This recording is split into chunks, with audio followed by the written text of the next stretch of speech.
Disclaimer. The information and education material contained herein is meant to promote the general understanding and dialogue of GAN's processing. Such information is not meant or intended to serve as a substitute for a healthcare professional's clinical training, experience, or judgment. For patients and individuals, such information is not to be a substitute for professional medical, therapeutic, or healthcare advice or counseling. For medical issues or concerns, including decisions about medications and other treatments, readers, viewers, listeners should always consult their physician or, in serious cases, seek immediate assistance from emergency personnel. It's a beautiful sound of silence. Procedures and use of medical devices information should be undertaken only by properly trained and certified medical personnel. We specifically disclaim any warranties, express or implied, including implied warranties of merchantability or fitness for a particular purpose.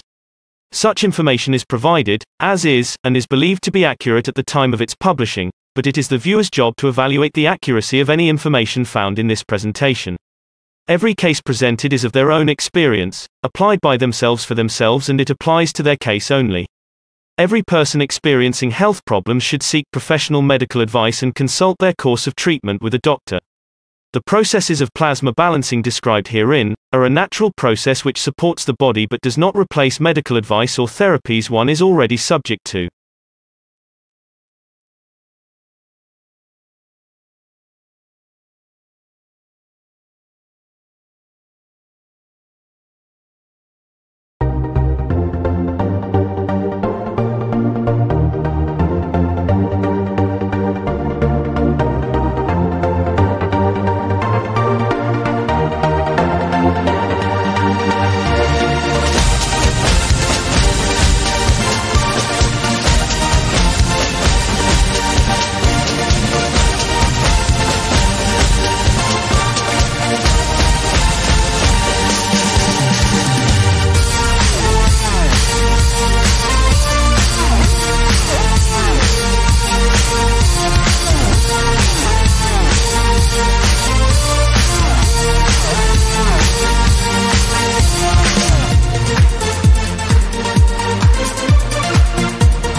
Hello everyone, and welcome to the Keshe Plasma Reactor Group for Wednesday, May 12th, 2021. This is a broadcast of the Keshe Foundation Spaceship Institute Education Department and part of the public teachings in English. My name's Rick Cramond, and I'm joined with a couple of other hosts, in fact 3 altogether, with Dan, Jalal, and Mark. And I think we're ready to dive into today's Keshe Plasma Reactor Group. I'm going to play the video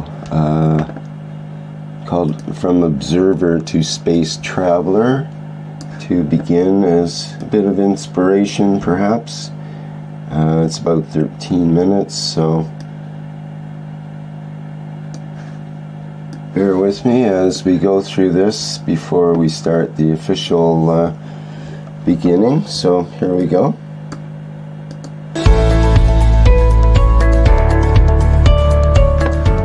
From the beginning of time, humans have always looked towards the sky for inspiration and guidance. There has been a fascination with birds, stars, gods, goddesses, and other entities which seem to exist above us, and for many humans, a strong yearning to travel into space. Man has dreamt of flight since observing space, and now it is time to become the space traveller. the future of space travel requires us to understand from where we came, to see where we are going. Several thousand years ago, philosophers Mozi and Lu Ban from China were looking to the wind for flight. They invented kites using silk and bamboo, allowing for the later development of communication, measuring distances, testing the wind, and lifting men. The invention of the kite brought with it the desire to fly. The first known attempts at flight were typically by leaping off towers, known as tower jumping. People in China, India, and Europe first attempted flight this way. In 1670, Francesco Lana de Tarzi published a book that showed some interesting concepts. We don't see it in the screen. Foil in a sphere with a vacuum would produce a vacuum airship. This is still not possible with today's materials. Francesco is recognized as the father of aeronautics, melding science and mathematics into aerial navigation. No, it's okay.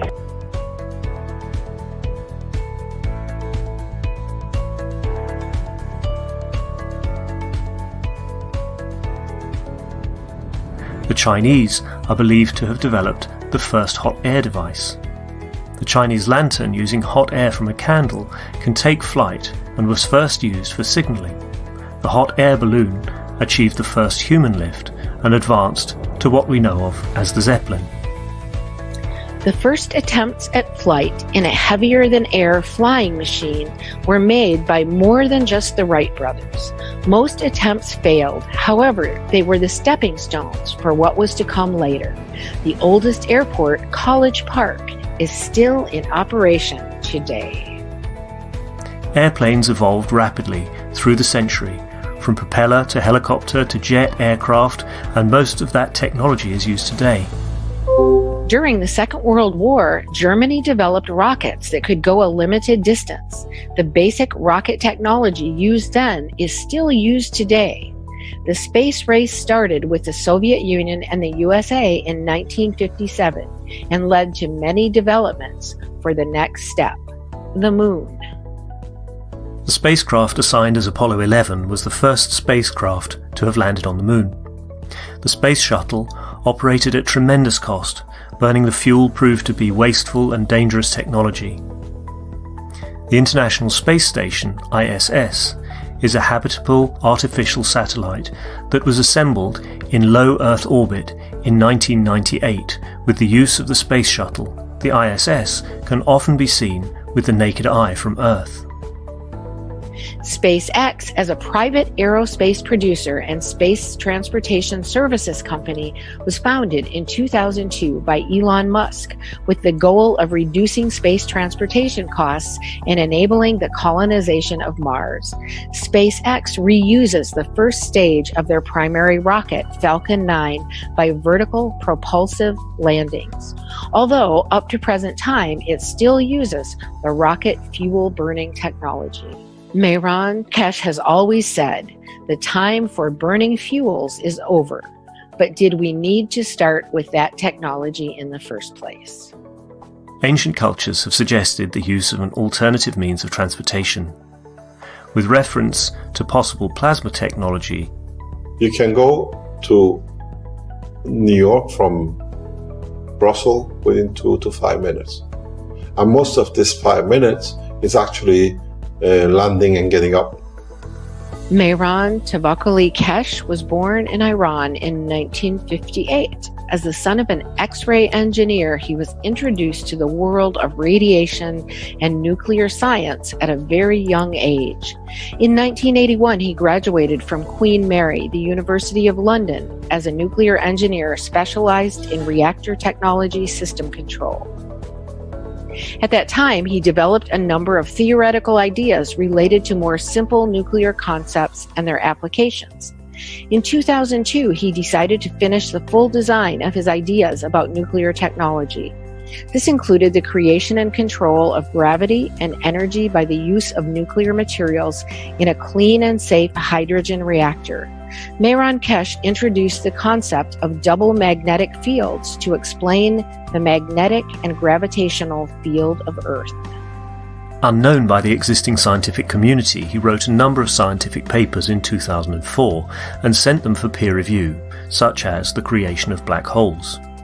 When one of the persons performing the peer review used his information in public, he decided to draw back his papers and to concentrate further on building prototypes. Since the beginning of 2006, several prototypes of dynamic reactors have been built, some specifically designed to create hovering effects, similar to effects seen with magnetic levitation. Basic hovering effects have been achieved. 2007 brought the first flight test with radioactive material, in which the patents describe the process of the field interactions. The main patent, Gravitational and Energy System, described the initial fundamental aspects of the plasma and uses. This was followed by the supplemental patent, Microplasma Reactors, where further uses and advancements were described. Mr. Kesh found himself in Iran in 2008 and was provided all the resources needed to create the first lift of a plasma reactor managed by the Iranian government. These special rotating gas reactors were used to control the plasma. To bring a deeper understanding, Mr. Kesh released the first book in 2009, The Universal Order of Creation of Matters, which contained many new concepts released to the public. This included the PMTIC plasma magnetic fields, initial fundamental plasma and plasma dilution technology used for space reactors. The plasma technology was further developed and it manifested in weight fluctuation in a controlled environment. 2010 introduced a new state of matter called GANS, an acronym for gas in nanosolid state. The GANS produces fields to be used in the operation of the spaceship. Advanced flight tests were performed in Iran with the guidance of Mr. Kesh and the newly designed systems. Mr. Kesh tells us you can't bring all the doctors with you in space. Medical research advanced in 2010 and is still being explored daily all around the world. The Kesh Foundation has provided knowledge for dealing with many medical conditions in space. A great example of plasma technology used for peaceful process is the capturing of the USA drone over Iran in December 2011. This drone was touted as one of the most advanced drones of its day, and was caught by Iran using plasma to disrupt the communications. Plasma absorbs fields, and the drone uses radio fields for piloting, a natural aspect of the plasma, a barrier of fields. Book 2, The Structure of the Light, was released in 2011. This book brought forward the understanding of the structure of light as a cylindrical plasma where the light is in possession of all magnetic field strengths. Book 3, The Origin of the Universe, was published later in 2011. Mr. Kesh explained the further operation and interaction of different strengths of the same fields, which then leads to the creation of the universe. These 3 books bring forward a much deeper understanding of the plasma science that is applied worldwide by knowledge seekers and scientists in spaceship research and development. There were 2 conferences to release the space technology to governments in 2012. The first international presentation in April, Kesh Foundation invited representatives of every country to the first presentation of the plasma technology. The second international presentation in September, Kesh Foundation invited the nations of the world through their ambassadors and their leaders to attend a gathering at the Kesh Foundation Center in Nenove, Belgium. Space travel requires peace. The implementation of the plasma technology brings greater responsibility. In 2013, Mr. Kesh brought forward the World Peace Treaty. Signing of the Peace Treaty is a confirmation from yourself to your soul to act correctly in a peaceful manner. In 2014, knowledge seekers came together from around the world to learn from Mr. Kesh, and many different experiments with reactors were performed, including improving the previously developed reactors to fit with the new knowledge, introduction of nano-coated reactors, multi-core GANS systems. The Spaceship Institute lab experiments were streamed live on the internet for all to see. SSI lab tests with reactors showed strong magnetic field pulses up to 129 Tesla and showed significant weight fluctuations. In December, an experiment was performed using reactors built by knowledge seekers from around the world. Italy, Germany, and Canada were involved in field communication tests. The tests showed that fields can interact with each other no matter the distance or time, resulting in instant communication. In 2015, developments for space continued with different aspects of the plasma technology, such as in health, energy, and decontamination. In October of 2015, Mr. Kesh taught a popular week-long course called the Blueprint Teachings about how to build the MAGRAV power units. People from all over the world participated with building their own MAGRAV units and teaching others. With the demand of the Kesh Foundation products from all over the world, a new research center and manufacturing opened in Arizona, USA. Many developments of the technology happened in different parts of the world, and Kesh Foundation USA is no exception. John and the team started performing experiments using different sensing tools. These tools allowed the team to visualize the MAGRAV fields and to show others their interactions. With reactor formations showing positive results, partaking in the knowledge together is easier and more joyful than ever. The fun has just begun, says MT Kesh. Mr. Kesh publicly teaches the space technology through the weekly Knowledge Seekers workshops.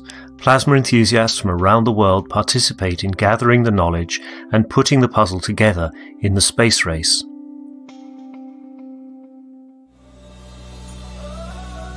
All people, irrespective of race, nation or religion, are invited to participate in the exchange of knowledge, thus assisting humanity to live within the ethos of the universe. It is recognized that international cooperation and peace is a prerequisite for mankind to journey into deep space.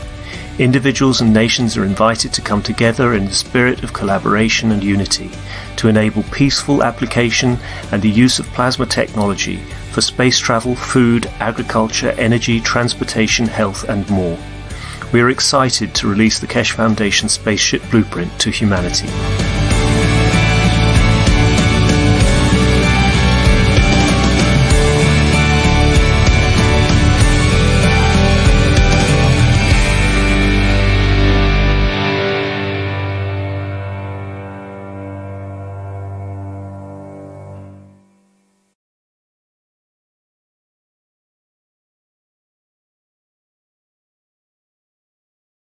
All right, that brings us back to the workshop here, and I hope that was a source of inspiration for some folks out there. This is called the actual recording in the Kesh Foundation Spaceship Institute YouTube channel. It's called Mojan From Observer to Space Traveler, and I had a hand in making that movie, and it was a lot of fun to make, and selecting the images and that kind of thing. It was quite a process. A lot of work went into it, but I think it's a beautiful movie in many ways. Let's see, I'm just going to put that link on the live stream as well.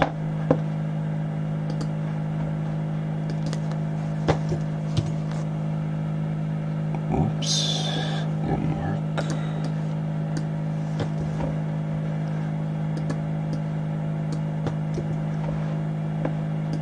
There we go.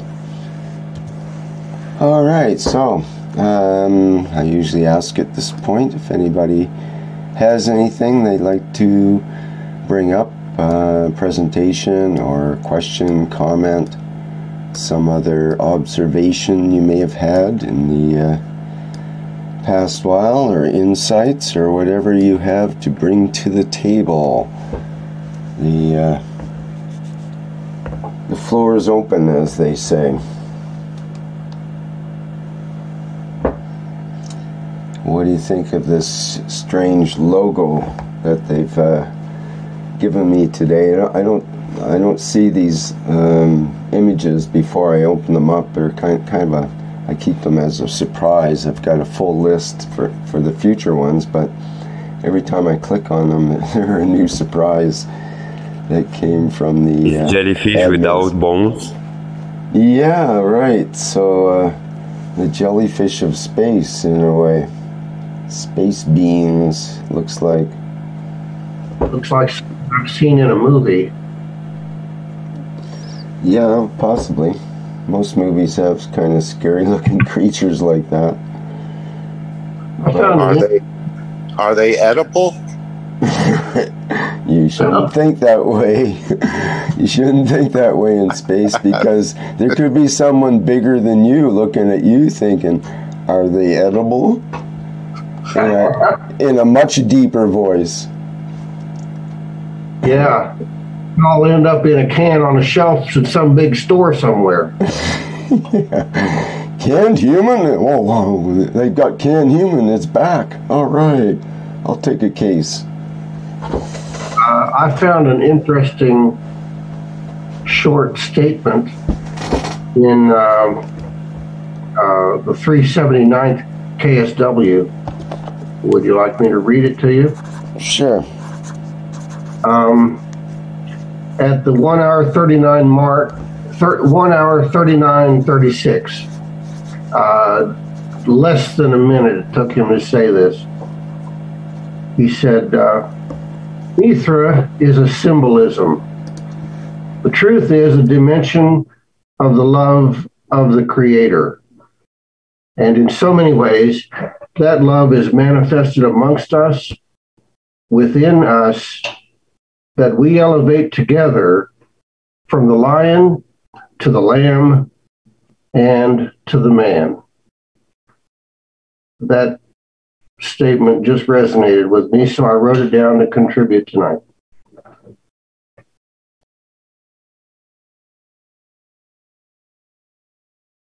Was it about the statement that resonated with you? What in particular? Well, I have a background, used to be a Christian, and I grew up a Christian. Left that 30 years ago, but the lion lying down with the lamb,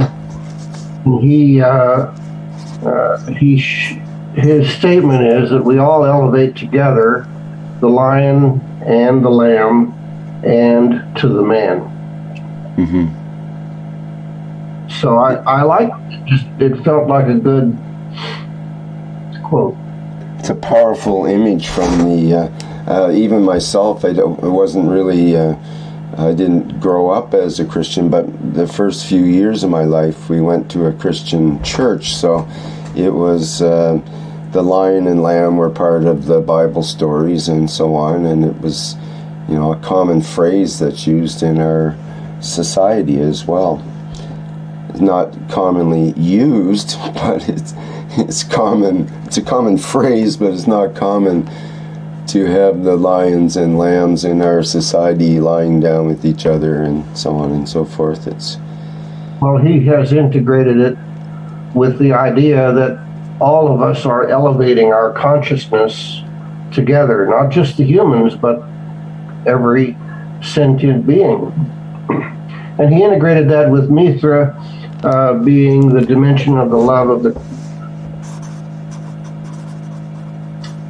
So it manifested amongst us and within us that we all elevate together. Okay, so I'm just repeating myself now. I'll be quiet. Well, I like to hear it in your own words as well, so it's all good.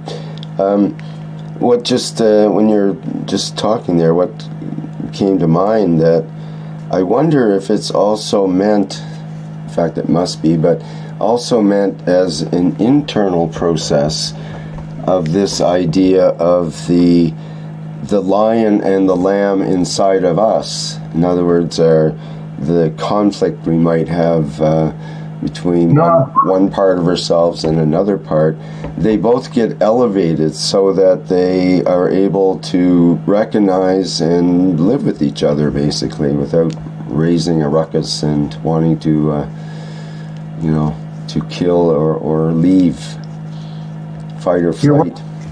You're welcome to play that clip and hear it in his words if you want. It's 1 hour, 39 minutes, 36 seconds is where it starts, and it ends at 1 hour, 40 minutes, 0 seconds.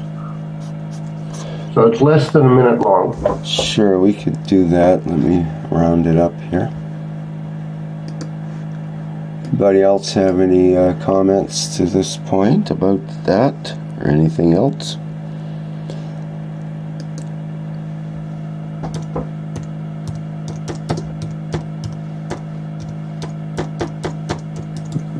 I like what it says in one of the videos that the Christians and the Muslims will, does it say pray and sleep in the same mosque, but not in the name of their religion, in the name of their own soul? Mm-hmm.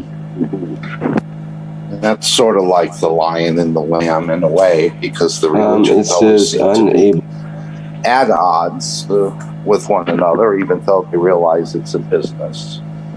During the day, they sort of fight each other, but at night they realize they need each other because it's a much bigger game played. But I like the idea of praying in the name of their soul rather than religion, which has caused so much conflict. You're getting some problem with your microphone there, Mark. It's got a bad connection or something. No, I think I had my finger over while I was walking. Okay. That might do it. Just grabbed. Well, your finger talks pretty good for a finger. No, but just praying in the name of their own souls instead of religion that has caused so much conflict when we get to this point where the Christians and the Muslims and the Jews and the rest will all sort of eat and sleep and pray in the same mosques or churches in the name of their souls rather than the name of religion. Mm-hmm. That has caused so much conflict. So this is in a way the lion and the lamb laying down. As I was saying, during the day they sort of fight each other, but at night the leaderships realize they need each other because it's sort of like a great game. Mm-hmm. That's being played in the name of religion. Yeah, the religion game, the politics game, the scientist game or technological game. There's lots of games to play on planet Earth.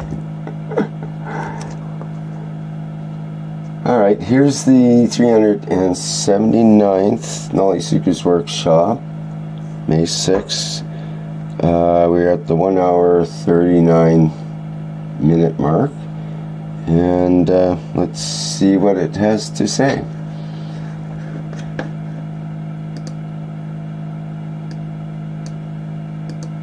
Within the soul of the man and not in the dimension of physicality. Mitra is a symbolism. The truth is the dimension of the love of the Creator. And in so many ways, that love is manifested amongst us and within us, that we elevate together from the lion to the lamb and to the man.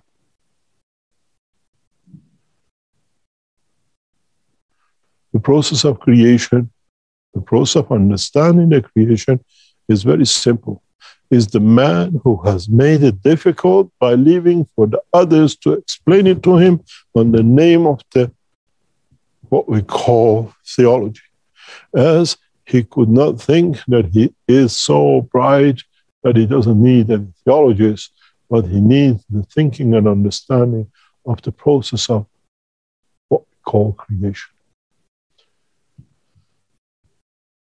As I said, I hope many of us understand more. Many of us elevates to the soul strength of the duality of the dimension that leads to the creation of totality.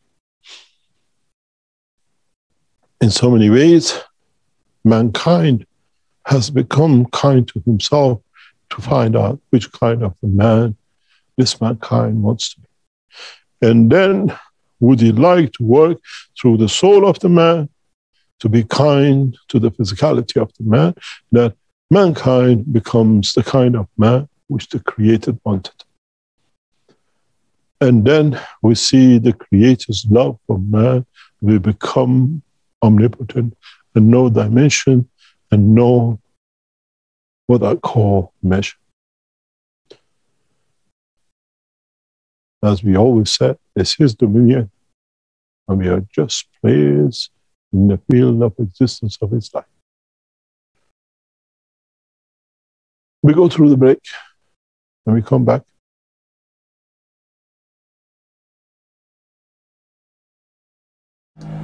All right, I guess that pretty much covered it.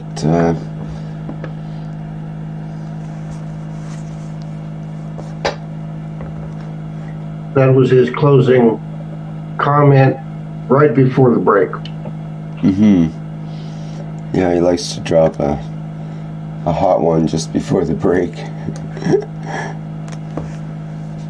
Thank you for pointing that out, Thomas. It's good to hear from people what affected them, you know, in terms of different parts of what Mr. Keshe presents will affect different people differently. So. Well, yeah, and the lion lying down with the lamb doesn't actually say anything. I would tend to think that the lion is probably saving him for lunch. But Mr. Keshe's rephrasing or total restatement that we elevate together from the lion to the lamb to the man. That's a whole other statement, total different. We're all elevating together. I can imagine, I've seen cartoon lions and cartoon lambs talking to human children. I raised 5 children, and I had to suffer through a lot of cartoons. That's the way I used to kid them. But maybe there's something to that. This ability to communicate will be, well, anyway, this consciousness will be elevated. That's just, I don't know if they're going to be talking to each other, but well, I just that's a really good point, actually, that in cartoons, the lions and lambs, they don't always eat each other. They talk to each other, and they might have an interchange and some sort of a thing. It's usually not a violent thing in cartoons. I mean, even the Roadrunner and Coyote cartoons, they were sort of violent, but they still kind of got along with each other in spite of being sort of arch enemies.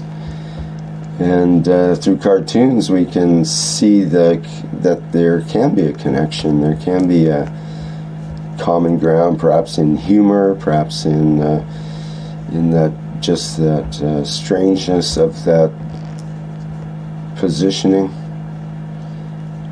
Well, that analogy kind of works, but I don't want to take that too far. Because remember that a cartoon comes from somebody's imagination, and somebody may or may not have the same imagination that Mr. Keshe had or has.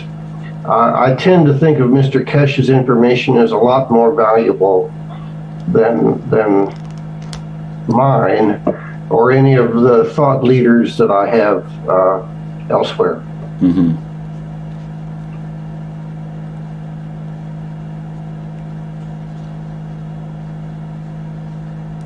What is imagination? Image. No? Something seeing from one point of view. Imagination. You can actually create with your imagination, Dan.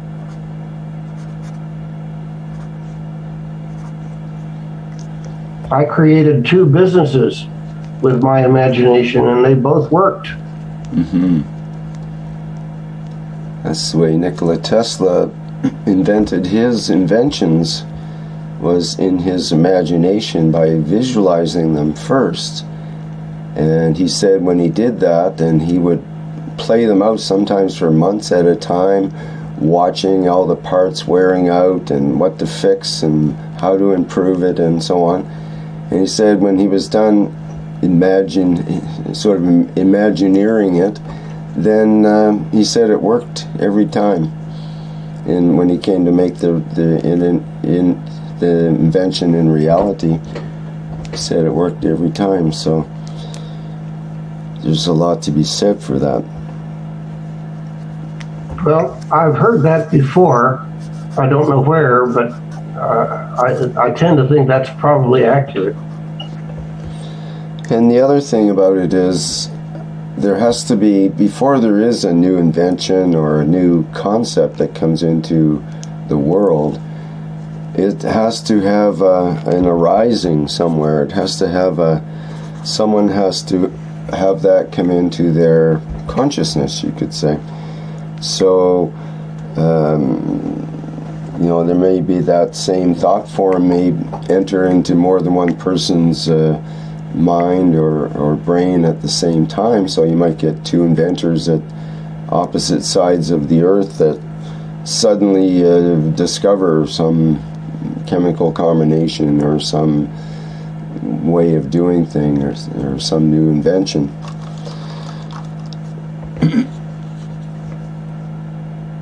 So the thought form comes before the actual invention, which makes sense. You can't just suddenly invent something without having some kind of and the thoughts have mental input or something. You have to think about what you're making before it's suddenly made. It just doesn't happen. It seems like inventors just suddenly scribble something down a piece of paper and there it is, it's all worked out. But generally they've been working at it for a while before they scribble onto that napkin and have their breakthrough. It takes a while and some hard work to get to that breakthrough point most of the time. And even at that point you still have a lot of work to do to actually manifest it and so on. But what I'm trying to say is that most of the work is in getting that initial thought form solidified so you can actually see it in your mind enough to build it. So that's you know, kind of a big secret in a way, because they've done that sort of thing with basketball players and have them visualize making foul shots as an example, and the ones that visualize making the foul shots do as well or better than the ones that are actually practicing during that same time period of a half hour of mental exercise, let's say, versus the real thing. So it turns out that our minds are that powerful to create the whole experience inside of our mind, and it's so real that it's as good as doing the actual event in reality. So it's an interesting concept. If we apply that to reactors, then if we can simply conceive of a certain kind of reactor, keeping in mind there's as many types of reactors as there are stars in the universe, as Mr. Keshe says. If we can visualize our type of reactor, whatever that is, and actually see it working and knowing each step, how to activate it, how to ignite it, get it going, and watching it fire up, and feeling and watching the fields and visualizing whatever light or interactions might come off of it, and basically mock it up in our mind, have it as a finished product in people's homes. What does that look like, you know, and so on. So by doing that work, we're introducing those thought forms onto planet Earth, and the more people that gather around those thought forms, it'll be more of a chance that it actually gets activated into something that's a real life, useful tool for whatever time period we happen to be in at this moment.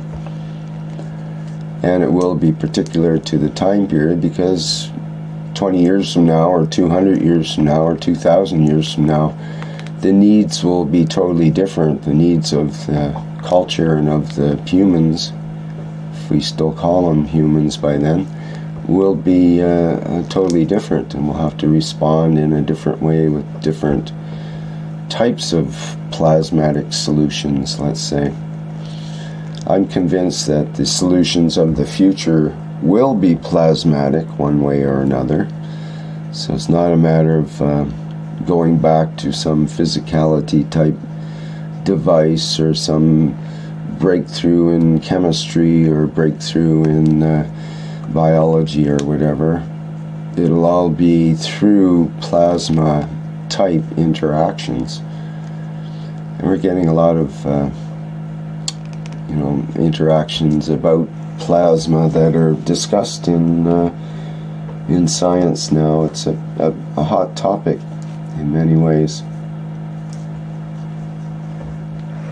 And a lot of these inventors, they're working on their creation or what they're doing in the matter state, but they're looking for a certain solution to finish it. And a lot of times it comes to them in the dream state. And when they wake up, they apply it. And it starts to work. So I thought that's very interesting, that many times it's the dream state that it gets revealed to them. Yes, that little corner, that little thing they need to tweak on their invention that they couldn't get while thinking about it in the matter state suddenly appears in the dream state. Yep, that's an actual technique to activate what's called the higher mental apparatus, where you can do, that's what they do in brainstorming as well. It's one of the techniques, is you can do your brainstorming session as normal, and everybody puts in their 2 cents worth, and you go through a process of coming up with new ideas, and some of them are pretty bizarre, and you can kind of filter it down and so on, or to lie down for the night, to work on this, and that you will have the answer in the morning. So you suggest to yourself that you will go to sleep and you will have the answer to this, the solution to this problem that you've been working on. So in the morning, boom, there it is, because it's already been suggested and the hard work's already been done. So it's like the essential self or the soul takes over at that point and gets the information directly, and bingo, you have an answer in the morning. So is the inner voice regarded as the soul? Well, I don't know. What voice are you listening to? Which of the voices are you listening to? How many voices do you have? How many inner voices? One time I went, I had to get away from society and all of the pollution and so on, because I was so allergic to virtually everything. So I went away into the bush and did gold panning, and got a claim and just did gold prospecting for basically 3 months at a time for a couple of years, or 6 months total. And there were times during that time by myself. I was by myself the whole time, virtually. A couple of times people joined me, but I would be there, and when you don't have the distractions of normal life, like the radio and television and other people talking and all of the buzz and hubbub around you, then what's left is basically your own voices inside. That's all you have to talk to. You talk to yourself, or you talk to the environment, or you talk to the animals or the trees or something if you're going to talk. And eventually you will talk in some way, because you know, it's a natural human function to reach out and communicate. So what happens is you go inside and you start communicating with the voices that are inside, which are either latent or there, but we don't listen to them normally because there's so much overlay on it. There's so much, you know, they talk about that quiet voice inside. Well, it's quiet because normally when we're talking and interacting with others and all the stuff's going on, then it overrides that quiet voice. And to me, that quiet voice is, you know, that's where you get in touch with your essence or parts of yourself that are closer to that soul essence, let's say, than some of our regular characters that we might use when interacting with others and so on. So what I found was it was great because I could actually separate by mood a couple of the different characters inside of myself, and I could you know, basically talk with them. And I had one even that I you know, was basically talking to God, and but I only used that for extreme circumstances. And one time I had a miraculous thing occur that was very bizarre, where it was basically the last day of the season. I'd gotten a call from the company that I normally work with that it was time to come back and do some work for them, and so it was going to be my last day there. So I hadn't been, you know, I don't, in the claim I had, it wasn't that productive, but it was a lot of fun to do, and it saved my life basically. But there I was out in this claim, and I sort of just put my hands up in the air and said, Lord, I've been working out here so hard, and I haven't had a lot to show for it, and I think I haven't asked for anything, but I think I deserve something here today. And when I was saying that, I was actually not saying it to some entity outside of myself, but actually to myself as my soul inside, you could say. So I was basically almost laughingly, but in a light manner, addressing this Lord function.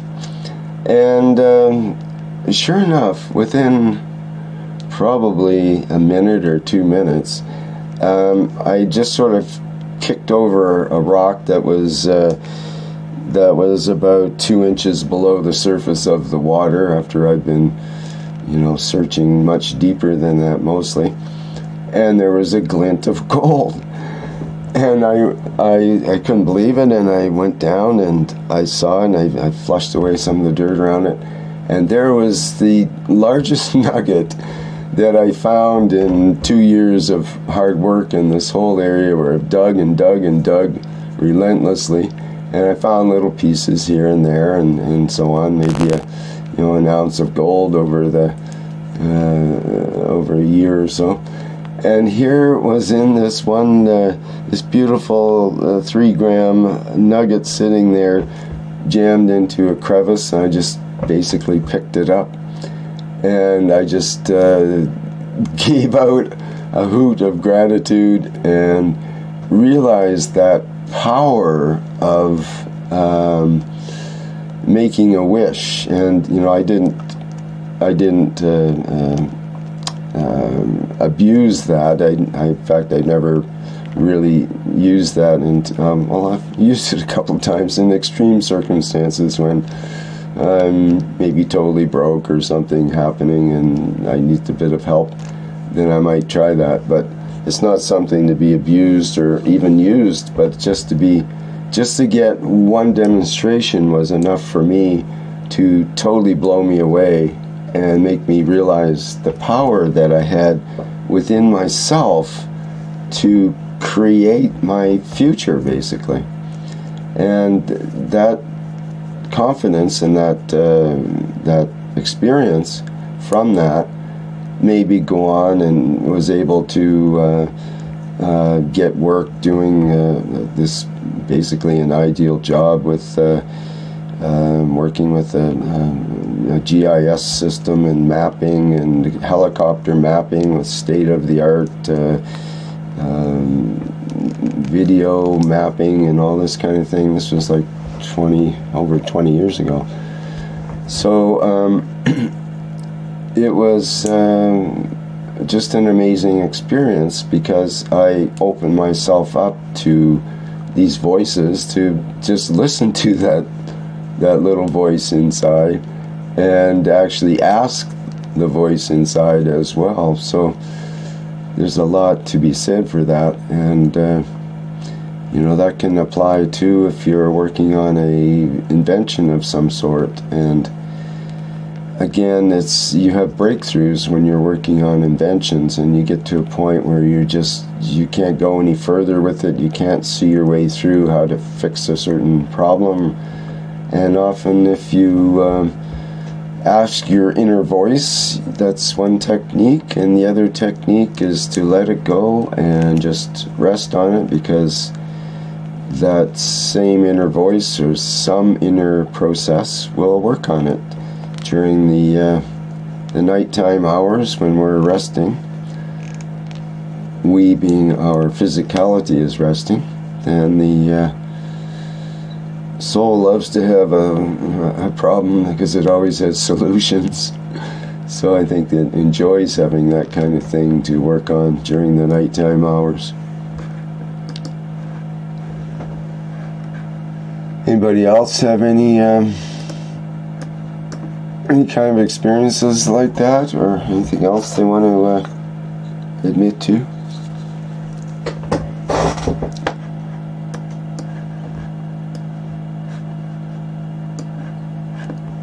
This would be the thing I've read about, where you ask yourself a question that's bothering you and put it in the form of a question before going to sleep, and then, according to things I've read before, you'll wake up with the answer in the middle of the night or whenever you do wake up.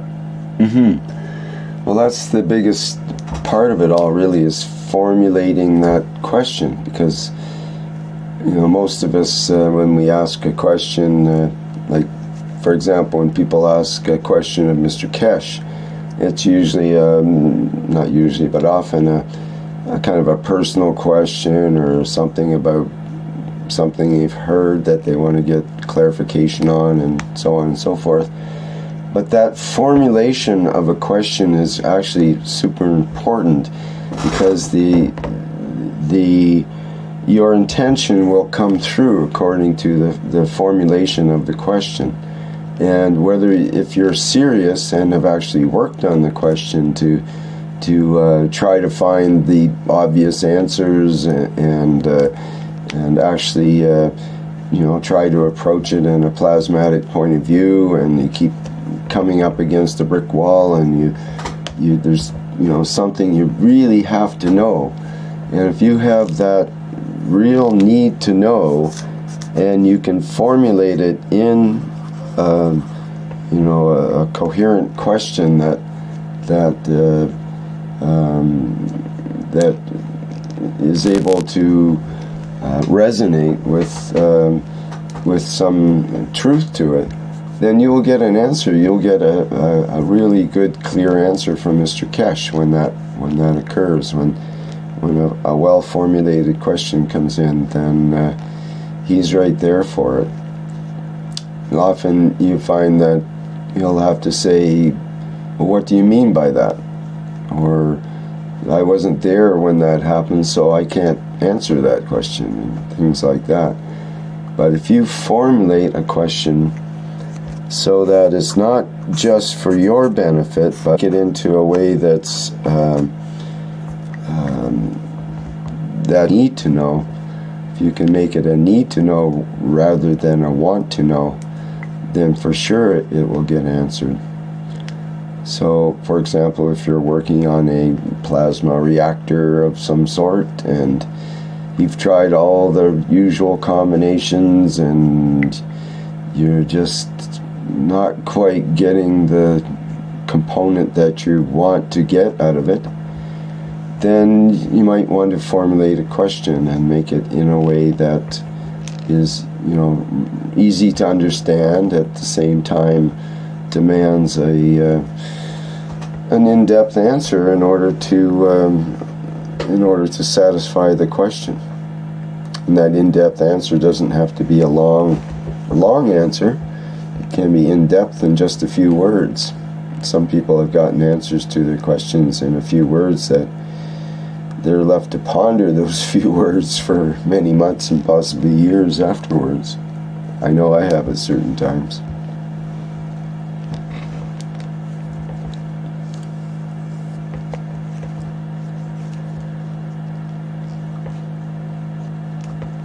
So, anybody have any questions now that I've scared everyone off about how to ask a question?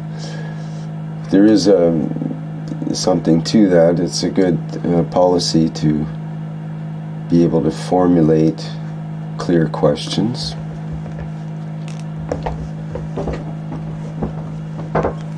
You were sort of playing with your crystal radio, your inner crystal radio, before you actually built the crystal radio, or did you build one before that?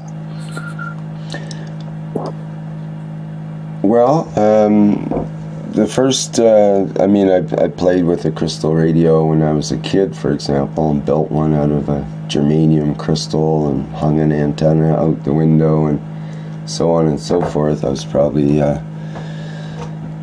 6 or 7 years old or something, maybe a bit older, not much.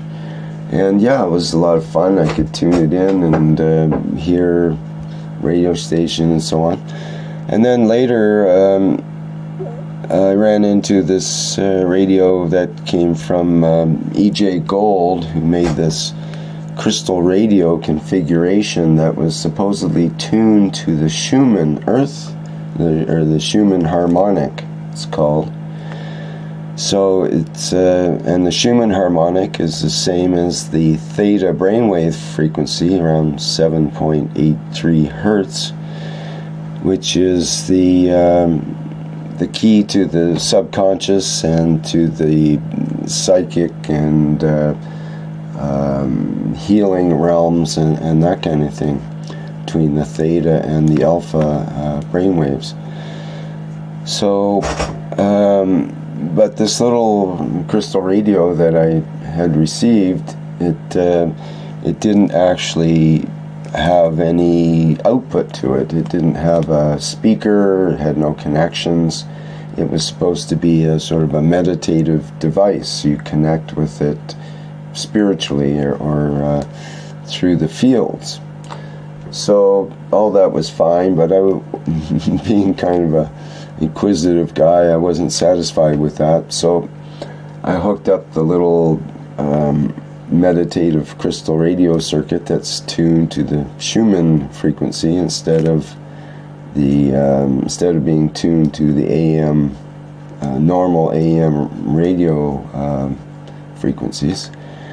And then I stuck a pigtail on it with audio feed that just tied into a couple of the circuits inside, and plugged it into my computer so I could actually hear what the radio hears. And I amplified it and modified the sound in real time so you could actually have some qualities to the sound and so on. In fact, I was going to bring up something here, so it's probably a good time. Let me see if I can find it. It had to do with a new physics article that just came out,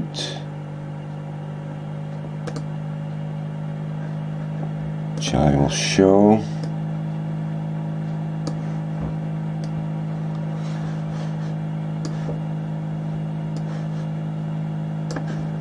So, yeah, I was just running across this the other day. I think it just came out yesterday, in fact, so it was the other day yesterday. And it's from phys.org, one of my favorite physics news places. And this is it's called "In the Emptiness of Space, Voyager 1 Detects Plasma Hum" by Cornell University. And it turns out that the Voyager 1 has gone out beyond the heliosphere, what they call the heliosphere of the Sun, which is the outer borders of the what do you call it, the border with interstellar space. So it's actually gone further than this picture shows into the point in between where there's actual space where you virtually wouldn't even be able to see the sun. The sun would look like another star at that point, and the influence of the sun is no longer there primarily. This shield that the sun has around it is against the cosmic space, the galactic space. So it's beyond our solar system, basically. So it says the craft has long since zipped past the edge of the solar system through the heliopause. There's the heliopause here. And into the interstellar medium. Now its instruments is still recording stuff and sending it back to Earth. 44 years ago it was launched. So for 44 years it continues to put out data. So now it's in the interstellar medium, and its instruments have detected the constant drone of interstellar gas, or what's called plasma waves, according to the Cornell University-led research. So it says it's very faint and monotone because it's in a narrow frequency bandwidth. We're detecting the faint, persistent hum of interstellar gas. So basically, they have detected the sound of the interstellar plasma. These are the plasma waves of space. I thought that was quite interesting. And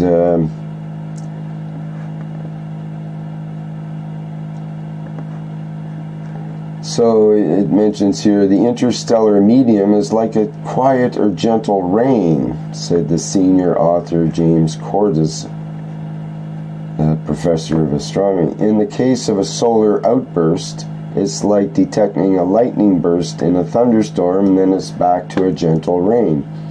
So our sun puts out a lot of energy and puts out a lot of these solar flares and various rays that come off, and they're periodic, and that's like a lightning burst in a thunderstorm, it says here, and then it's back to a gentle rain.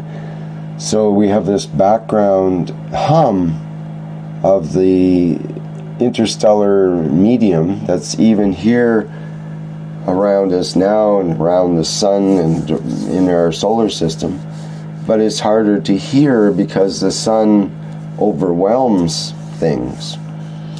So it's kind of like if you have a ham radio or shortwave radio, it works a lot better at nighttime when the rays of the sun are not interfering with the signal so much.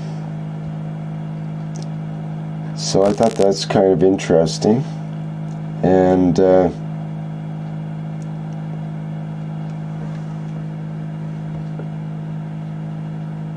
they've also, there's something about them discovering, let me see if I can find that one. This will lead up to something else I wanted to bring up here. I think, what's that?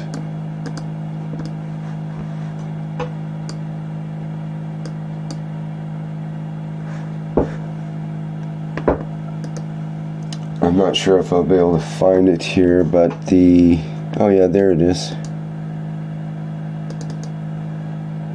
So, again from phys.org, another little nugget that the scientists are busy doing. This is from today, actually. Scientists catch exciting magnetic waves in action in the sun's photosphere. This is actually from Queen Mary University, where Mr. Keshe attended. So, researchers have confirmed the existence of magnetic plasma waves, known as Alphen waves, in the sun's photosphere. So, these waves were first discovered by Hans Alphen in 1947, but they've actually never really been properly proven to exist. They've been theoretical, and they've kind of measured them a few times, but this goes on to say, this is quite interesting. It says, the vast potential of these waves resides in their ability to transport energy and information over very large distances due to their purely magnetic nature. It's a pretty big statement. I'd like to actually say that again. The vast potential of these waves resides in their ability to transport energy and information over very large distances due to their purely magnetic nature. And it says the direct discovery of these waves in the solar photosphere, the lowest layer of the solar atmosphere, is the first step towards exploiting the properties of these magnetic waves. So it could even help explain the extreme heating of the solar atmosphere, a mystery that has been unsolved for over a century. That these Alphen waves could carry energy and actually are supplying the sun with energy. I mean, this makes a lot of sense, actually. And it goes on to explain how it happens. They manifest in these two different forms according to the oscillations around the flux tube axis and so on and so forth.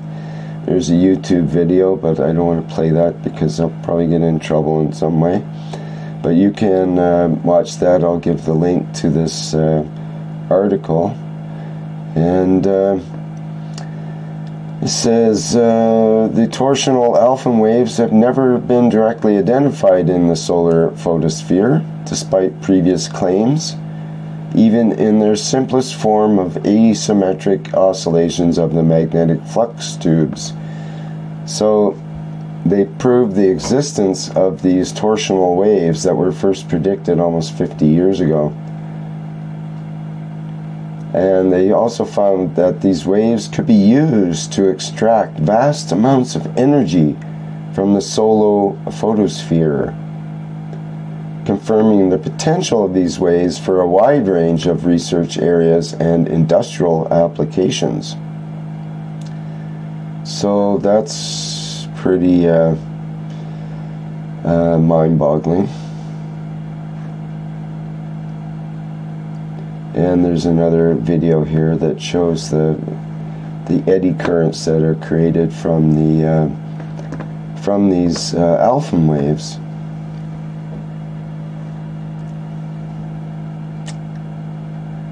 Let me see what else here about that. Well, they potentially unveil the fundamental secrets of the sun. That's pretty big. I think this is stuff that Mr. Keshe has already talked about in the books long time ago. So to me, the scientists are just catching up to the Keshe plasma technology, which explains all of this anyway. But it's nice to see that they've at least starting to catch up to 1947 and Hans Alphen, which it wasn't even believed until recently that these alpha waves even existed. Now they're saying it might be powering the sun. Well, that's a big jump, so there you go. So anyway, in a way it ties into the previous one that we're just looking at there, the emptying the actual sound or the hum of space, hum of plasma. So by coincidence I was just looking through for some video to play today, and I did find one of my older videos. In fact, it's from what's this? I'm not sure when the original is from, actually. I'd have to look that up. It's from probably 5 or 6 years ago, or perhaps more. And this one's called Spooky Plasma. And it's one of my videos. And it's of a plasma chamber. A plasma chamber with an active plasma inside, a high voltage plasma. And I'm actually recording the sound through that crystal radio device that I was talking to you about that earlier. So this is the sound of the plasma through a crystal radio circuit, and how I can influence the plasma and the sound of it basically with my hands and body. So I've given away the plot, but here we go. It's about a 2-minute video.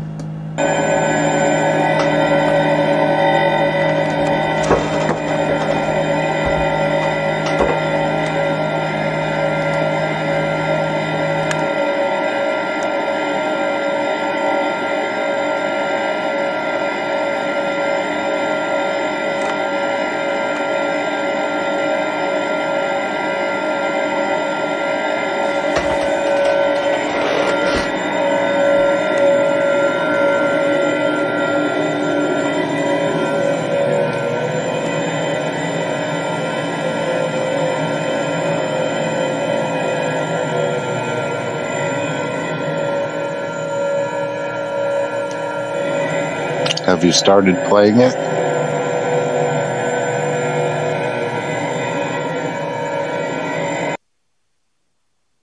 No, it's still on the Voyager 1.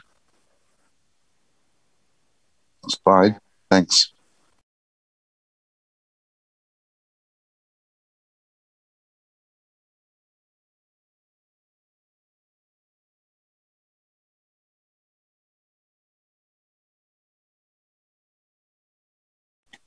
Yep. It's here.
It's pretty amazing,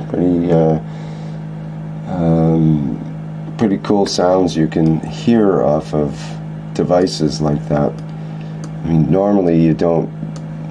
Normally, if they were in a lab, people wouldn't be listening to those sounds. They might be recording frequencies, like on a oscilloscope or on some sort of spectrum analyzer, and you can see the frequencies, and that's one thing in itself. You can see the changes of frequencies when I put my hand closer to the unit and further away and so on. But to actually hear them, and you can almost feel the vibes coming off this thing. And when I put my hand close to the chamber, then it makes a lot of the sound go away. It makes it quiet as my body absorbs the fields, and it doesn't re-radiate certain frequencies, and it absorbs. And then as I move back, it actually gets louder in certain frequencies the more I move back. And that's interesting as well, because there's many layers of, they're almost like spherical layers that you can go through with an instrument and pick up different vibes off of each one, different harmonics and frequencies, and also changes in amplitude because of the distance. You'll have a decrease and then an increase and then a decrease and an increase and so on with these different fields that come off of the unit.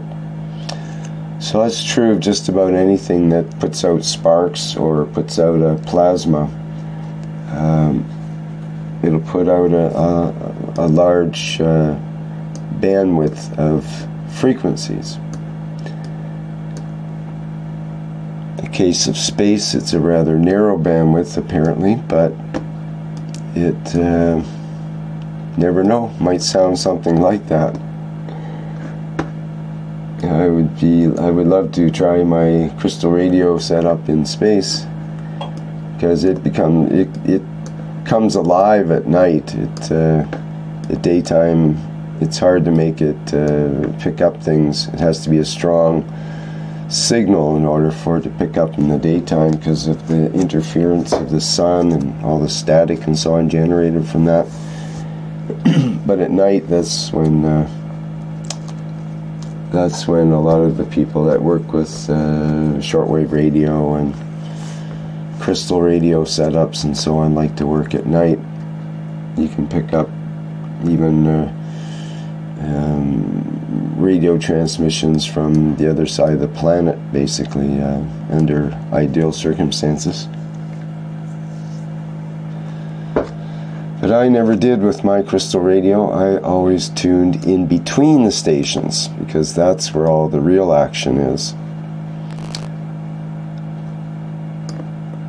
I mean, what self-respecting alien would want to broadcast on any of our normal radio stations? That's unheard of. When you got all this room in between the normal radio stations to play with and insert certain little things here and there, perhaps, and people that are listening may or may not pick up on it. But for sure, I had some strange experiences when I was listening in on my crystal radio and listening to the ethers and listening to thunderstorms coming in, or sparks that might occur and other things like that. And there would be a lot of strange background stuff going on in between the channels. And I'd highly recommend for people to try that if you're into that kind of thing.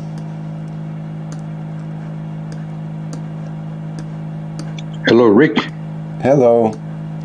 Must be Jefferson. This is Jefferson. Hi, yeah. Jefferson. Hi. Hello, everyone. Just one thing that I would like to say or to ask. What a kind of gas, what a powerful tool did you made, huh? Amazing.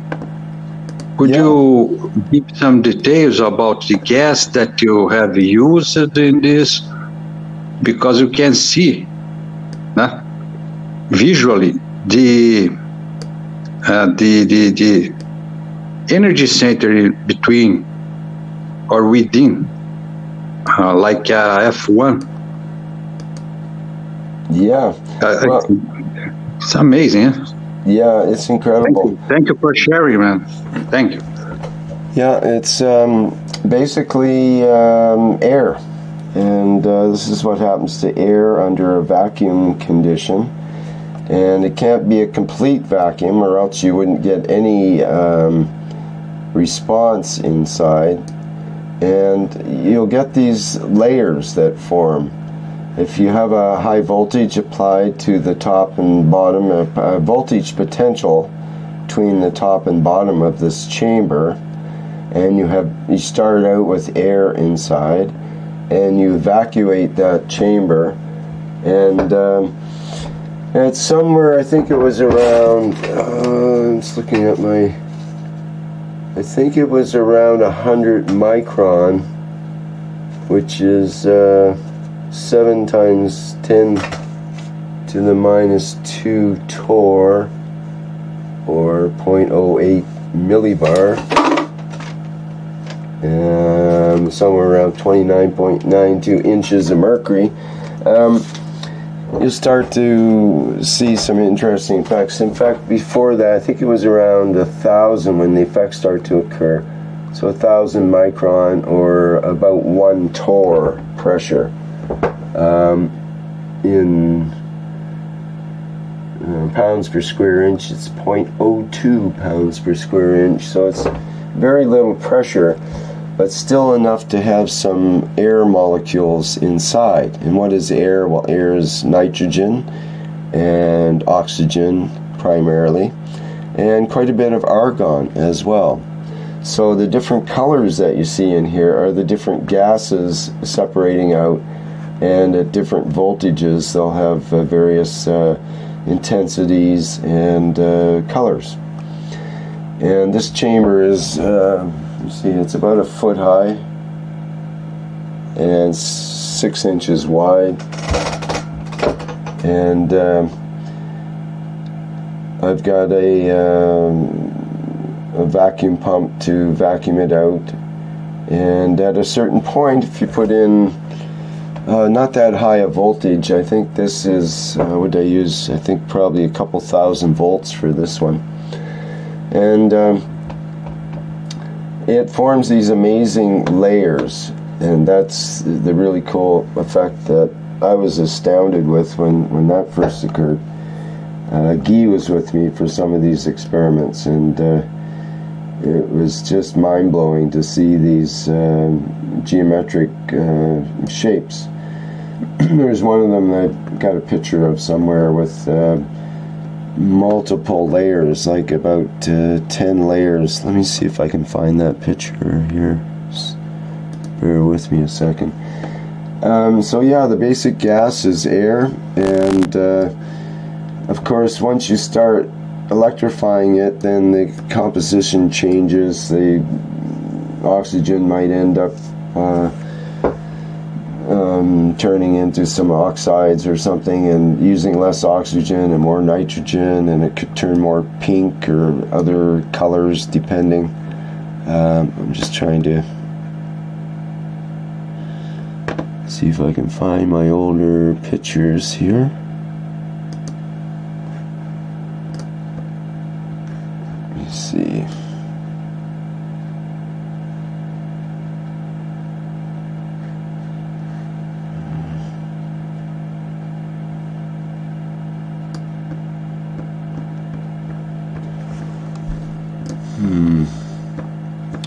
It must be in a different set of pictures. I'm not coming up with it offhand here.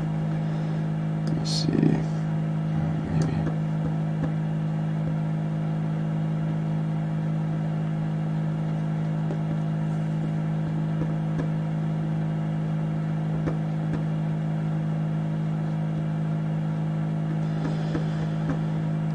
Hi, Rick. Yes. What are you looking at for it?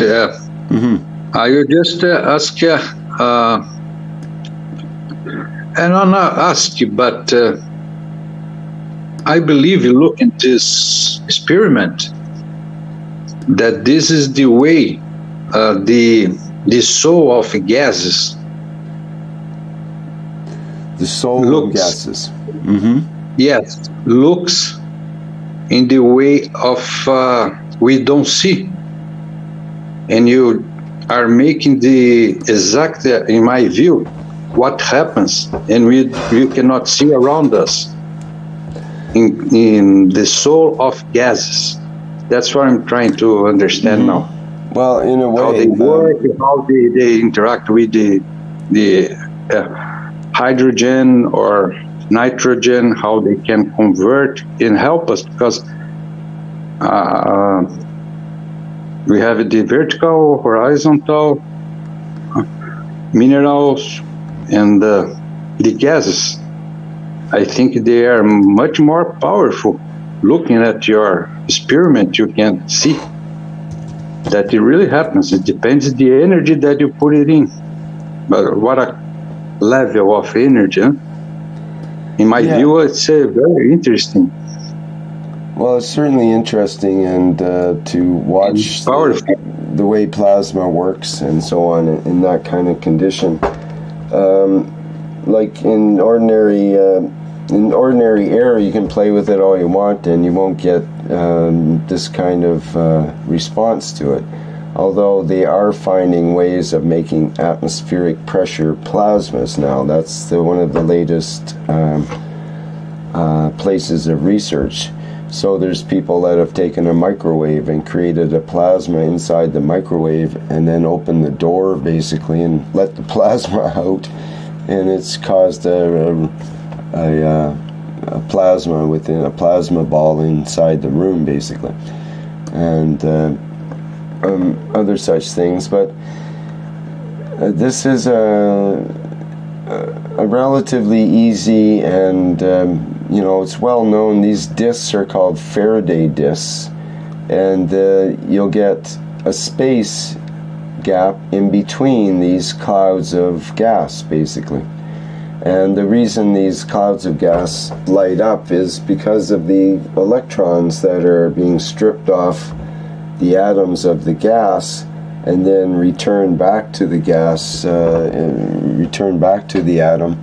When the electrons return back, they give off light. And the color of the light is indicative of the type of gas that's involved. And the intensity is indicative of the amplitude of the charge that's going through it. So you can separate these layers with a voltage. And actually, if you put magnets in as well, I think that upper thing that we see sticking down here is actually a bunch of magnets put together, as I recall. And there's other things you can do, put things outside the chamber, put things inside, and so on and so forth. You could actually try to coat objects. If you can use different gases as well. You can introduce all of the gases that are part of the reactor, the Kesh reactor, the hydrogen, helium, neon, argon, xenon, so on. But you wouldn't want to introduce a bunch of hydrogen, for example, and have oxygen in there accidentally. And then if you go to spark it, then it could go boom. So that's one of the reasons why when working with these type of reactors, generally, like when Mr. Kesh was instructing us back in the original first Knowledge Seekers workshops, and before the first Knowledge Seekers workshops in the first plasma groups, when we were actually talking about actual gas plasma reactors and how to do it, and most of us were in the group were trying to achieve that. So the rule number one was to do a complete vacuuming of the chamber. So it might take even up to several days to vacuum it out properly using a turbomolecular, sophisticated high vacuum pump, where you use a normal pump that they would use for air conditioning and that sort of thing to vacuum out air conditioning. You use that kind of pump to vacuum out the other pump that does the actual vacuuming for this kind of situation. So you use two pumps basically to pump out the chamber, and the idea with the original reactors is you pump it out to the point where there's no as little of particles, as little of molecules and atoms as possible. You want especially all the oxygen removed, because oxygen is very reactive to, and you don't want any big chunky molecules and atoms inside of your chamber, because it will slow down the reaction with the hydrogen, which needs its elbow room for its atoms to be activated. And because its atoms, the atoms of hydrogen get activated by the extreme ultraviolet, EUV, the certain frequency of extreme ultraviolet will activate. I think it's 9. In fact, I know it's in the patent at 912 angstroms, which is 91.2 nanometer wavelength.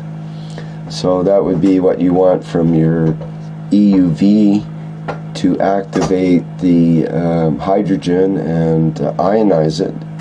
Now you've got a nice ionized hydrogen that you can work with in your central core that gets cooled by the other gases, and the energy gets transformed through the other gases that are part of the chamber. So how do you create that extreme ultraviolet? Well, that's another trick, and that's where Mr. Keshe introduces the scintillated helium in order to start the reaction. But there are other ways of doing that as well, such as a spark. A spark will create a broad bandwidth signal that includes even into the ultraviolet range, and that could be a way to spark a reactor. So that's basically what I'm working on. I've got a sparking mechanism, being basically a spot welder circuit, and creating a central column spark. In fact, a repeated what do you call it, harmonic kind of spark that's repeatable, and that'll be the heartbeat of the reactor. And the continual sparking will be to activate the other processes to attain the fusion and other processes going on in the central core of the reactor. That's the idea. So this is just kind of playing around a bit. When I was showing Mr. Keshe videos like this of showing the action inside of a reactor, he just kind of said that he doesn't use high voltage in his reactors, first of all, and that it was basically just the electrons that were doing their thing in this case. So that's what we see is the reaction of the electrons, which is kind of a lower energy phase of, it's a type of plasma, but it's not necessarily a full plasma with the positive and negative ions and there's much more intense plasmas that can be created with higher energy levels, let's put it that way.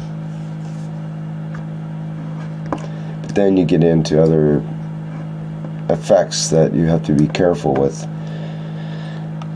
This reactor is fairly safe, but if I was to increase the voltage into you know, up to 40, 50, or 80,000 volts, which is easy enough to do, then you start to getting into some X-ray effects and other things that could be other harmful rays, gamma rays and that kind of thing that can be harmful. So you have to be careful above certain voltages.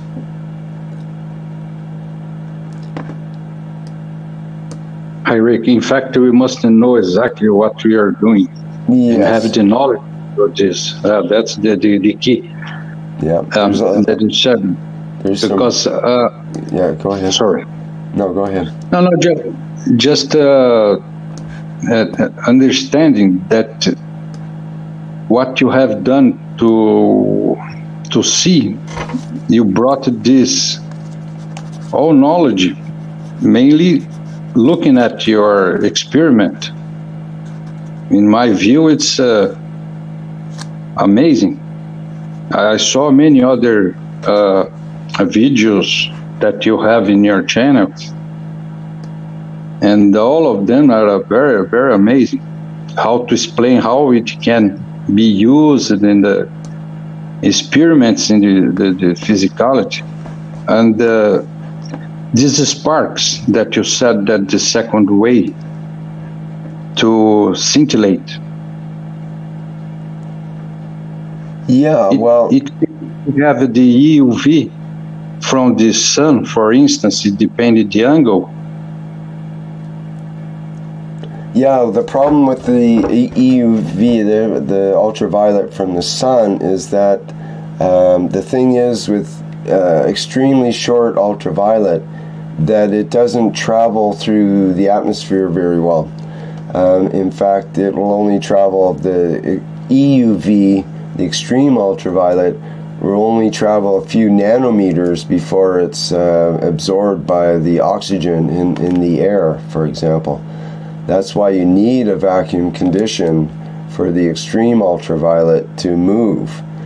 So, like, the sun gives off all the ranges from ultraviolet to infrared, and most of the energy we get from the sun is in the infrared range, but it gives off ultraviolet. We have ultraviolet A, B, and C, for example, and I believe the way it works is the ultraviolet A and some of the B gets through the atmosphere and C is blocked.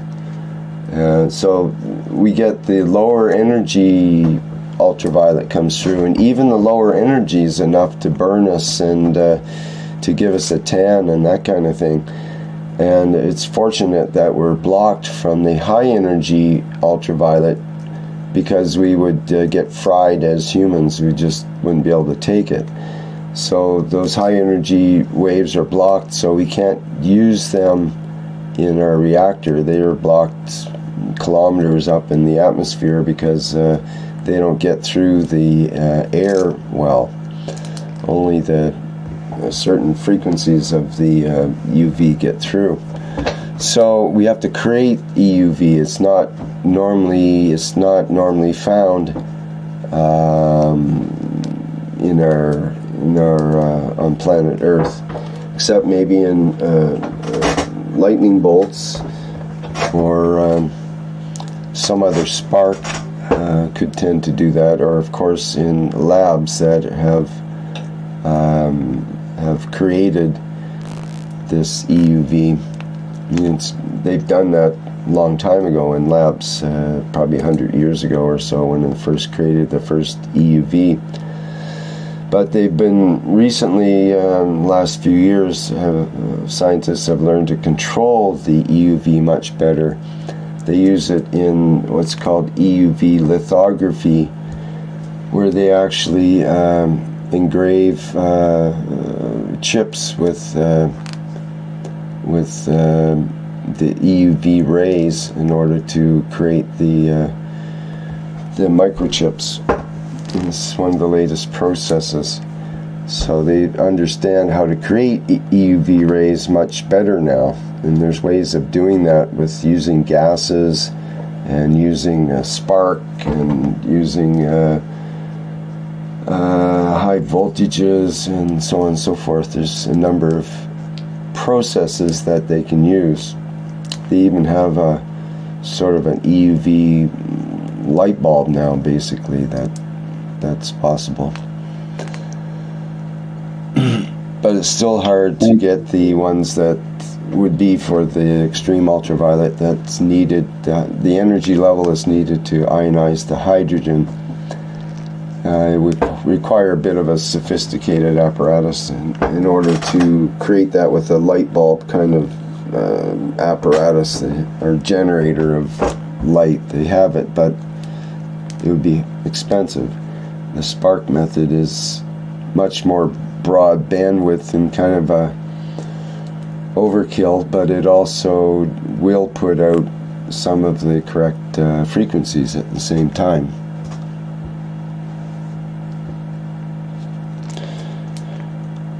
And just one more point, if you allowed me, Rick. Sure. When you put your hand or your fingers close to it, you said that you felt that you were receiving so much type of energy. So do you believe that the energy that you've been receiving, you can create this spark with the other hand? You know that I mean?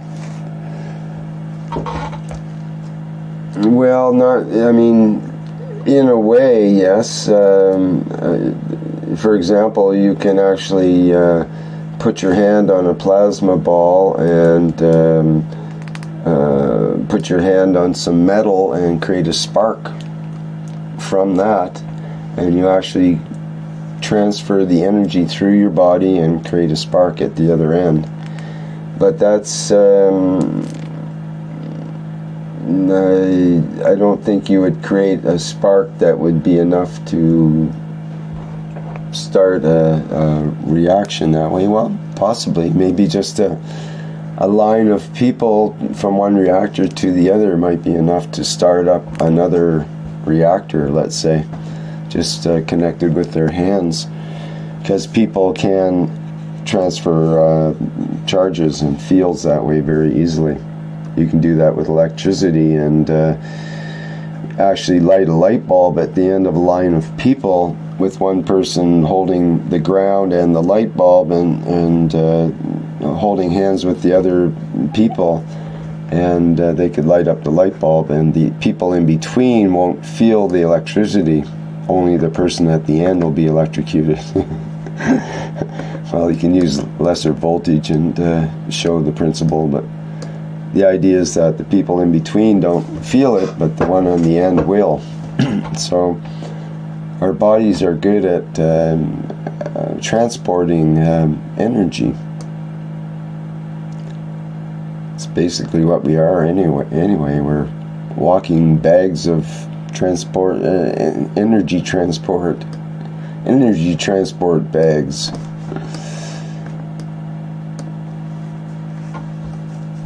Rick, hi, it's Dean here. Can I quickly just say a couple of things? Surely. I was trying to interject and trying to come in a little bit earlier on, but thanks to Kay, I couldn't speak because I had my mouth full of cup one, swilling it around and gurgling.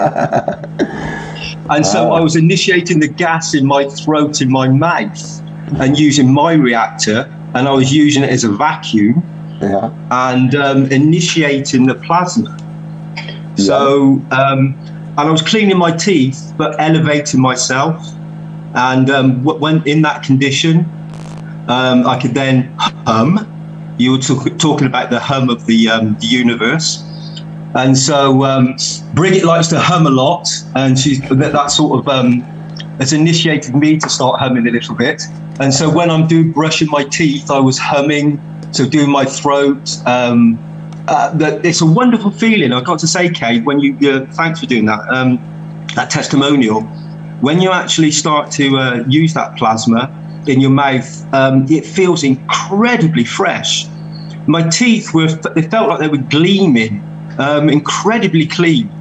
And it was a very wonderful sensation of peacefulness, but also within inside my physical mouth structure. It's a special thing to do. And as I said, what you've just been speaking about, initiating the plasma and using the vacuum of myself. As you said, Rick, we're all beings of the universe. We all know this, and so using this the spark, as Jefferson just said, creating a spark between our hands, a physical spark, no, but a plasma spark, that initiation of a thought, and the fields just growing and emanating from a vacuum environment from a core, and then just the thoughts and intentions of spreading that out through, first of all through my mouth, and then gently relaxing and letting the fields grow further and further. So becoming a different reactor, but nonetheless creating the fields of plasma and the fields of intention and beauty, giving it out.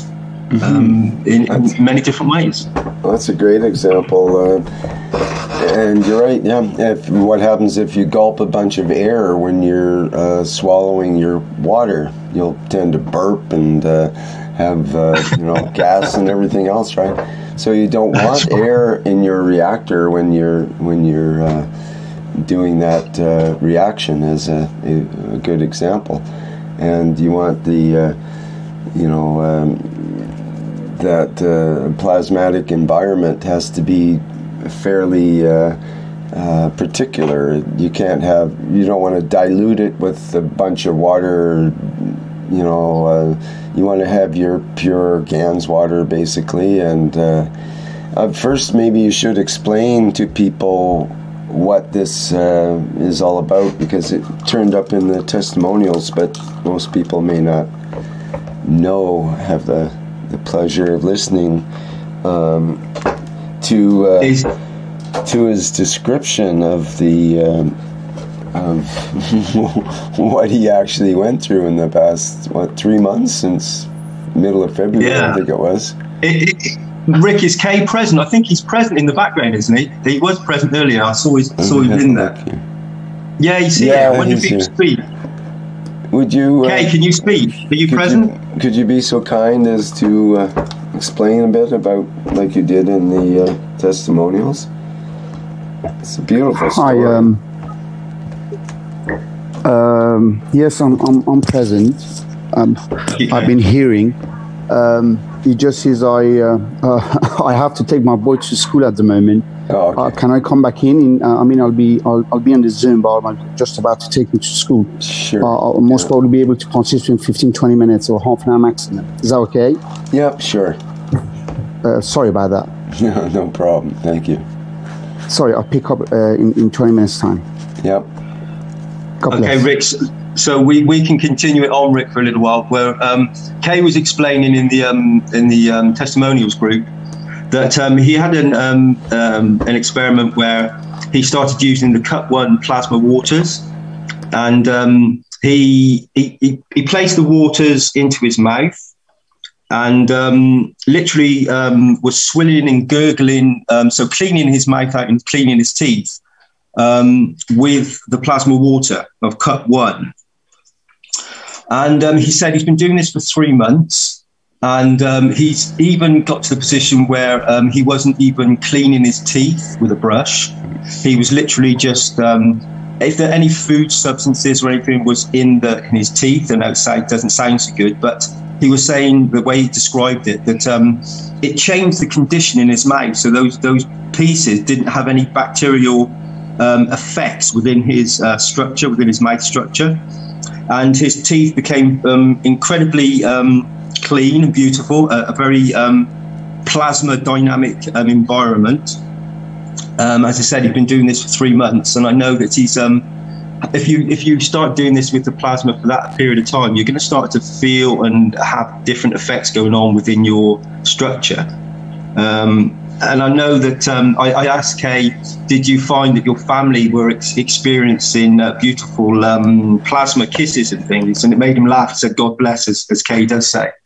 And I think it would. I mean, because it's you're elevating yourself. And it's a bit like, I can use another analogy, that the foundation has some wonderful soaps, plasma soap. And it's the same situation where you would have the fields of the soap. They would soak into your structure. And then when you shake hands with somebody or touch somebody else or touch another place, you would be elevating, you would be spreading the fields further again. It's the same with the condition with the 1 cup, 1 life in your mouth. A gentle elevation of your mouth structure.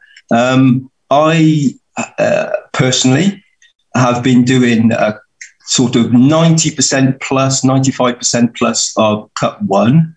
And I've been putting a little bit of cup 2 in as well, because cup 2 is very good for bacterial infections and those sort of conditions. So I've been mixing the two together and then swilling that in my mouth. I've also put in the amino acids, a drop of amino acids in when I'm doing this as well. And the amino acids, in this particular instance, I haven't washed them. So there's a salt content within them. So it tastes a little bit salty. I wouldn't advise that for everybody. But you would normally wash as you wash the plasma waters with your cups. I would also take off the amino acids, and I would wash those exactly the same. So you would have a different jar with the amino acids in, collect them, fill it up with water. And as I said, you would rinse the amino acids as well, so you don't have that salty taste. I don't mind it, and I know it has many beneficial effects. I know if you go to a dentist or in certain practices, they would give you warm, salty water to swill your mouth out, and it has all sorts of effects. So for me, it's not a problem, but for some people, they don't like the taste. So I would advise you not to leave the salt in. But then going back to the plasmatic conditions, I think that the benefit will be a beautiful clean mouth, a clean environment, and maybe, as Kay would come in and explain a little bit later on, many beneficial properties. I remember Kay saying last night that his gums were very pink and beautiful and fluffy and felt very correct. He said his teeth felt more close together, and the gaps were closing up and they felt more solid. So yeah, I think the cup 1 has a lot of effects. I think you said that several times about the pink gums. Yes, it's quite clear about that. Mm-hmm. Yeah, I think so, yeah. And that's important, as we know, Rick, because if you've got healthy gums, your teeth are definitely healthy. And I think that's where a lot of, I know issues I've had in the past. It's where your gums, you don't quite get out a piece of something, and so you're continually trying to clean your teeth. So with these plasma waters, if they bring in that condition back to balance, and for many people who speak a lot, or musicians and people that sing a lot, have a gurgle in it as well in their throat, and who's to say they won't have this angelic voice, elevation of the voice, let's say, with new sounds coming out. Wouldn't that be cool? Hello, Jefferson. Start a new fad. Good to talk. I was present and I heard what Kay said about his experience, and I started immediately to do what he was saying. And I can tell you, in 2 days, I felt a difference. Of course, I'm still brushing my teeth with the water as well and gargling. It's really powerful. It's really powerful. And I believe that you brought a good point. because of this experience or this. That's what we were talking before. Because when you put in your mouth, just thinking, I'm trying to understand what happens. If you put in your mouth and you breathe it in, although you have it in your tongue that has had converted to the gans, to our ganses inside the body, and the how can I say? When you breathe in my view and my understanding so far, when you breathe in, we give energy to the soul of the body. And when we breathe out, we give to the soul of man. So I was just extending a little bit the topic. When we make the peace dome that we spray everywhere to create this energy field in the same direction and the thoughts, I was just thinking, while spraying, if you put it in your mouth and you drink in that time, wouldn't it be another field inside us that will connect with the field of the spraying that you will have been doing, because of the experiments that Decay brought from his experience? I thought another thing. You said, wow, during the piece of dome, if people drink this water, we'll have more energy to put in this.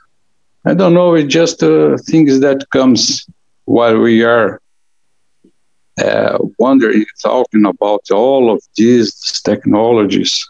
When you breathe in, breathe out, we take the energy from the souls of gases that are around us all the time, and we take them and give it back to them. I don't know. Sometimes I wonder. I just going. Yeah, very, Jefferson, that's beautiful. Yeah, of course you're correct. And it is the soul of everything. There's souls in it. We've been into this before with the soul of the light. And you just mentioned the soul of the gases. So when you start to realize that everything has a soul, there's a presence above us where Mr. Keshe has said many times that we as a human species think we are the top feeders, when in fact we're the bottom feeders.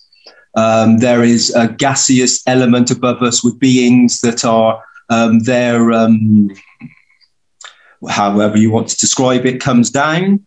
And we feed from that. So from the gaseous airs, we are feeding from this. So we are feeding from other beings, other souls that have expelled a breath, or if you say in a physical sense, but obviously if they don't have a physical body, then in a different sense, in a plasmatic sense, in a magnetical gravitational sense.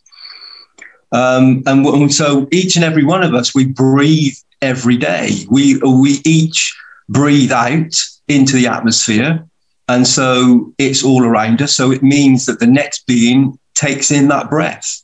So we're all deeply connected. We have to be, because we're all living and swimming and existing in the same field. So we all take from that energy source what we need. We have in that particular instance, we have no choice. Because we are creatures of having a physical structure with lungs where we take in the air, and we breathe this through our system, and then exhale it for other creatures, other souls to inhale once more. So it's a constant process. One other thing I would like to say, if I can, briefly, is when I, through some of the teachings, I come to realize that with the cup one, we were talking about taking it into our mouth. What I would do is when you do this, you tend not to then breathe deep into your lungs. So what I found is when I was going through a particular, like a metamorphosis, an awakening of my my soul, awakening of my physicality, my spirituality, whatever you want to call it, I found that if I took a breath into my mouth and held it and didn't let it go down to my lungs, and then started to do my thoughts and intentions, I felt the fields were retained around my soul, which is in my structure of my brain. And so I was feeding the soul the correct energy it required to then emanate fields out in a very dynamic core manifestation, beauty of elevation, not only to my own soul, but to all the souls that I was giving to as much as I could. So this is something that's a very beautiful intention, and I know that we've spoken about this when you move to the next stage, where you understand the soul is has a has a plasmatic condition. So if you hold the breath, that sacred breath, around your soul, and then give your intentions and thoughts out, you will find you will magnify, you will intensify your ability to manifest and give the plasma on with unconditional love to many beings as you desire, as you wish, and with it's unlimited. Where do you want it to go? From an atom to a universe and beyond.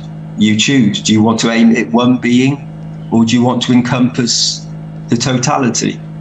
This really is your choice. Anyway, that's all I'd like to say, Nick. Thank you very much. Thanks, Rick. Thanks, Lucy. I'll let someone else have a little go now. Thank you, Jefferson. Wonderful, wonderful. Thanks, Dean. Thank you, Jane. When you were talking, it reminded me of this article which I ran into recently. It's actually from December 2008, a conundrum that we're in now.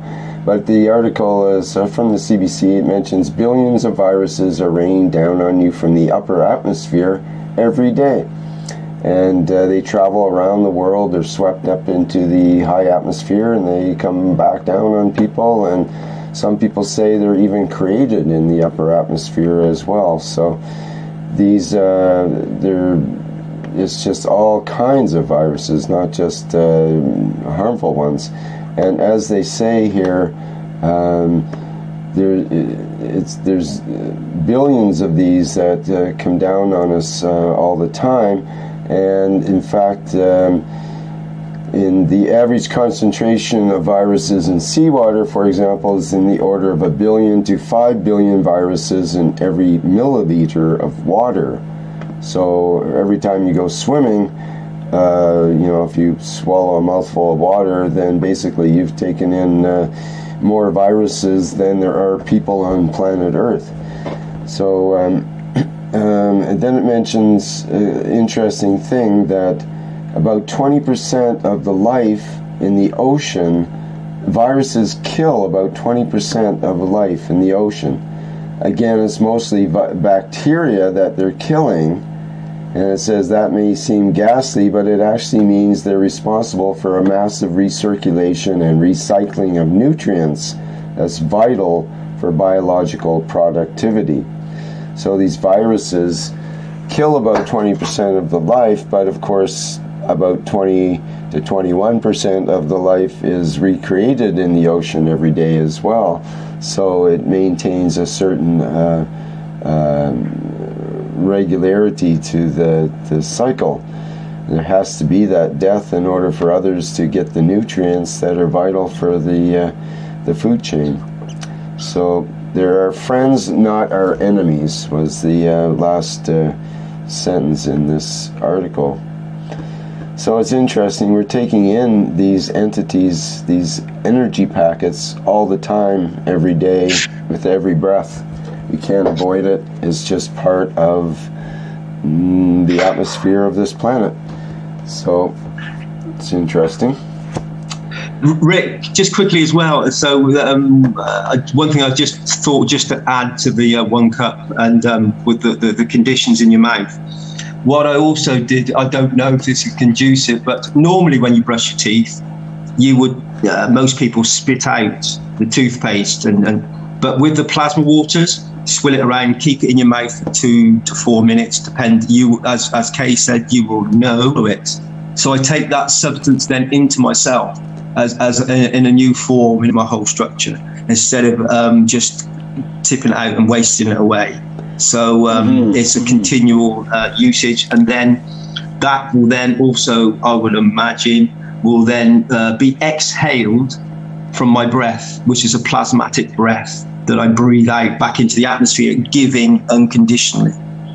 And just that thought and intention is beautiful. So I think Kay opened up a beautiful, wonderful door there that has many implications, and it's quite incredible, quite wonderful. Thank you, Kay. If you're listening, that was very beautiful what you brought forward. Thank you. So in relation to what we were talking about earlier with the sparking of the reactor and so on, what do you think is the sparking mechanism inside of our bodies? Yeah, good question, Rick. I think I sense it would be if you're talking on a scientific level, you're talking you're speaking on you want a definite interaction. Then it's like a sperm and an egg. You get this interaction of fields. Like an electron, a proton, a neutron in position. So from an atom to a universe to a planet, it's all the same. So there's a certain rubbing together of the fields. So for me, the initiation would be a thought and an intention, and then let the molecular structure, the subatomic structure of my being, the space gap between my cells, where, as you said, it's when you breathe in, it's the gap, mind the gap. It's that's where the beauty lies. It's in the energy that forms in the space. So for me, that's where it's initiated, to my understanding. I'm thinking more about when the substance is in your mouth and you've got the Gans water in there, and that's working against the bacteria and so on in your mouth and teeth, and your teeth are getting cleaned, and all of this this action with the Gans water has a sparking mechanism. There's something that is activating it, right? You are essentially chewing up this water and mixing it with what exactly? With your spittle, which is composed of amino acids and enzymes. So some people say the enzymes are like the spark plug of the body. I've heard that before for years and years, actually. So it makes me realize or think about enzymes, amino acids, and the hormones that that our body uses to do the conversions and so on. And often they have a radioactive component, actually, like the B vitamins and the zinc and so on. It can have a radioactive isotope component to it that actually does the heavy work of splitting cells and that kind of thing for when a mother-to-be is pregnant, then she wants lots of B to be able to have that radioactivity to be able to split cells faster, basically. That's what it's useful for. They take vitamin B supplements for that purpose. Yeah, that does have a very big impact on obviously on the structure of a woman in childbirth and going through that process. And you, as you rightly pointed out, Rick, you're right with the enzymes and the gases and everything coming together and giving us that condition that is being a human being. Like definitely Mr. Keshe said. Go ahead. Sorry. Go on. Mr. Keshe said about we're going to a position now where the procedure with having a physical child can be elaborated on, and you can have a soul child. So where the initiation of a woman going through childbirth and all the associations with it all will and can change. There can be a new condition where a mother would not need to have a physical birth. This is a new concept for humanity, and a deep one. It's Mr. Keshe's mentioned it and spoke about it many times. And there is a soul condition where you can have children of your soul. And I believe that we already do this with ourselves all the time anyway. When you have a correct interaction with yourself and with other souls, you're constantly creating souls just by your interactions with your environment.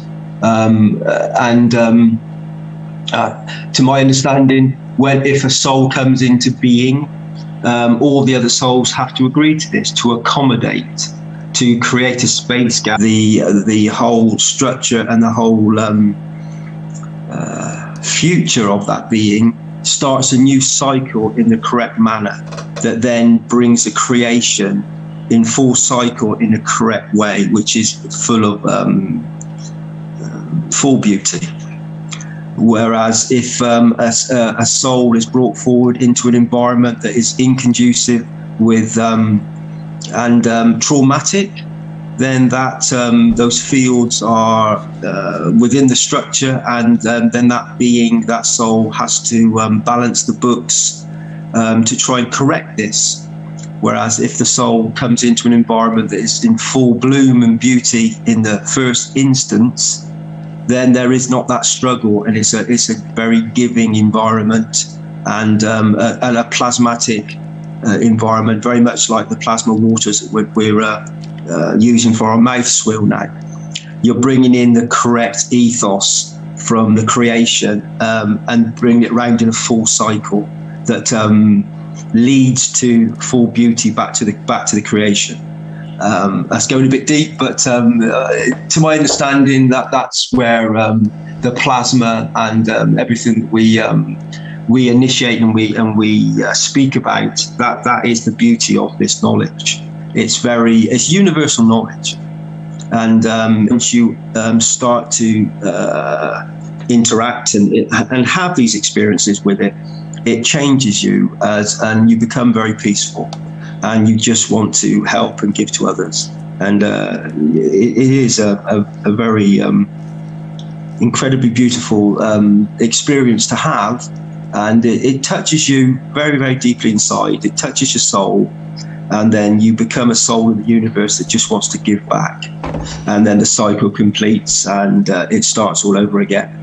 And the cycle of creation is magnificent in its beauty. Thank you, Rick. Sorry, I didn't mean to go on quite so much. Well, it describes what this was for me when I created this object of beauty in a vacuum chamber out of nothing, out of air, and tweaked it to the point where I could get as many discs as possible. It actually looks like sort of like a backbone or the discs of a vertebrae. These again are what's called Faraday discs, and they're concentrations of gas in between space gaps of of lack of ionization, let's say ionization and lack of ionization. And these tend to form these beautiful layers.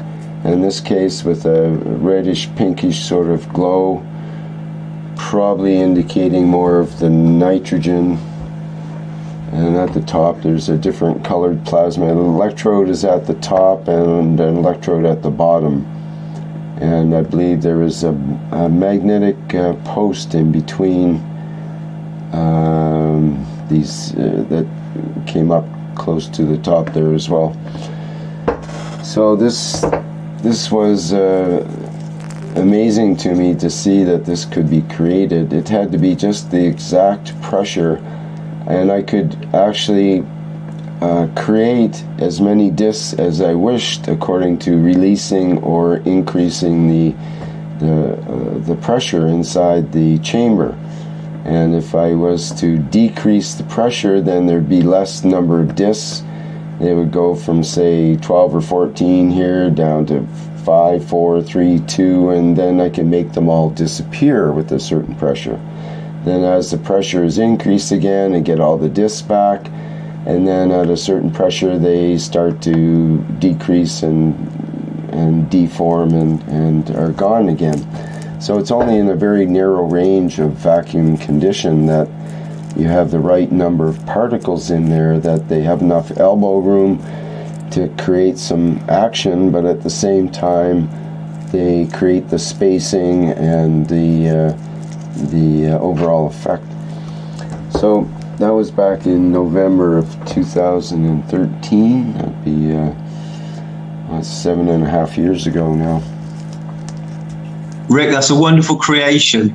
So that creation that so from your thoughts and intention, that we see this physical being in front of us, is it's quite incredible how diverse and how many reactors, as you've spoken about many times, and I know there are as many reactors as there are stars in the night sky. And so it's quite incredible when you release the energy from our thoughts and intentions into the matter state, what we manifest. It's quite incredible when you really, there are so many different creations. It literally is unlimited. It's just our own thoughts and intentions, wherever we put our focus, depending on the creation we produce. Many people, I've experienced this myself, where I've had a thought of an idea of maybe for something that would help, a certain condition, or an object that would, a tool that would benefit in whatever, commercially manufacturing, whatever. And then all of a sudden, across the other side of the world, somebody else has had exactly the same thought in a very short period of time, and this item has been produced. And this has happened a few times in my life. And so it makes me realize that a thought and intention travels distances, and other beings receive this information even when you're not even aware of it yourself. And then the manifestation happens. So that's another confirmation for me of the oneness of the plasma fields and everything being very connected, and the breath that we have, and how we all exist and receive the energies from exactly the same source. So as Mr. Keshe was saying, what are we fighting for?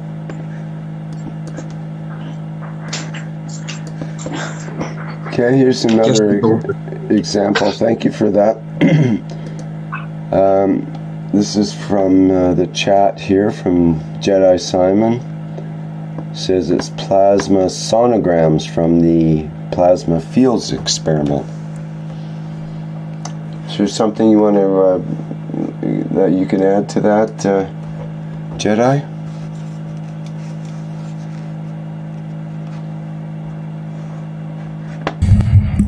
Hi everyone. This image is a sonogram from one of the experiments where I added plasmatic frequencies that I received with radio frequency equipment, and so I multi-layered sounds from the plasmatic rotors that I was using together with music, and so there is let's say multiple layers of sounds where we find in the horizontal lines the structure of the music composition, but the plasmatic is not fixed to a specific frequency. So in fact it is widespread on all over the spectrum, higher above the frequencies that we could even listen to or capture or perceive. So there is no limitation to 22,000 Hertz or 20 below. And we see clouds moving, in fact. So within this kind of recording, I am only capturing the audible sound, the portion, and then I am using it to create work artistically from a point of view of composition within music by putting together natural waves, something that goes like wind.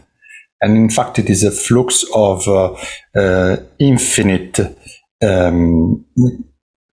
maybe plasmatic kind of particles or waves, shapes that are conforming this kind of clouds.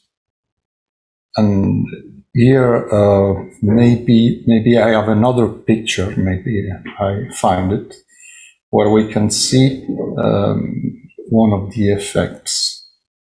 Let's see, maybe the second one. Let's see. And so it's a sonogram is another way. So we can listen to the effect if we transpose this kind of magnetic signal within music, or we can translate this kind of signal into a sonogram and see the effects. So it's like in this spooky radio, we have in fact plenty of frequencies reaching us at the same time. It is the same mechanism we use in VLF apparatus, where you can record or see a wide spectrum at the same time. So your receiving takes place in that specific channel. But when you want to see the whole picture, then you're going to receive a wide spectrum signals. And then that is the, let's say, a way to see or to feel the fields. Yes, the second picture, in fact, is little better, because in the second picture you shall see like a sliding effect of parallel signals moving. So it's a cloud and a flux of energy. It's the second picture that I just sent. And this is a possible way to translate plasmatic into some sort of signal that we can detect by considering a visualization or listening to it. 1, 2, 3, 4. The fourth and the fifth line This is a stereo signal, so in fact we have double lines. You see that in the first and second frame, you have all this kind of moving parallel lines rising up and then moving on one side. This effect can in fact be produced by placing your hands next to the plasmatic source. And in fact, your hands shall interact, and probably they are going to absorb, so creating a dampening field around, because they are absorbing the plasmatic that is coming. And the plasmatic field, in fact, has this shape that you see here. So it is a kind of expansion of parallel but moving at the same time fluxes of energy that are fields that work all together as in scalar wave propagation. So it's a sort of ordered gradient scalar emanation, which we see as a white noise, because we haven't enlarged the picture yet. But if you expand all the picture, the sonogram, you shall see that there is a metric, a quanta. So that is what I was calling some sort of quantum cymatic plasmatic effect. And so these fluxes are not created by this part here is all white. The upper part is all white sound, and so it's like a cloud, clouds upon the music. So the music reaches, let's say, 40% of the picture, and then you see the plasmatic clouds on top of it, moving regularly. And so there is a rhythm, pulses, 2 levels of pulses, and so this is playing with the plasmatics and music, so creating together with nature or energies. It's a way to express this kind of concept from the artistical point of view. So this is a visualization, and the Rick's experiment well, you can use the same kind of apparatus to record it, and then to find out the harmonics, to find out if there is a scalar field, to find out if there is order or quanta. If it is quantized, then we could match that rhythm to collect the field. That is the resonant point of, let's say, the link, the contact between dimensions that are usually, let's say, merging one into the other, but these merging fields are what we could call morphogenetic field, that is giving shape to all life, to all matter, to all fields and energy. And these energy fields are a part of this morphogenetic. Morpho is plasma. It is giving shape. So morphic in this sense is what comes before the manifestation within the matter state, which is what we call the spiritual or soul. So it's kind of not projection. It's because to project is to go from A to B.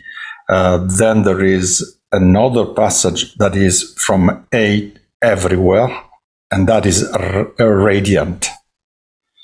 Then you have plenty of stars, so you have multiple sources, reactors, creating all these morphogenetic fields that are mixing up creation.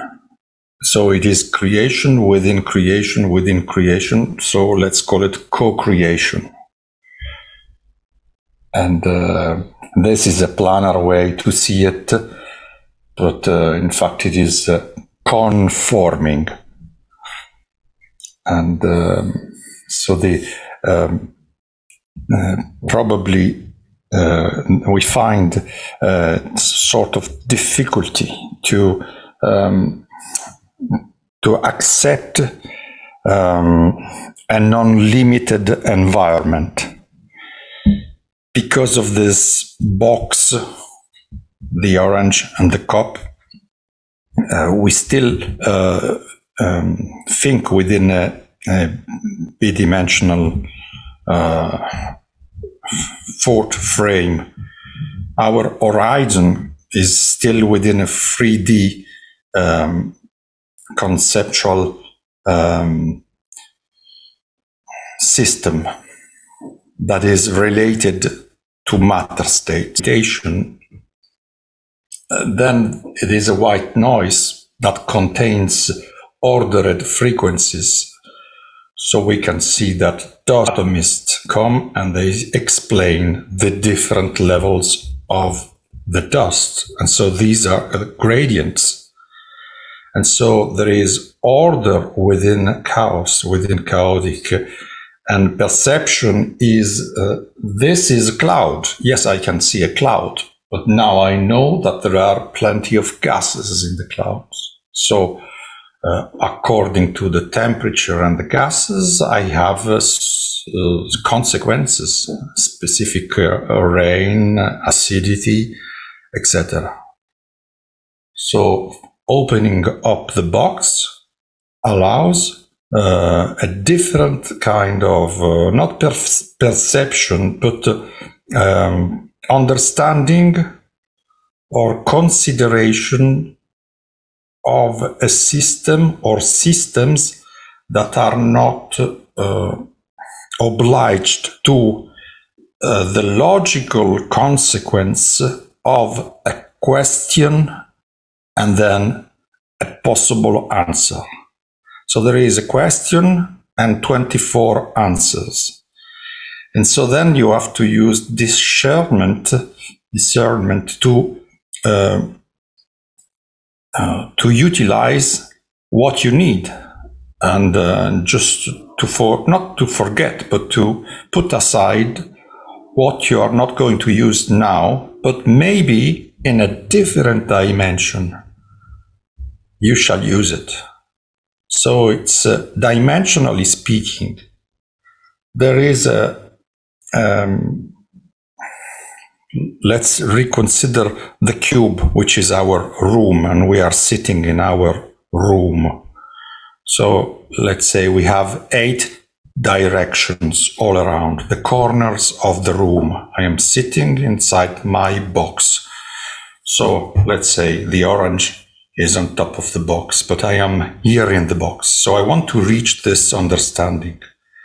I start with a fixed corner, fixed value, a fixed idea, and my question is there. The first one is a fixed.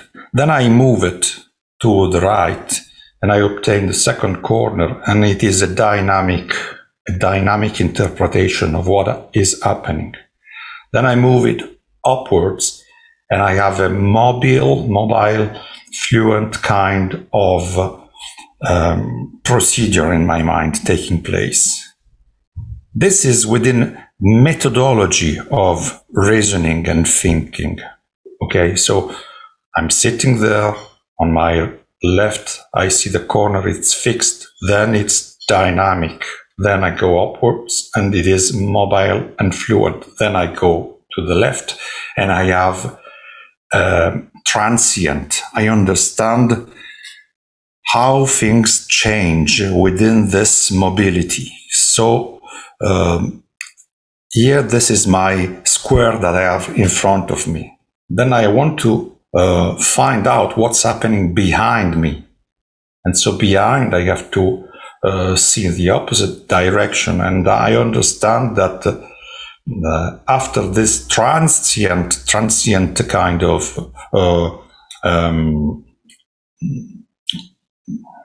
let's say effects, procedures, changes that are taking place within my understanding or experiment, then I understand how I can interact with them.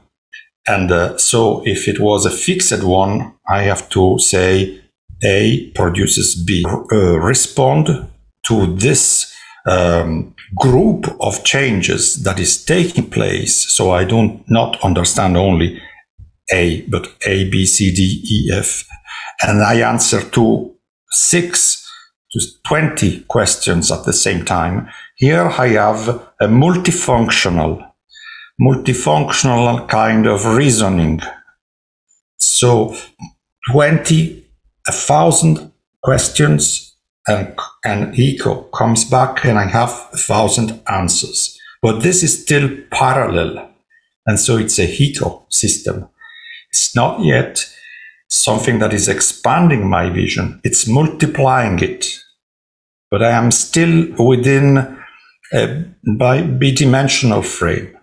So then, on the 6th corner, I find the plurifunctional function of this kind of perceiving and understanding. So whilst I am, in fact, I start with the parallel thousands of rays going and coming back. Now I am in a radiant condition, and so I see things not from one point of view or the opposite point of view, but from the center to every direction, every possible direction. So signal is in fact penetrating, it's like the sun, a star, all the system. And there, this signal, which is the morphogenetic field, is creating reality. So I am present and understanding is present, but I still have to deal with the last two, let's say, corners of this room, which is transformation, which is the consequence of this radiant intelligence that is emanating. So, in fact, you are sitting right in the middle of the room, and you are the sun. The soul is there, and conscience is present. And so you are radiating. And then this transformation, which is the matter state, in fact, becomes aware of a state of transmutation that is taking place somewhere else. So it's a higher level within multiversal conscience. It's not looking at a universal and multiversal. So, and so this gives, let's say, the meditation within this room, which is not limited anymore, because now the corners disappear, and when we collect the answer, we go back to concentrate, and so corner number 9 of this structure is not existing, but is there, because within physicality we have the hypercube, but number 9 is when we go back to the source, concentrate what we have gathered, put together, and then expanding all this through a 0 point that allows a new creation.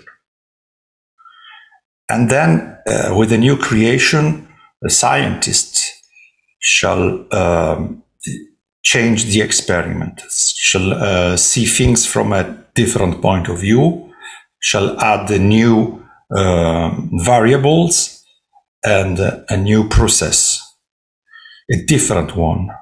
And so the room is going to be another room. We have to paint, we have to renew it, we have to fix things. Okay, it's another level. But this, every time you are working within these, let's say, what was it called? Castle of memories, something like this. Within these chambers, and then moving from one to the other and to understand, to perceive. It's a methodology within thinking. And because of our limitation within coherent questions that require coherent answers, logic, in fact, is going to oblige our mind to a limit. That is a cultural frame, a typical horizon. Once you open up the chamber, and so you are the cup or the orange or both or all the orange trees, it's once you are interdimensionally connected, memory is not a limitation anymore. So you are going to meet a position where, because of transference, that is the concept that you expressed, I think something, and this thought is straightways on the other side of the world. Someone thinks that he has found something. In fact, you found it, but he does it. And well, this is transference. It does not belong to the person that is thinking. It is something that is shared. So there is no, in fact, selfish ego that is taking place, because it is time for this thought or this manifestation to take place. It's not only a matter of a man deciding on his own, because there are billions, trillions, quadrillions. There is no limitation in creatures, in existing. So life says, I require this here or there, here it is. And 20 shall do it the same moment, same time. Monkeys with potatoes in salty water. That's transference, direct transference. And intelligence, in fact, is able to reach, with the help of wisdom, this level, where logic is not the limitation of this reasoning. And so cultural systems, one day or another, they have to just sit down themselves and say, this is my limit. I have been sharing this school, this knowledge, this understanding, but now I am old enough to sit down, obsolete. And so this is a way to face the fact that any kind of creation within a matter state, and even in a thought form, is going to find its own truth, its own limitation. And so then you go on to another room. So 9, you concentrate, you get all the information, all the knowledge, you put it together, you call it whatever you want to call it, any kind of movement. In history, we have them. In philosophy, we have them. You call it what you want, you put it there, it's in the book, encyclopedia. Correct. Okay. 0 point, and you start again, and you see things from a another point of view. And this is the possible comprehension, probable comprehension.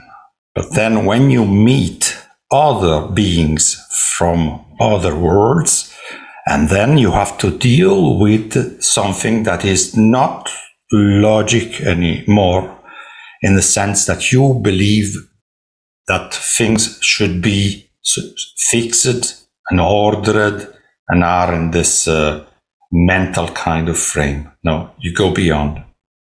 And that is to share. That is to share. It is comprehension, but it is to share.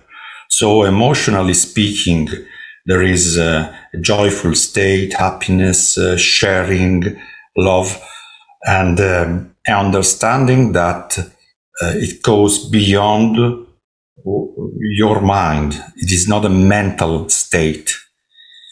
It's kind of body-mind process within physicality, spiritual happiness. These fields are unusual. Sometimes we reach them, but they last they don't last a long time, but a few minutes, a day, a couple of days. But there you found the perfect alignment or expansion. It is not fulfilled by reaching and grasping and putting this treasure in your pocket and hiding away from the light. Fulfillment, in fact, is a part of the gift. It's when you reach a point where the artist is giving back all his understanding, and so this transmutation within the room becomes the opera, the work, and you see this wonderful sculpture, painting, composition, and this is a mission for that artist, for that man, because it's going to radiate. It's not going back and forth. It's not going like ego. It's not repeating itself. It's going on. It's going above. It's reaching other dimensions. So this is total expansion of love, intelligence, order. It is creating within sharing emotions. With music, you have direct emotions, colors too, and transmission of mood, and this feeling, you get in touch with it, and immediately you are inside that room, and you understand the life, the mood, the attitude, and you go back to that moment. So you jump in time back to that period. And so all this is recorded, is within. And at the same time, if you are able to transmute, you are the cup, you are the orange, you are all the orange trees, you are expansion of this.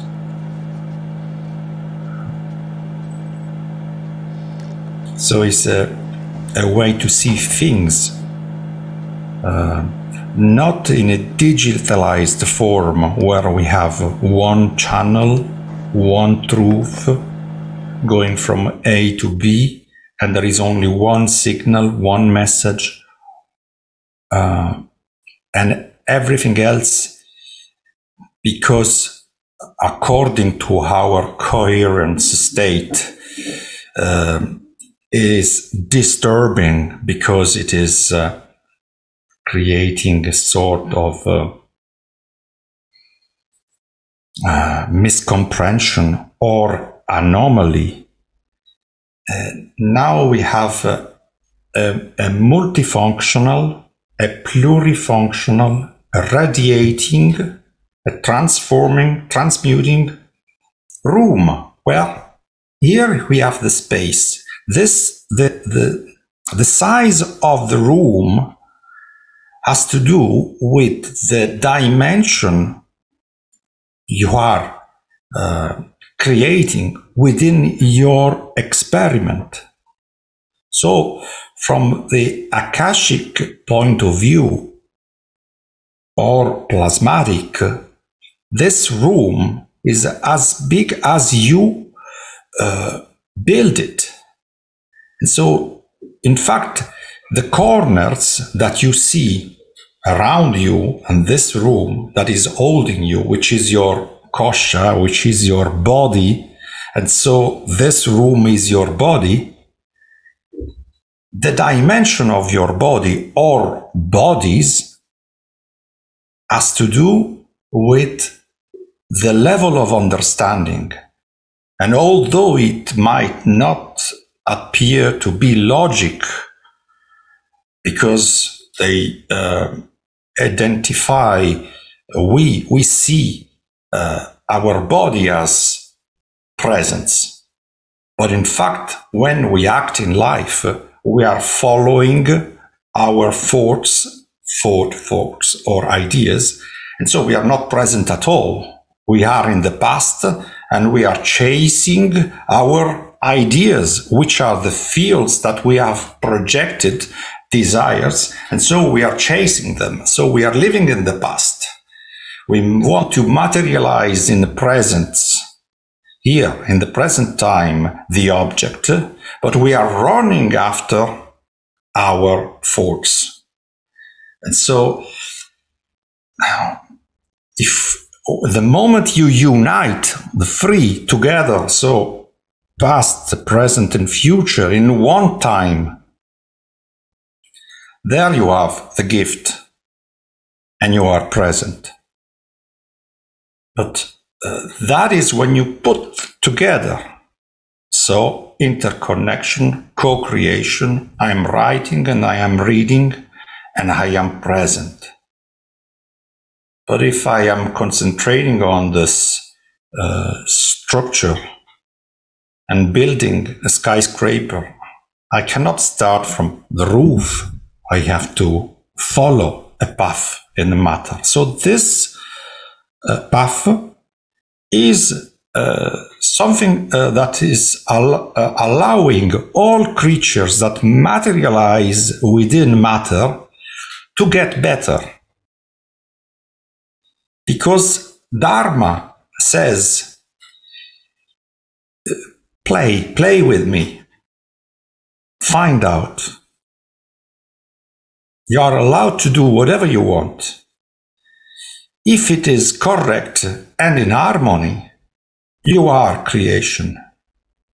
You are the creator, the co-creator. So enjoy it. But if you do not follow the harmonic path, and so you are not doing your job as a multiverse, because you are infinite quadrillions of creatures living in harmony in the same body. If you are not following this, this shape is going to lose its matter state coherence, and fields are going to be used in another way by someone else whose conscience is integrated. If you are not integrated in this and you are detached, then you are apart. You are not a part, you are apart. And so loneliness, and so pain, and so fear, and all that goes to a gravitational state where absorption, where densification, where coagula takes place. And this means that you are going deep down and you have to start again from the lower level to climb the mountain again, to reach the top of the mountain. So this is because sooner or later, within samsara, this is going to take place. So it's only a matter of time from our point of view is still present, past and future, but another dimension is taking place at the same time. So it's a matter of conscience. And once you are there, you reach that non-local zero, then the new room, the new body, let's call it new. The dimension here is something that was unthinkable before. And so it's sort of rebirth. When you reach this light, it's rebirth. The moment you participate to co-creation, that moment, you could call it within the 5 elements, when you reach the ether and plasmatic and light is conformed. That is light bender. So after the 4 level, earth, air, fire, water, you have light benders. So these are creatures of light, and they are above our, we call them angels. Okay. It's higher up. And then these are rays, and they participate and they radiate. So putting together all this, I mean, it is a room, you meditate, you concentrate, but open it up. Wherever you are, just sit down, you are in the middle, you are the cup, you are the orange, you are all the orange trees. You are the essence. So just to share it, radiate. Okay, let's stop here. Thank you.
Good morning, good evening. Not really, I just came as a knowledge seeker to learn. You have a very nice dog. No, I just came in. As you know, we are traveling, so sometimes you got to sit and wait and sometimes do things. And I thought I'll come in. I tried for the past hour to come in, but then so much happening around the foundation. So I just managed to creep in for the last minute. I sent you a message. Is the session still on? I didn't get any reply, so I came in the back door. No, I'm just here to listen. I'm like everybody else, a knowledge seeker.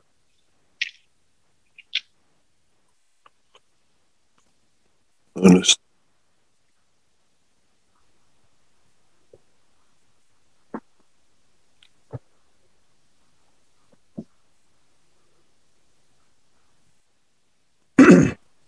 Hi, yes. Good morning, Rick. Sorry, I couldn't speak earlier as I had to do the chores.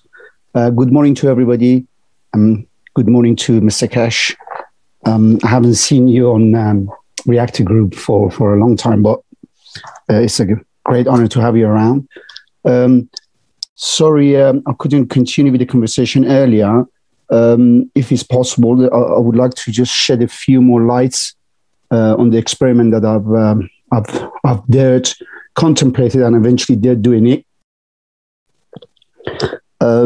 So the mouthwash with COP1, obviously Mr. Kesh has mentioned that CO2 and copper GANs, you could gargle your mouth and after that as a solid or spit it out. So with that notion, with that understanding, I thought COP1, Cup of Life, will do the trick, as it contains the three basic GANs that our body is built up, so to speak. And Rick, did mention that you could use a bit of a copper GANs or plasma water into this solution and rinse your mouth. Yes, he's actually correct. But we do have 50% of copper GANs, plasma GANs of COP1 anyhow.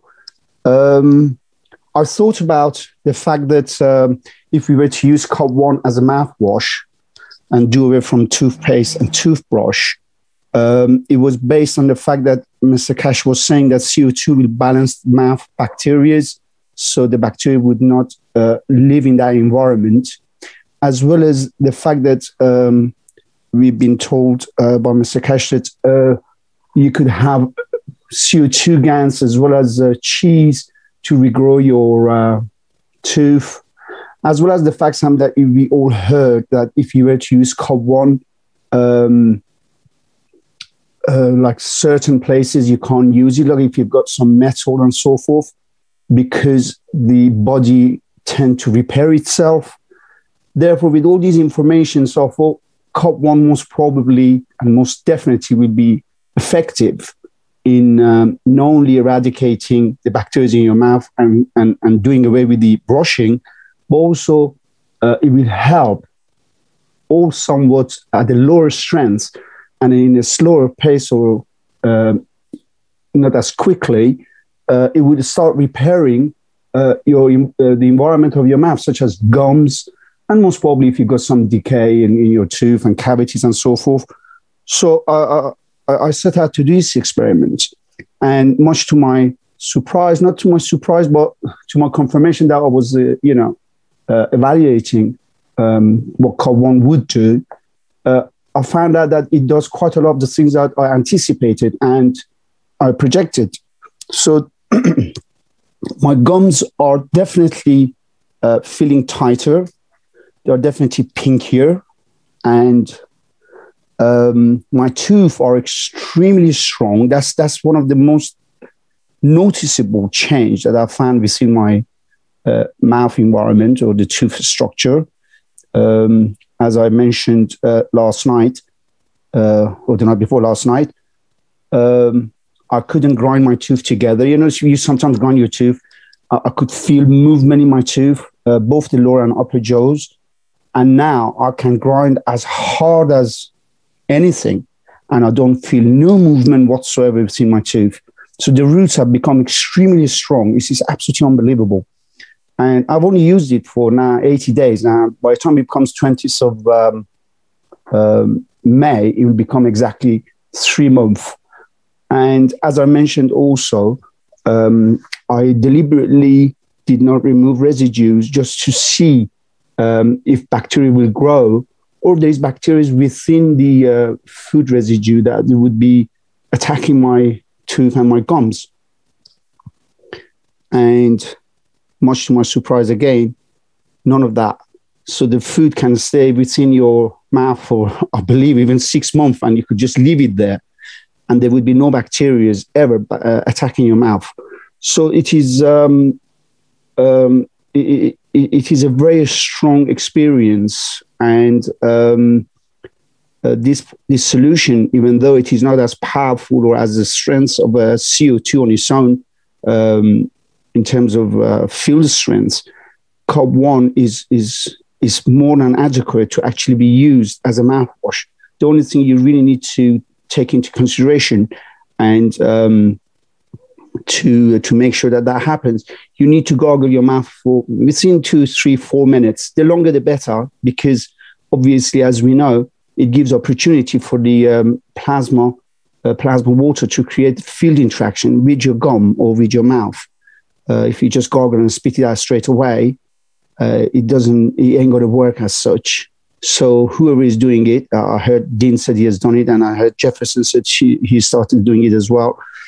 And you need to gargle your mouth minimum 3 to 4 minutes. You can feel it yourself when the field is actually interacting within your mouth environment, because you feel the texture of the solution in your mouth changes. It becomes really bubbly.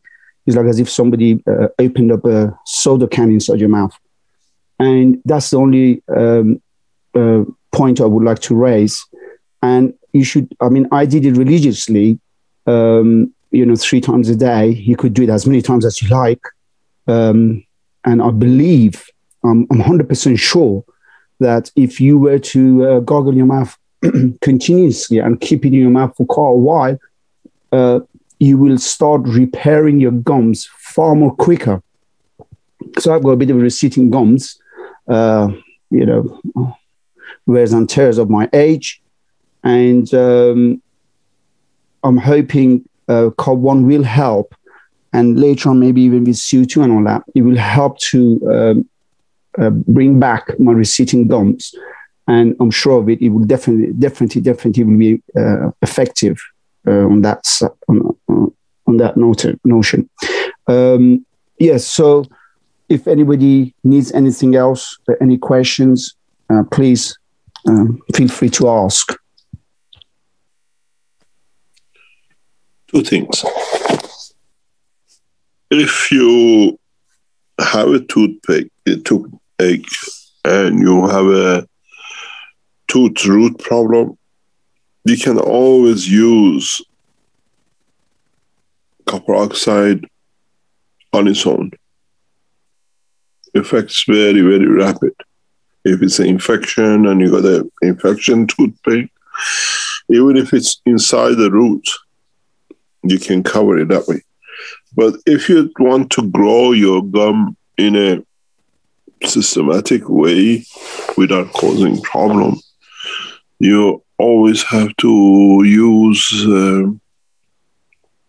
amino acid of CO2. When you want to wash your gum, you need 1 drop or 2 drops of amino acid of CO2. And in the near future, I teach how you can use your breathing system or like a mouthwash to elevate your soul. There is a very rapid way you can do it, but now is not time for it. The way you breathe, you change your heartbeat.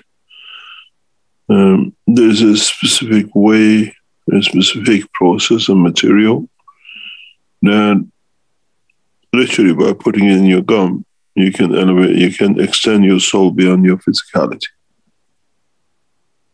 You can't inject yourself. You can't put things somewhere then expand or put a helmet. The back of our throat, where the 2 dangling bits are, is a position where we can use to expand the soul very rapidly. It's a technique, and I have taught this technique about 7-8 years ago, and nobody could understand it. And because that time people are not aware of what we're talking about. But you can use it to expand. When we say, sorry, I've just eaten something. When we say you can extend the soul, one of the ways done is to reverse back a lot of energies into the soul, and you can do that with your gum. And so part of the process of, you can do it within seconds. I said this to I think one of my children years ago, is that when you put, in olden days, they used to put cyanide in their mouth and they could kill themselves. There's the same process that you can do to more or less disappear. And this is very easy to do.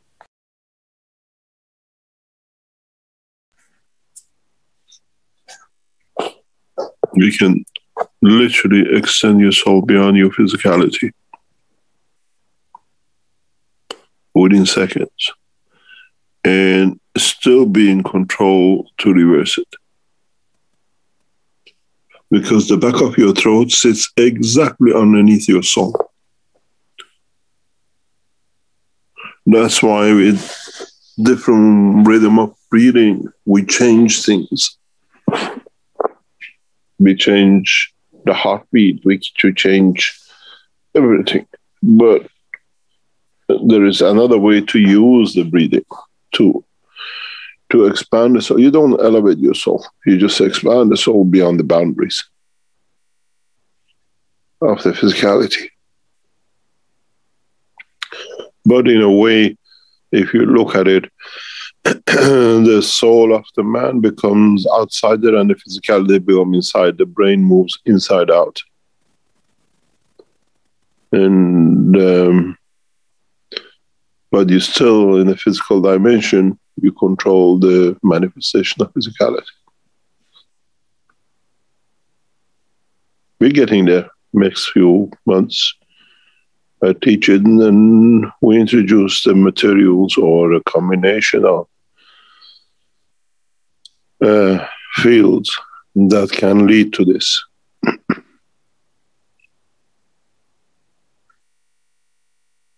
So you're not very far out, but if you want to grow your gum, it has to have a link to it to grow, and you need to have amino acids with it.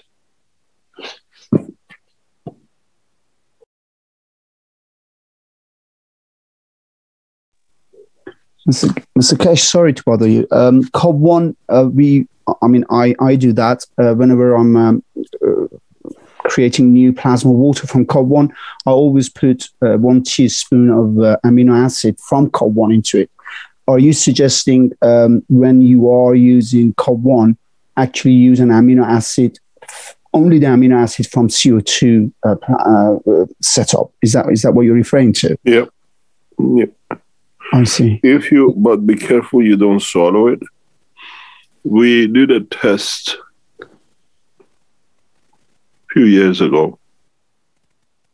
And in the test, if you put your finger every morning into the amino acid of a combination of cancers, it's a specific combination, you don't need to eat whole day. And you actually get fat. And the person under consideration, he actually built a huge, beer belly.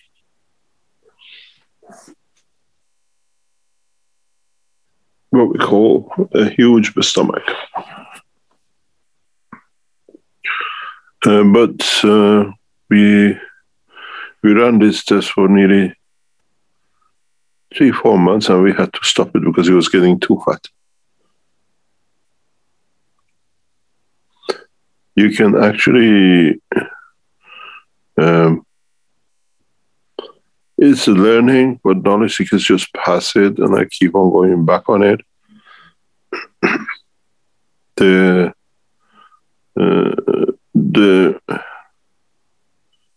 What I call is just like you get an apple, you take the seed out, you take all the skin off, and then you just eat the skin and the seeds, and you leave the apple aside, which you wanted to take the energy from it. So even though you get more energy from the seeds, knowledge seekers have not the greed to do things or the blindness trying to do things. They have closed their eyes to a lot of the knowledge in the GANs technology. In a way, I explained this some times ago. It's exactly the habit of the man. The way we went for energy from the production from nuclear, and we left the best out. In technology, in GANs technology, all the knowledge seekers done the same. Repetition. The best part of the GANs technology, none of you touch. And very few by accident touch, and then they don't understand.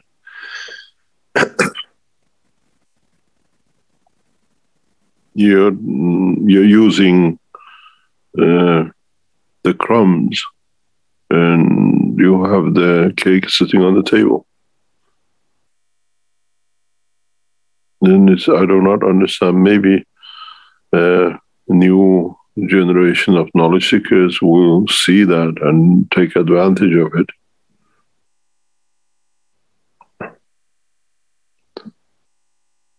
But if you look into combination of the usage of the GANSes,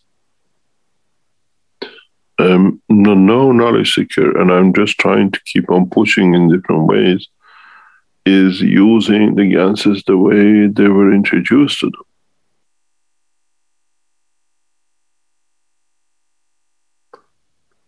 And the way they were put to. You got to look at the GANSes beyond the things you do with it. Far beyond the things you do with it. And always don't look at the GANSes, look at what's outside, how you want to anchor to the things outside. You want to grow a gum. Gum doesn't grow on its own. It needs a point of reference. It needs meat. It needs protein to build. It needs interface position between the gum and the tooth. If you look at your gum is separated or is not what it used to be, it means that you have created a field separation. Why? And it stays there. Your gum changes cell every few weeks, but it keeps the shape because the cell produced there has a different magnetic field in respect to calcium. So it separates itself. You have to change that environment. That when the field changes, the gum grows back in, but it's weaker. If you what you call separation becomes bigger, you're going the wrong way. You have to change the GANSes to decrease that field.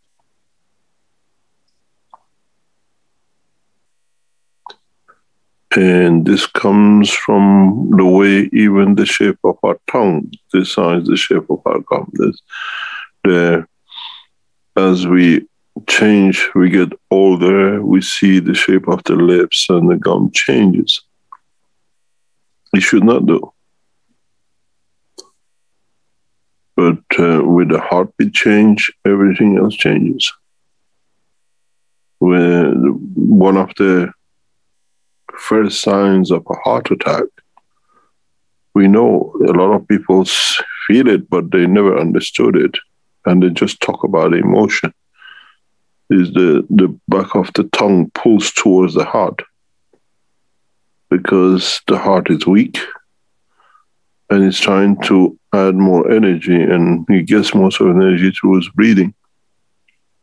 So it pulls on the tongue to create more cavity in the mouth, to breathe more through the mouth, to allow that energy. And when you speak to most 99% of people who have heart attack, they tell you they had a pull prior to on the muscle of the back muscle of their tongue.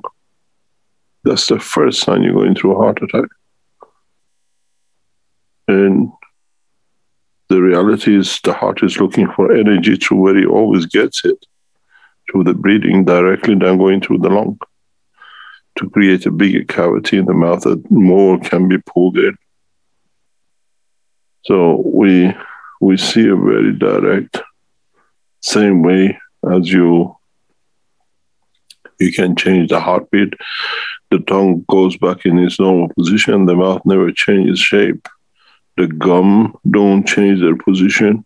You don't have descending gums, and the life is normal. In the new science of man, you have to look at the totality.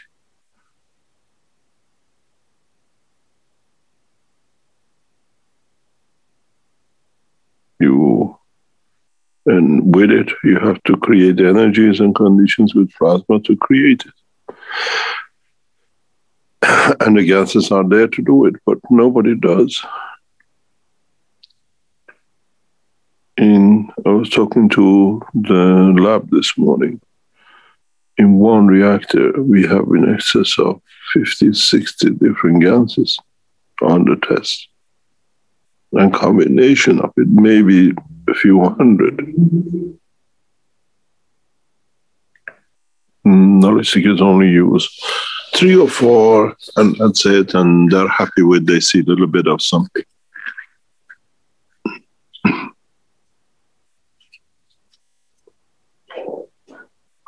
Try to extend the knowledge and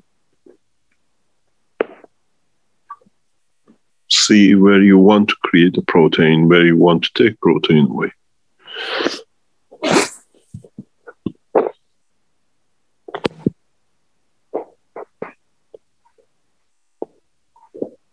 Then your descending gums or ascending gums will be perfectly done.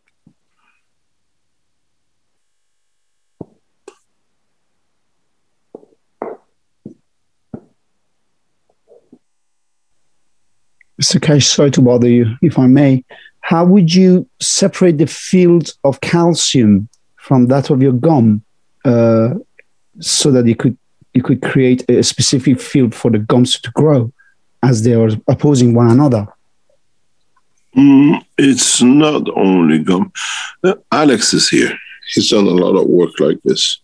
He's done a lot of, he does crazy tests. And he can tell you a lot about these things. One of your most adventurous, what do you call it, gas scientists is here.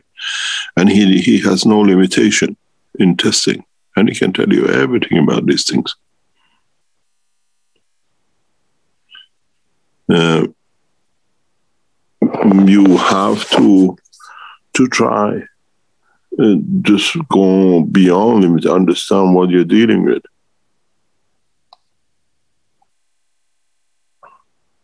When you deal with what's the calcium, why do you need the calcium? Maybe the field of your calcium is too strong, that it pushes, creates that gap. You can even take germs out of it. We've done a lot of work with mouth, huge amount of work with gums in the Keshe Foundation. you can grow your teeth, so you can adjust it. With one of the knowledge seekers now, we control, in one of our tests, we control with a few drops the condition of the whole body.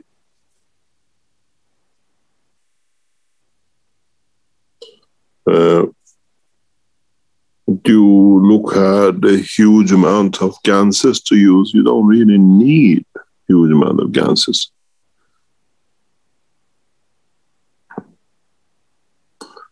In some of the illnesses, we just use one drop.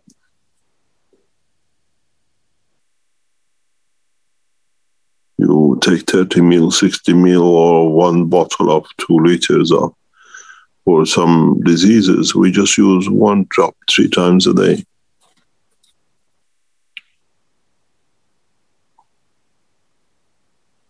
You got to explore and expand the knowledge.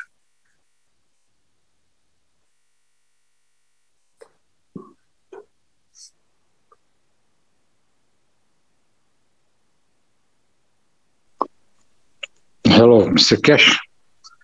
And I ask a question, is Jefferson from Brazil. Yes. Jefferson Rodriguez. Always glad to talk to you.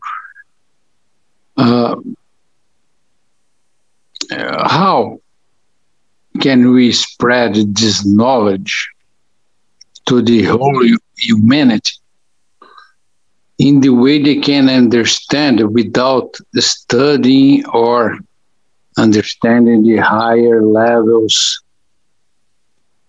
Because the humanity, or the people, the trees and the animals in this planet, and even the planet, must be interacted in this effort of to bring this technology or this knowledge fact. How can we spread this to the whole humanity, or the existence of people around? I'm going to be a bit nasty here. Yeah. Thank you.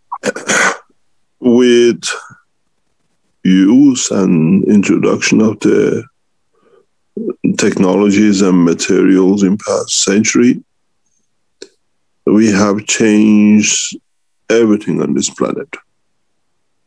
As humans, or we call ourselves the king of the creation on this planet, with whatever they call CO2, whatever we call it global warming, whatever we call it the pollutions of the waters, the pollution of the air. We done everything through introduction of the technologies, which we tested. Now, with the knowledge we have, we can do the same. Knowingly or unknowingly, if enough of us put enough of these materials, which are the big cornerstones of the life on this planet, we change the same.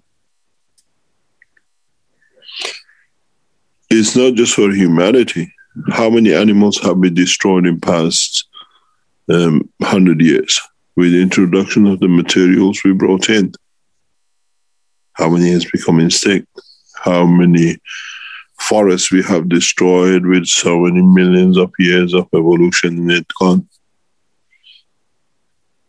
Be it by new technology, be it by contamination. Now we have to do the same thing with gases. Some we introduce directly, and some we, through the operation, we change. We've seen it in China. Chinese, through water, gas waters for years in lakes, and now we see changes part of China.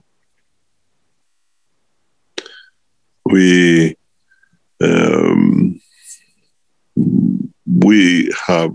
come to a position that we can bring these changes the way we've seen. We have a direct effect on the what we call eco cycle, and what we call it psychosomatic, but I call earth somatic. In a way, if we change the atmosphere and the condition of the fields of this planet, the physicality of this planet, which is its animals and its waters, will change. We are looking in the wrong way. And one of the first things which we will see changes to come up, hopefully, will start changing city by city. Are we setting examples city by city? And then it'll take hold. Then it'll change. When we change the environment of the cities, we can change the environment of the planet over a short time. The best thing happened to us is this position of the environment and even the corona, even a lot of other things. We are in a conjuncture where by introducing technology like GANS technology, we can change not only the man, the atmosphere, the whole of the planet.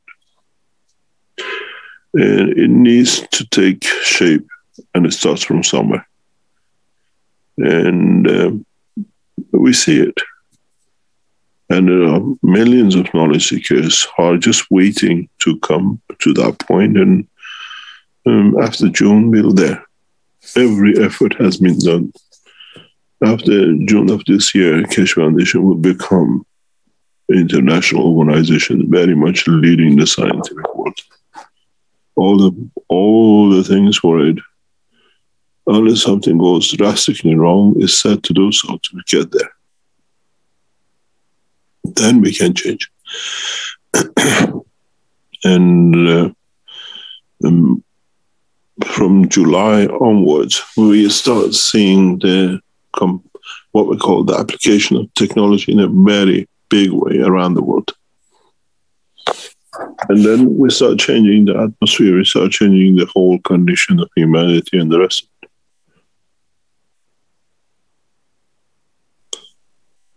There's a lot of work going on in the background. Before, we used to tell what we're going to do, and they used to go and overshoot us. Now we don't. Now we work very, very powerful underneath, and we act up. I always go back, it's written on the internet that they called the military, they called the police, they called the exhibition center, they called the office of the Prime Minister of Austria. And they said everything possible to stop the exhibition in Linz. And what did they write themselves on the internet? They told us he's a nuclear physicist, he knows what he's doing. And these are the people who we shared bed with. We shared everything with. While when you have an enemy inside, you cannot grow. And now we are growing. Because there is no preempting. And maybe we needed that to be delayed so much. We don't put it out. They put it out. That they called everyone to stop the exhibition units. Can you imagine what they've been doing in the background for years?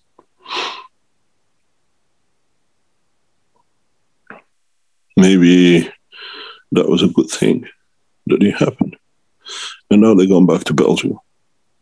The biggest enemy of the Keshe Foundation has gone back home.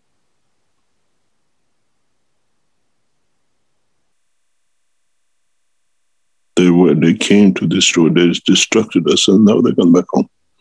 Exactly like the others. They killed us, they destroyed us, and now the knowledge will come from where it's supposed to come. They were always working with them. We had the biggest enemies in the nest.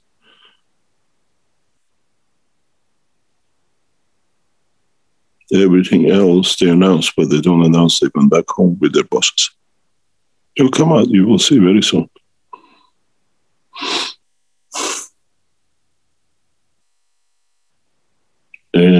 Now the time has come, the change has come, and we don't announce that they cannot do any more damage. Then all the rhetoric you saw on the internet for months, exactly what we saw with Red Circle. It was all planned, the same words, the same things, and we saw him walking with the police officers in the court. Now you will see the pop out of Belgium. Because they couldn't succeed, we managed to curb it. We lost Fabio with the prior knowledge they knew. And I explained this, and I'm just very slowly opening it for you to understand. When we said we had the enemy inside, the enemy's gone back home to the bosses.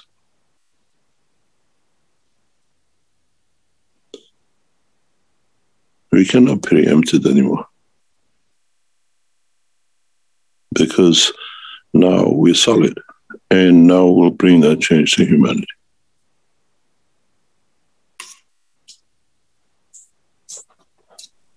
Thank you. Thank you. Thank you very much, Mr. Kesh. You're welcome.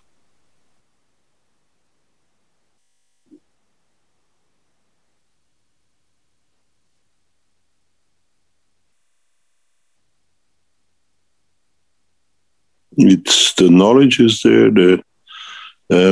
Now we have governments who stand behind the technology because of the technology.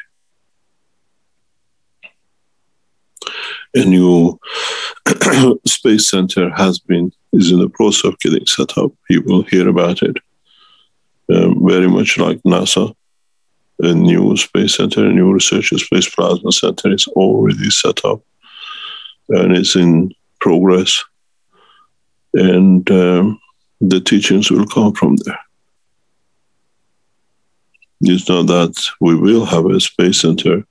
A new space plasma center is already in development. By the time I return to Iran, will be announced. And then we lead from there. And then it's not just the space, it's changing the environment, changing a lot of things.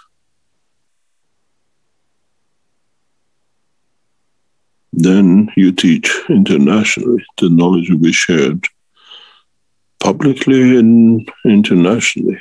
Then we all will make that change. And with it, we elevate ourselves and the planet and the rest of it, and the knowledge.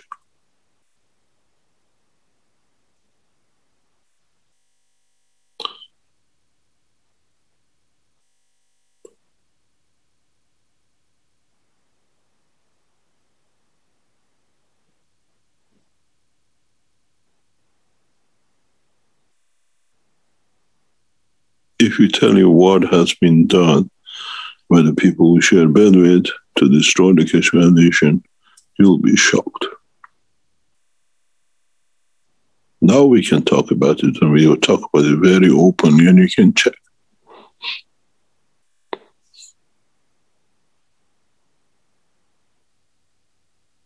Fabio's murder was planned, and they knew about it. And I'll tell you exactly how. And it's in the recording of the time when Fabio died. You just don't listen.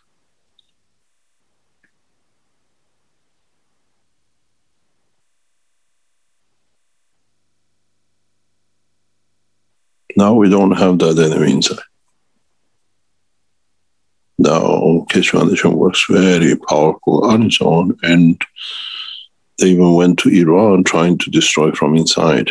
But those who were working with them have already been captured. They're already on there. They got what we call the booting order.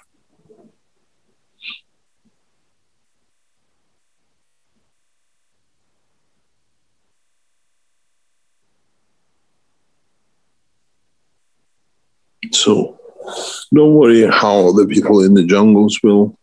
Then technology is said to be taught and said to be taught internationally.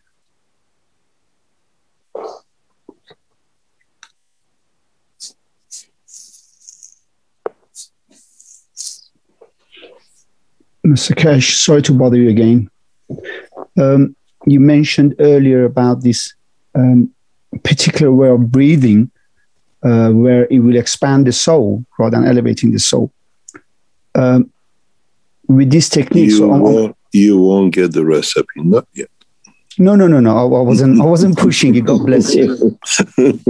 God bless you. Never, ever. You know when to elevate us or the humanity as a whole. Everything is in your hand. No, I wasn't coming from that angle.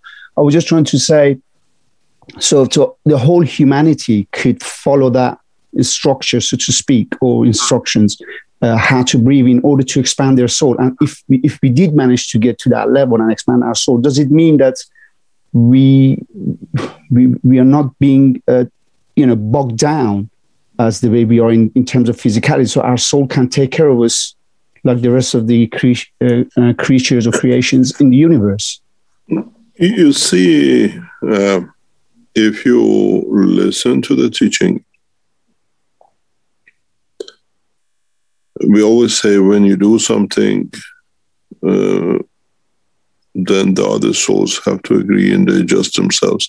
Rick has a beautiful magnet table where, he puts a magnet and the other magnets move around to accommodate. Now expand your, what I call horizon. Expand your vision. Expand your, what I call the overview and oversee a different dimension. When you do something right, you create a field. That field allows other fields, other magnets, other plasmas to move in a position that they find a new position that they can interact with you. And when you position yourself the other way, that they move away, that they cannot accept such a position. Now, expand and understand the same principle applies, that the soul of this planet is sick. So the same structure as we saw with the magnets, the plasma of this planet has moved, puts condition on the other structures, even on its own sun, to find its own position in the galaxy, has changed too. This is what I call collective, or the soul of this planet does. We are a very, very tiny magnet, but we have brought a change in the construction and the structure of even our solar system. We are converting fields to the wrong way. And when we start converting the fields the right way, does not mean that the Earth will move a million kilometers forward or backwards, but in its position fixed will create a new dimension. In the world of creation, nothing is different. It's just, for example, if I put you as a coil in the middle of some magnets, and I just change the strength of the coil current, you'll see the magnets move or come closer, or some of them flip. This is that position we are in. The soul of this planet is sick, and it has a wrong behavior because of that sickness. And so it interacts with the others. It creates it, even we are a minute plasma as Earth, and we are a minute plasma as the soul of the man. Collectively, we have brought that change. And that's what needs to be changed. And this is what in a lot of teachings I refer to it, and most of the knowledge seekers is just over the head. The soul of this planet is sick. It lives by destroying, it lives by killing, it lives by anger, it lives by everything else we should not be. And now we are not bringing extra fields from outside. We're just changing the order. recycling it. We use the same carbon and hydrogen and oxygen to pollute this planet. What is global warming? How come the CO2 is killing and we use the CO2 to improve our life? We're just changing the field structure. I have a magnet in the lab. It's less than 1 or 2 millimeters in diameter with a hole in the center of it. And I used to play with it. This tiny, tiny magnet, I used to stick it into a beam and put the magnet like the way Rick does, and just put it in and see how this little magnet is changing things.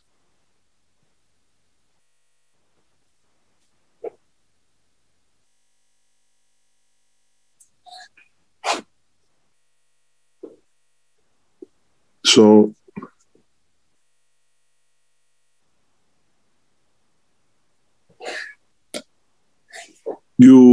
we are that position. We talk about global warming, what the CO2 is doing to the planet, and we absorb the same CO2 from the planet, and we use it to wash our gum. We use it to create fields, the energies. It's the same thing. And the whole process of the teachings and the work is this. Use the same element, but rearrange their fields. And then not only the planet, but the humanity will change.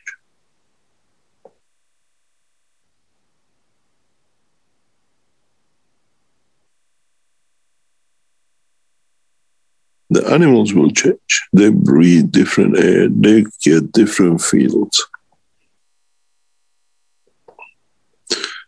One of the strangest thing is, for example, when you go into fields and you see rabbits, the minute they see a man, they run away. Why? Because over centuries, they know man will eat them. What happened when you change that position, the rabbits come to you. Because they know it's nothing but getting love, the touch, and they're not food.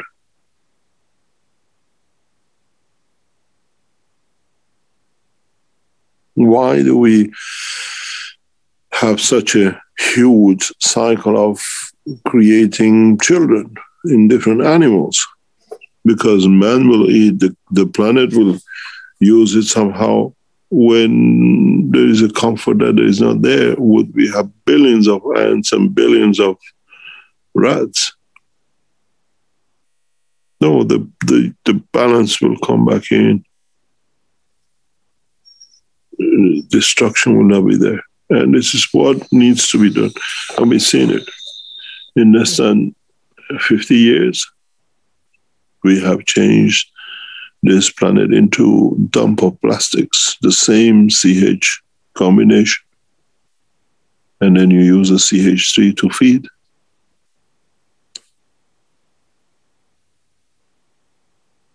And this is where the new cycle of knowledge comes. We are not bringing anything out. We are reorganizing the book. Now you see that there's plastic bags everywhere. When these plastic bags came into the market, they were known as HT bags, high density bags. In late 70s, early 80s. If you look into the market before 1985, 83, there were not that many plastic bags. It was unknown. We had these plastic recycling bags, but we didn't have what we call the high density, where you use in all the shops. All the food is packed with them now. And now they become a menace. And when they came, they were a new adventure and something man could walk away from what we call cutting trees and having paper bags. Most of us remember in the 70s, you went to the shop was a paper bag. And with that, a special noise of them. And they came out with saving the planet from cutting the trees, and we brought the plastic. Now the plastic has become a menace in the back of all our lives, from animals to the sea to everything else. We've been taught the wrong way and we followed it. And now we see the dangers of it. But the other point is, what are the ramifications of this rapid change when you bring with gases?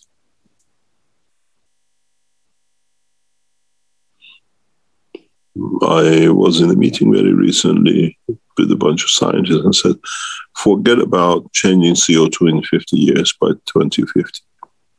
You will create more diseases than you solve problem.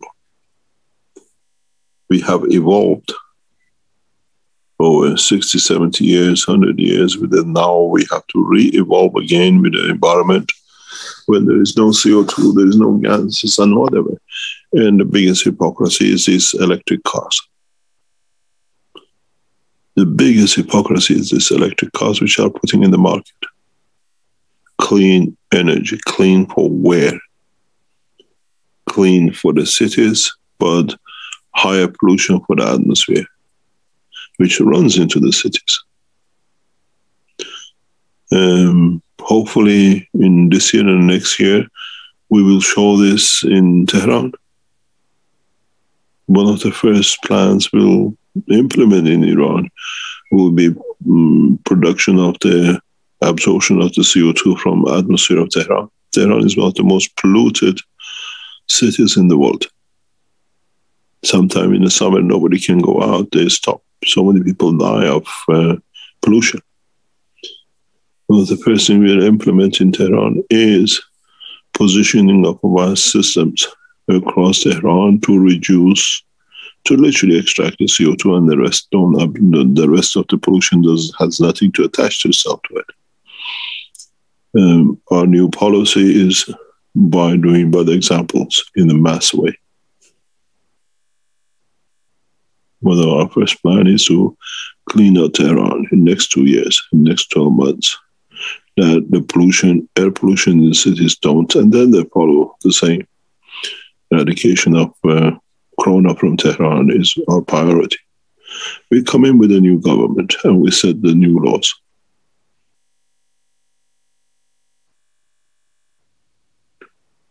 This is one of the reasons I'm returning back to Iran, is not to be in Keshe Foundation, but to be a leading nation, setting up the structure for changes.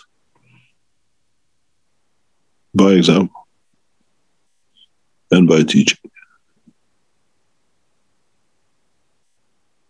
I have set out my policy very clearly with a new structure, and we go that way. The same with the space technology. We have set up enough foundation around the world. Now we can lead directly from the center. And this is one of the reasons I have accepted such a position to go back to lead from the front. And this is what I tell knowledge seekers for a year. And I'm leaving the foundation work in the hand of people that run the foundation as we're going for running the whole structure change directly by example. Then we can change the CO2 content in a correct way. Because we produce gases, it's in balance with the body of the man. So we adjust, it's part of us. If you try to change anything in the oceans or in the air without converting it into a plasma, you run into another cycle of problems.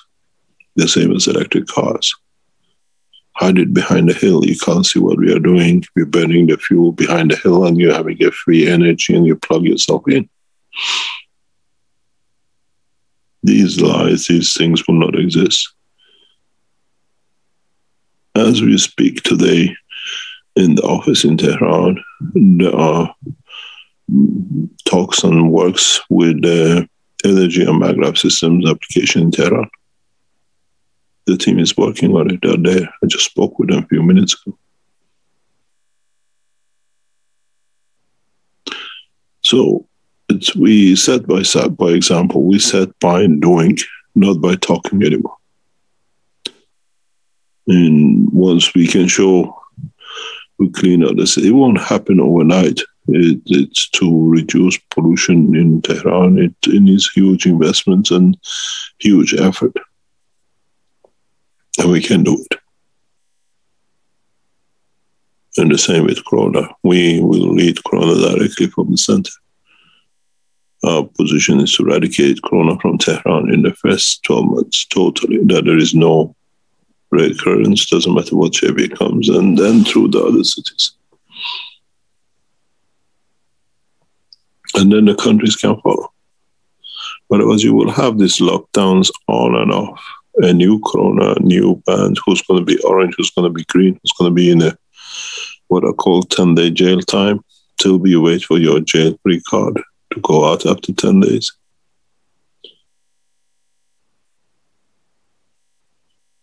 The Keshe Foundation has taken a different shape, and it will go that way. And it's the job of your knowledge seekers, what I call the old hands, to be there to teach it properly the correct way, and gradually everything is done. It'll come out.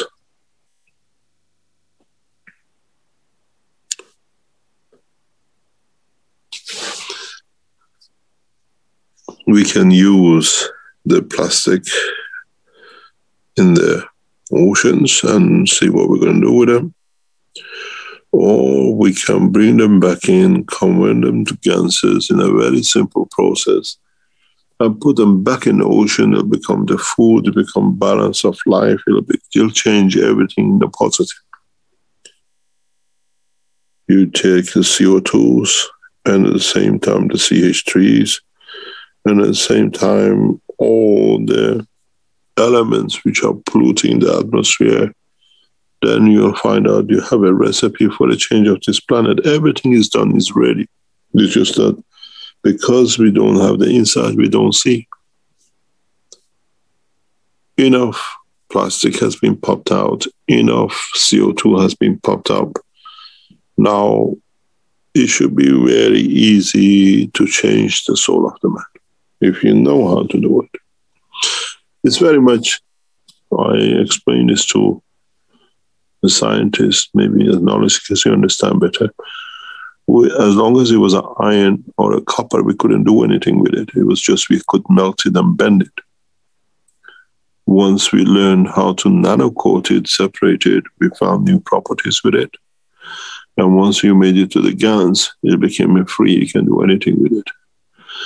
And man has gone through that conversion of changing materials from beneath this planet into plastic and CO2, is what I call in a nano state.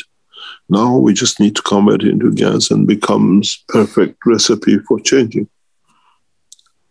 Everything is ready for change of this planet. Everything you can imagine. It just needs one, what we call a spark, to get the fire started.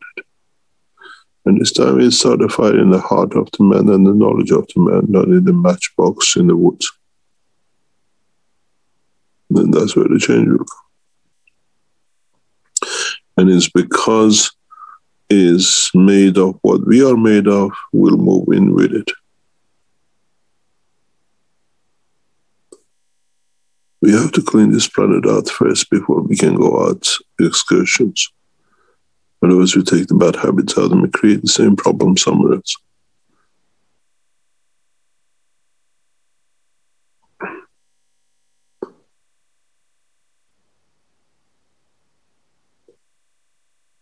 Just give us time. Another 12 months, directly from Tehran, will change everything. By example, not by talk. We have taught enough. And now there are enough people to carry on. There are enough desperation to bring that change, to give the freedom. The freedom not just only going from the city to city or country to country, but being able to go out of this planet and become part of the totality.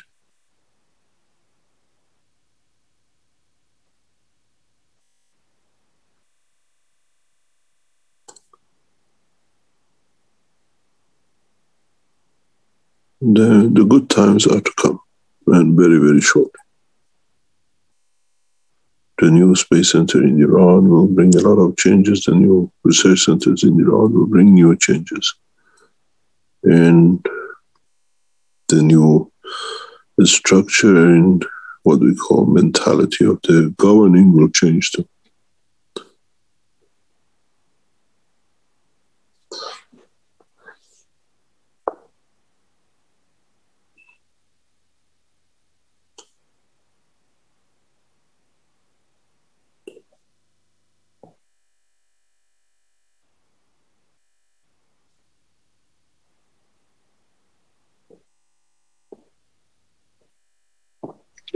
Hi, Mr. Kesh, it's Dean here. Can I ask you a question?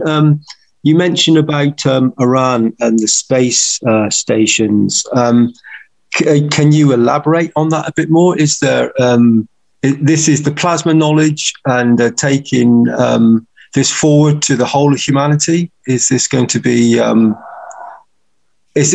so that we can travel to outer space and also travel around the planet in a more magnetical way, in a plasmatic way? In a way, yes. There's a bigger structure getting set up, and this structure is, as we said, is the CBRO. And the headquarters of CBRO is in Tehran. We're already establishing it. Iran will become the center of the new space plasma technology. And the other nations will come. We have started the setting up of the CBRO headquarters in Tehran. And the structure is setting up. And when I return to Iran, we directly will go for space development from the first day, from day one. We're not wasting time to go and see. Everything is ready. We structure Iran as a new headquarters of space technology. Buildings for it is done. Programming is getting done. Staff and scientists for it to be there is getting organized. We established the first plasma space system from Tehran. That's for 100% for sure, because already started. We are not going to start. Everything has started. There are people here who they know they've been to the office of Tehran. We are not players. We're not talkers. We do a lot of things, but it's getting done very solid, collectively with the people who run Iran, not people who talk in Iran. And the whole knowledge will be the same. So, Mr. Kesh, Iran will become the center for space technology and be the big magnet that will attract all the other plasmas. It will not become, it's already started. It's already started. Yeah.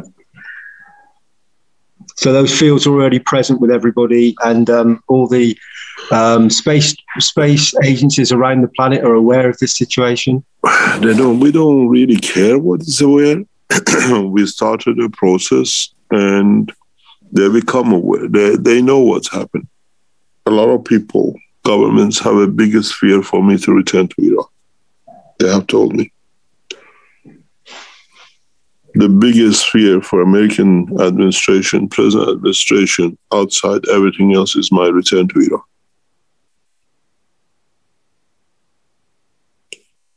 And we have told both the Chinese and the Americans and the Russians that from June onwards, from July of this year, the new space technology, the new space science technology will be based. Doesn't start in Europe. We are very, very open about it. It's not the Area 51 hiding. Is Area Tehran open for everything? This is what we said. Open policy.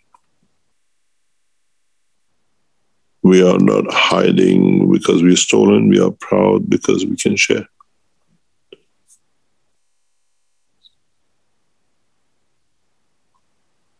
So, Mr. Kesh, is still the same ethos as the foundation has always had, where Not the same ethos of the foundation never changes. Yeah. So all are welcome to come and experience this and to be part of it and to learn and experience the beauty of this technology. So many ways, yeah. You stand, 5 meters away from me every week on teaching. Yeah. I'm the same man. Nothing changes behind or in front of the camera. Yeah, I think that's what many people and many knowledge seekers who haven't met you don't realise, that you are the same person, and you give a wonderful presence, and very you wear many hats and talk to many all sorts of people, from myself, people on the street like myself, to world government and leaders, and you're the same person. You're very down to earth, and at the same time know universal knowledge. So incredible person. And I believe that thanks to you, Mr. Kesh, we're coming to this position where this technology will be brought forward and we will see the change. And it's wonderful to be part of it and to know that the certain aspects of the whole of humanity are about to be, already are being universally changed to a beautiful position of this technology, which is profound, because it just touches you on a soul level. Everything we've spoken about today, it touches you very deep inside, and it changes you as a being, as an entity.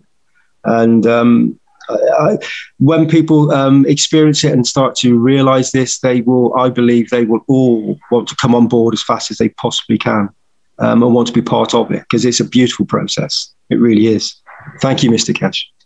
Well, you've seen, we eat together, we share, as I say, the same bread. Every day we teach. But man shouldn't change because of the position, time, or knowledge. And this is how it should be. It's such a wonderful thing, Mr. Kesh, because I've never met these people, but I can't imagine sitting down with one of the presidents and having such a, as you say, sharing of the bread in such a wonderful way, just like a father would, with sat at the table, and just feeling the same, feel that warmth of being. It's a totally different experience, and with all the knowledge that you possess, and you're so humble, it is a very fulfilling experience to be part of this. And I've enjoyed the whole process, and I'm very looking forward to this new experience for the world to see, for the souls to see what is possible, what creation really is all about. Thank you. For the knowledge seekers who've been with us or have been around us, they know when we work, I always eat and sit with all our team. There's no separation. And traditionally on Thursday mornings, since we started TV, I do the breakfast shopping in the morning on Thursdays before the teaching. So I come in with all the food. I go shopping for food, and we all eat together before the teaching. And it's a nice that we're all the same. We share. We cut the sandwiches in half, who wants what, and it's all the same. When those who've been to the Keshe Foundation before, in Trani, whatever, or in Valletta, we always eat. Our home staff cook, bring food, lunchtime, set the table, serve everybody. We all sit together, and they take the food away, whatever they clean up, and the same thing next day. It's the way I run my businesses all the time around the world. And I said, there is no difference in wealth or position or knowledge.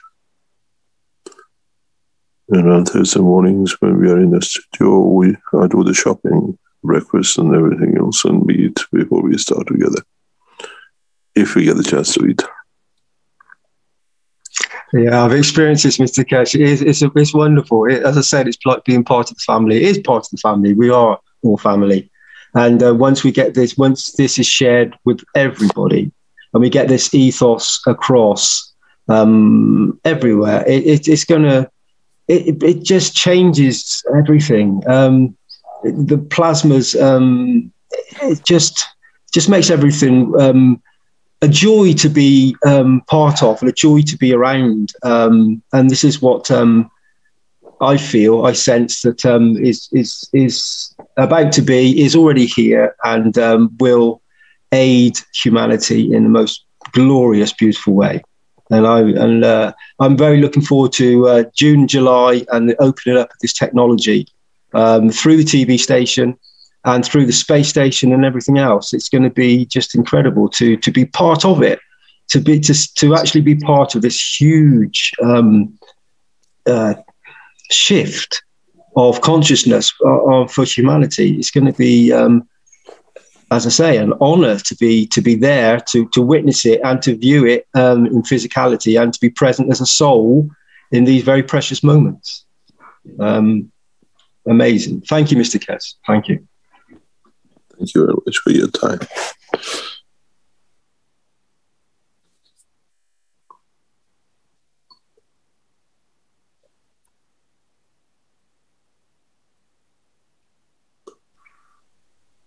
Mr. Kesh, sorry, I've been throwing a lot of questions at you. My apology.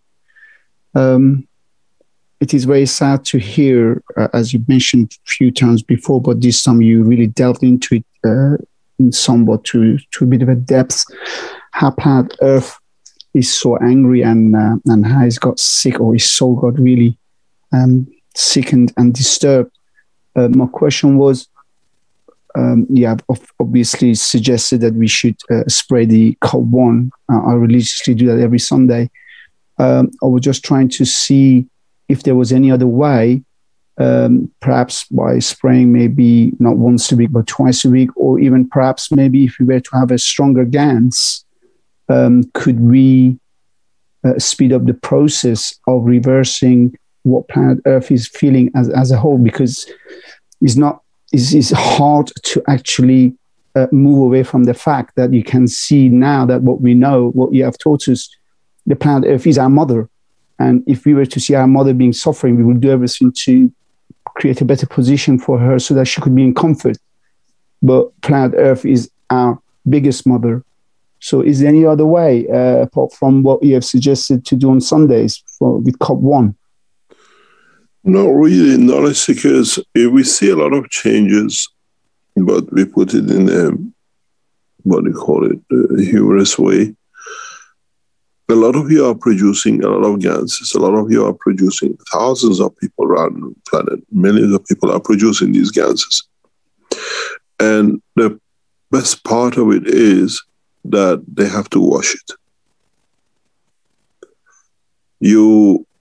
When you wash the gases, you release the strongest part of the energy back to Earth.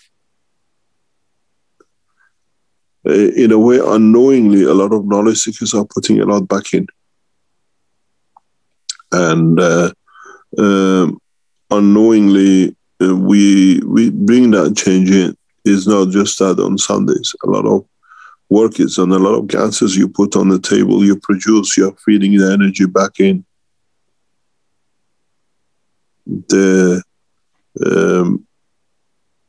The process of the change has come. We burned the fuel physically. We've created the problem. Now we are putting fuels back in to bring that process back to normality. In a process, hopefully we deliver very soon in Tehran, is that the people who have these what we call gas production units, we buy back from them. is an investment back, and we put it back into the environment, into the nation, into a lot of things. The space fuel will come from people producing it. The pattern of work which we put out is by converting the cities very slowly, extracting the amount of CO2s. We have a level we have to observe. We cannot go below. Otherwise, we go the reverse of the CO2, what we call pollution. Then we use these back to keep the stability and use it for all sorts of application. And we set up tanks to collect CO2s, like in milking machines around the city. The structure will go very fine, and we strategically feed these gases back into community in open spaces where it brings balance. We start this very soon in Mexico. In the next few weeks, we have asked for a city to be given to the Keshe Foundation in Mexico, and we just spray the gases, and we'll see the effect on the population with corona. And we repeat this in Iran. Wherever the Keshe Foundation will set up home will affect our community first. And this is what I asked even from the Keshe Foundation China this morning. We're there to change into community and then from there to expand out. But this time with the television, this time with the media we received, we have a better chance of sharing. We've seen the opposition governments are not happy at all with the way Keshe Foundation goes.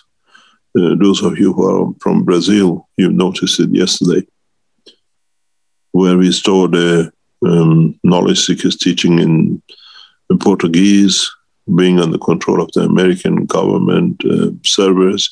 They have deleted all of it in one go yesterday. We start seeing the opposition. Knowledge seekers in Brazil, they've lost everything they put on the servers yesterday suddenly. Nothing, just the knowledge seekers where we teach. We see the governments have become aware that the movement has started in a very big way. But we have taken the servers back into Iran. They can't touch us internally. Just 1 second, please. I have to answer the door. Carry on, I'll come back.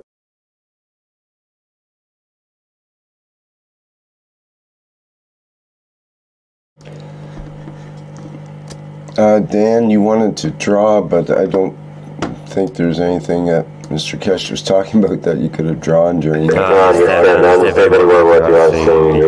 I see. You are see. I'm stop. I'm not overlapping, and I understand the point of view. Don't worry. By the time you get your drawing done, he's already changed the topic to something else, and then it gets distracting to have the drawing. But yeah, sometimes it can be useful, though. We should be using the whiteboard more and interacting with Mr. Keshe with the whiteboard, because we know how he loves the whiteboard. So it's a good way to ask a question or set up a question. You can have a couple circles drawn on the whiteboard and talk about the interactions and that kind of thing. So it's definitely something to think about. Any other comments or ideas that have popped up while Mr. Keshe was talking? Rick, it's Dean here. I would like to say to the other panelists and anybody present, you have a wonderful opportunity to communicate with Mr. Keshe and ask him a question directly. You use this opportunity. Speak with Mr. Keshe. As I said, it's just like speaking with a member of your own family. He is incredibly wonderful like this, and will answer you very directly and give you the exact knowledge that you need as a person, as a soul. So please come forward. Don't, be a brave soul and ask a question. Find out the information that you need, you require, the field strength that you require to elevate yourself. Thanks, Rick. That's a good point, Dean. And I would suggest that people do formulate a question before you spurt it out is often the best way to do it. Although it's also good to hear it directly from the heart as well. But the heart combined with the head is a good idea to have a well-formulated question will give you a well-formulated answer is the idea. If you want a vague answer, and just ask a vague question. Hello, may I? It's Salome. Hi, Salome. Mr. Go ahead. Hello, glad to hear you. Hello, everybody. I'd like to make a link between what Jedi said and what Mr. Keshe said about changing the soul of the planet. It is any link between morphogenetic fields of the planet and of human being, including human being fields, morphogenetic fields, and plasma fields. And maybe you'll ask me what is a morphogenetic field. Yes, definitely was going to ask that next. Yes. So you would have to explain that to Mr. Keshe as well if you're going to ask that to Mr. Keshe. Okay, I'll wait.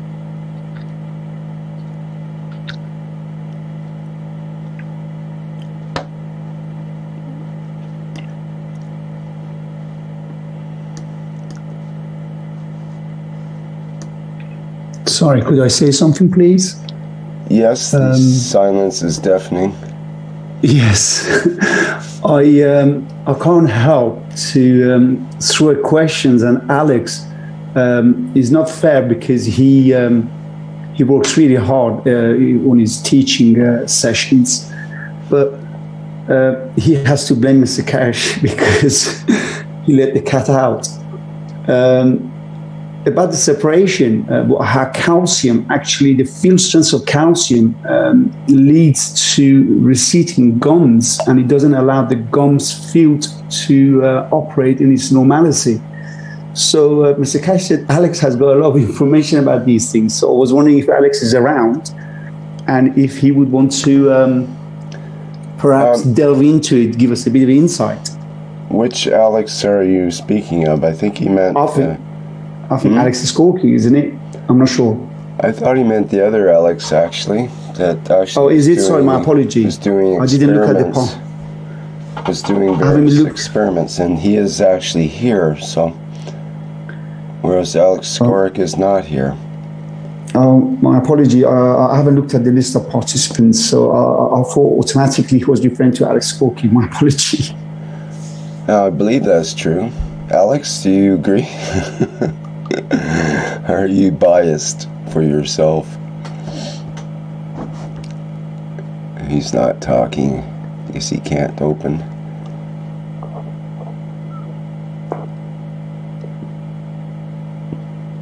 I will try to answer to my question. In my view, and I also wrote a poem before being with you, it's only different names for the same reality. Morphogenetic fields, which create the shape in physicality, are the same as plasma. But maybe I am wrong. I don't know what is the truth. It's only on my mind and my feeling. I am trying always to explain what is plasma, making the, how do you call, a bridge between my old knowledge and this new knowledge of plasma science. But if you don't want to talk about this subject, it's okay for me. That's better. What was your question now that Mr. Keshe is here?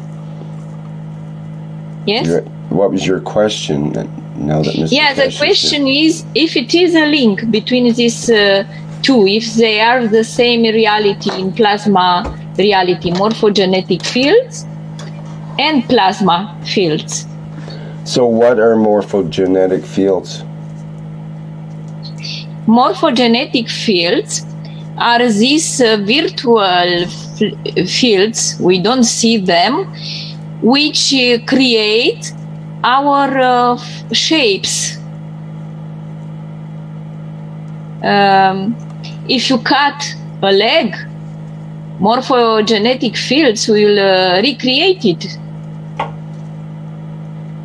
Because the matrix, the shape, the morphogenetic fields is there, and he is able to recreate, regenerate everything which we cut.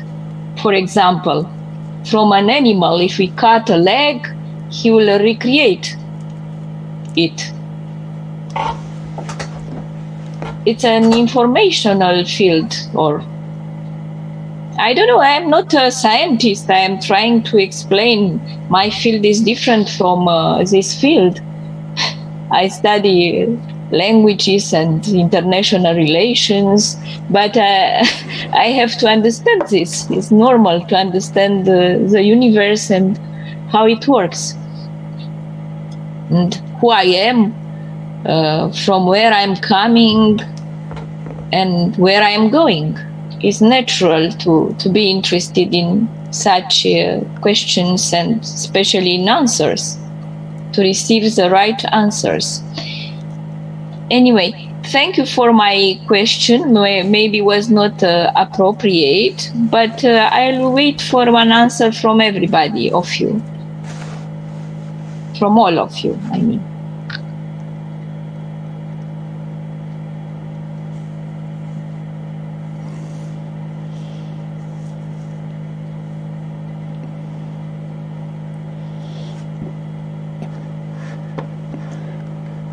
Well, I suppose one of us would have to be a specialist in morphogenetic fields and know what the heck you're talking about in order to comment about it. But it seems like the fields that exist before the physicality, and we talk about that a lot in the plasma technology, for sure.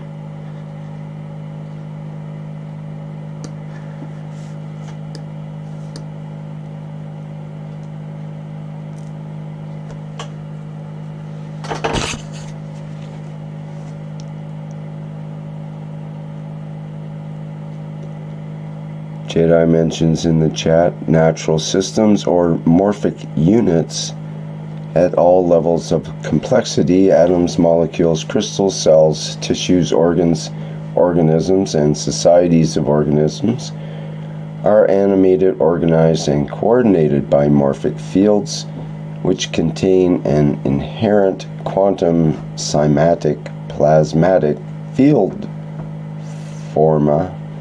From our point of view, memory or mnemonic, but concept is far beyond the concept of given memory.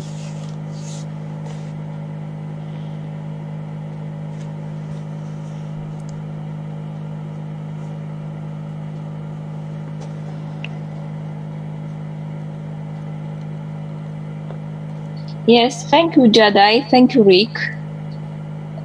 I try to understand. First of all, I would like to understand who creates a magnet and what is a magnet. We are talking about magnetic fields, and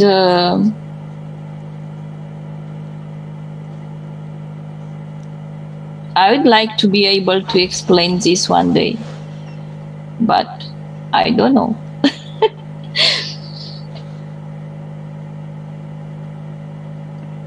Maybe I want to know more that is acceptable for a human being for the moment. Thanks. Well, if you want to be a creator and create a magnet, you can grab a piece of iron of some sort, like a fork or spoon, I suppose, and then stroke it with a magnet, and you'll turn it into a magnet. And you've just made a magnet out of something that wasn't.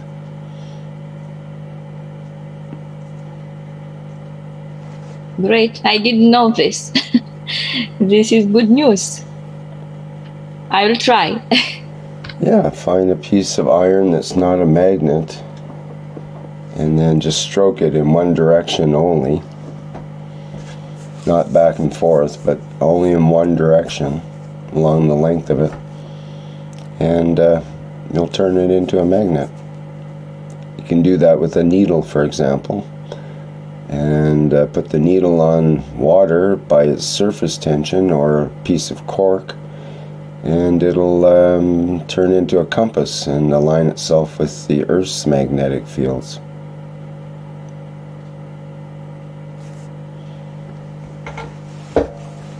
So if you have a sewing needle handy, you could do it with a magnet to do that.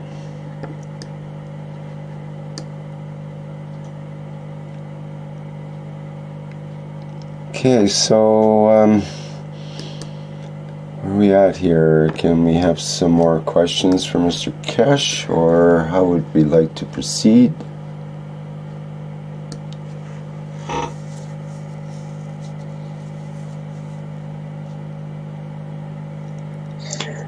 Rick, hi, it's Dean again here. So, in answer to Solomia's question, I mean, Mr. Keshe is present and he knows much more than I do. But he has mentioned that given the fact if you have a limb or something that's been removed, just like an animal that can regrow a tail or something, the information's there, and we have the ability to regrow a limb through magnetical fields. The information is there. It's just us remembering how to do this. If a certain lizard or something has the ability to do this, and it's within its structure with the amino acids and magnetical fields and the positioning on the planet, that will give it a certain ability to then regrow something that's been taken away. So the information is always there. My understanding is not complete, as obviously as Mr. Keshe would know, but he has mentioned many times that he could regrow a limb in 5 seconds if the conditions are conducive. I mean, he has shown this technology. He's shown when a patient has had certain conditions with gangrene and other things like this that have affected a foot and regrown a toe. So this position can be redone, and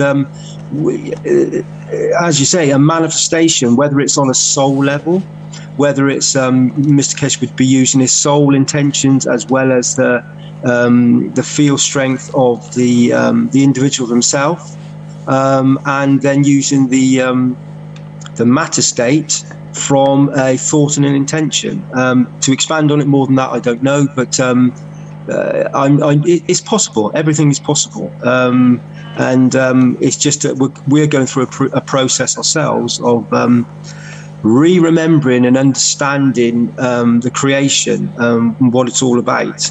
As I said earlier, when you have a magnetical field, you show a field around any object, and you can see that, I've seen something recently where I saw a phone, and I saw a load of ants or insects walking around the phone, and they were directly showing the fields of this phone that was sat on a desk.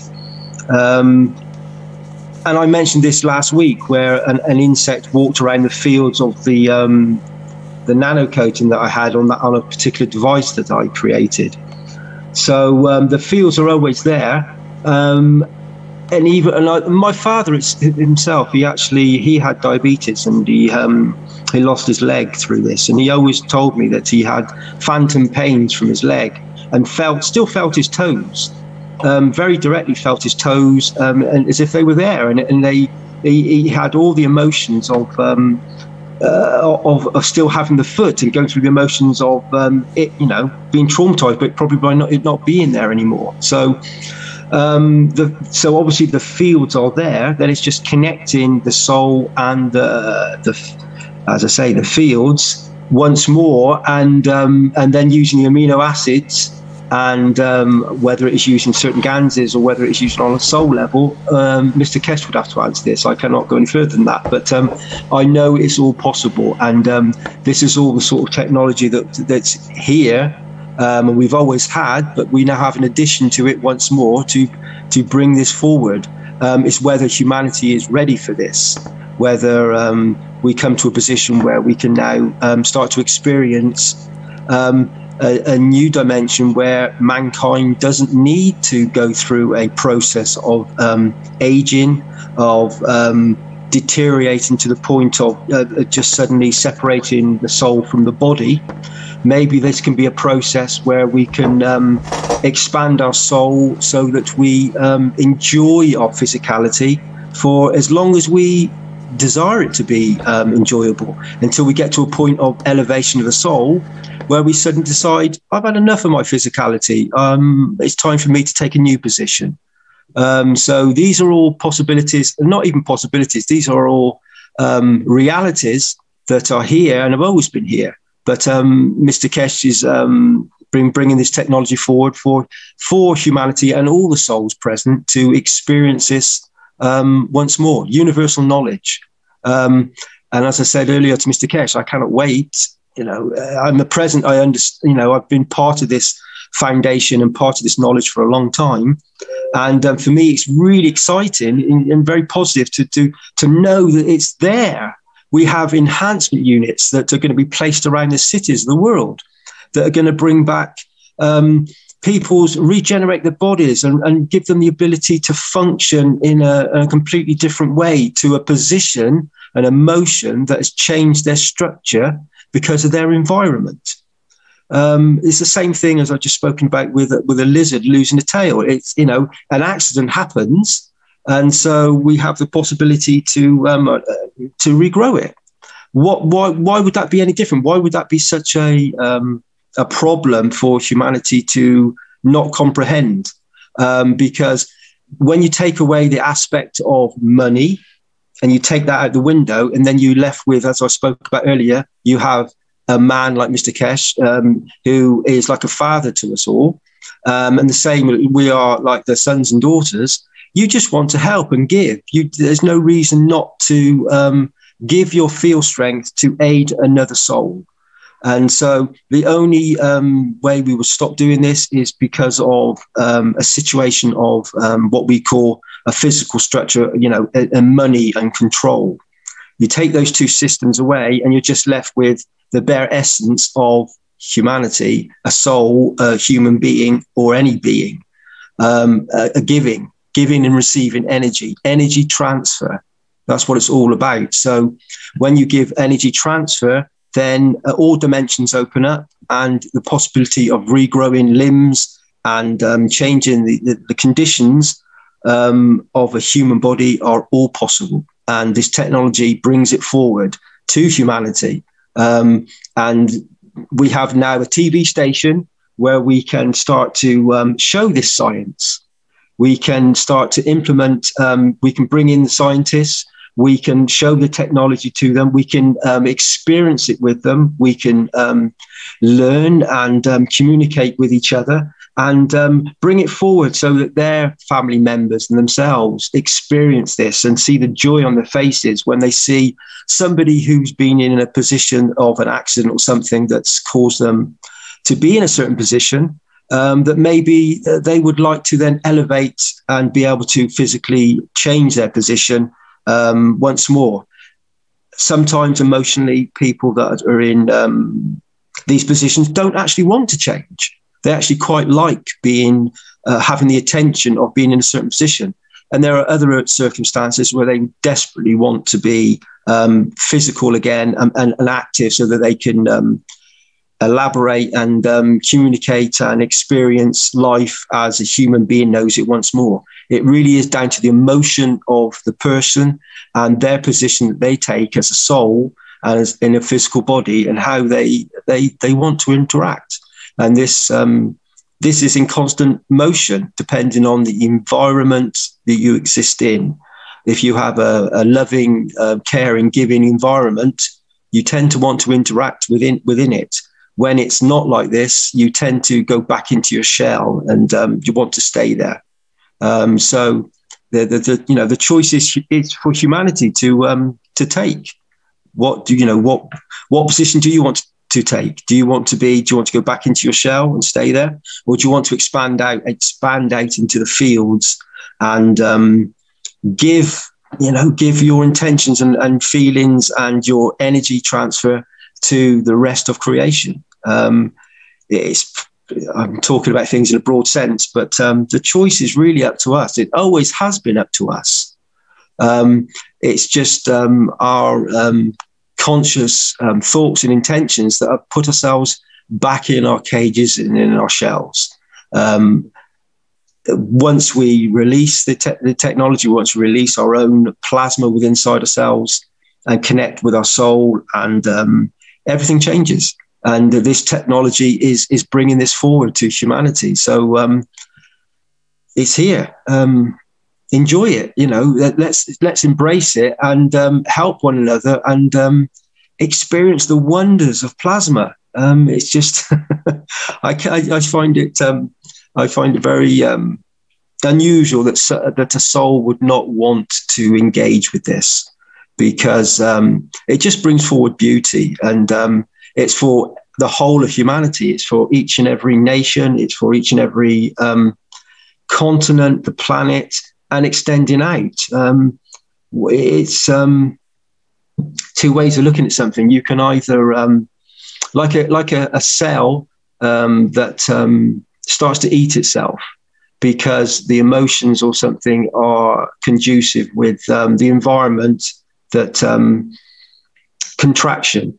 Whereas if the environment is beautiful, then you start to multiply and bring forward more beauty. And if it's in the correct ethos and it's done in the correct way, the creation gets more and more diverse and more beautiful. Like the animals and the plants, our vertical friends. Look at the diversity. It's when they suddenly come from nowhere, and they're suddenly there from the environment, and they blossom and show their full beauty for you as a soul to witness, and they give this unconditionally. So when we start to act like this, when we start to give really unconditionally, yes, then growing limbs and changing the condition will be very, very simple for all of us. So I look forward to be able to show this with all of you on the TV station, so we can show the whole of humanity what's here, what the difference it can be. We can have the most incredible moments, and it will be an honor and a pleasure to experience this and to see the joy on all the faces of all the souls in the physicality, and knowing that the souls on a soul level will be shining even brighter and showing themselves, the aspects of themselves, to the whole of creation. Anyway, thank you. Thanks for listening again, Rick. Thank you all. Thank you. Thank you to all of you. You are lovely souls. Thank you. I think that I understood at the soul level that the war is against the truth. The actual war is against the truth everywhere. And the truth is our connection, our link with the central soul, with the source of the Unicos, which is mother and father of creation. And they don't want to accept this because science splits from the theology and from the truth. And we have different truths. We don't have one truth. It's the truth of the science and the truth of theology. If we'll put together, we'll reach again we relink the soul of the planet with the soul of the Unicos. This is a solution. Through our souls, to recreate and influence the soul of our planet, to reconnect to the previous magnetic fields of the planet, of our planet, and maybe from other planets from around us, which influence us. Maybe it's influence from interior, but also from the exterior. We don't know. Something is happening in our galaxy. Only with our soul and thoughts and consciousness. For me, soul is like information of the consciousness, emotions of the activity of the consciousness. It's human being. Trying to connect with the true consciousness will recreate these morphogenetic fields, these plasma fields, which can influence in a good direction the reality. But it will not make profits. Because if we will understand that we can heal ourselves, because our matrix is perfect, is divine, we will not use all these synthetic drugs and all this technology, fake healings, which are not healing. It's just giving us the impression. I have a medical doctor, a veterinarian, and she said, "I didn't save your dog. The creator saved your dog." And I asked, how? And she said, because I wishes and you wishes, we find the way to save your small dog. He had 1 month only, and he eat some gel from the calorifer, from the heating system, which was cooling from my broken healing system. But we find the antidote, and she's alive, and she has 11 years old. And I don't forget what she said to me. She said, "I didn't save your dog. The creator saved your dog." And many doctors are truthful being, and they don't want to lie anymore. But the system push them outside. If they tell the truth, they will receive from the discipline council many how do you call sanctions. They want only to sanction people. This is the childhood of the mind of men, to punish other fellow, not to help him to elevate his soul, to understand the truth. And when one people like Keshe Foundation tells the truth, they want to destroy all ways of communication with other souls, but they will not achieve, because we talk at the soul level. It's better don't talk, don't speak, just try to be like the orange and try to tell, empower the people, elevate their soul. And these so-called leaders, fake leaders, maybe they will change their behavior and they will be in the favor of truth, of reconnected with the source of the universe, which is the soul of the universe, soul of the creators.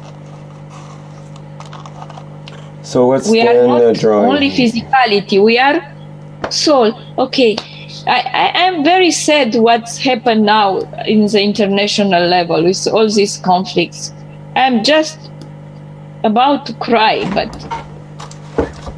anyway, sorry.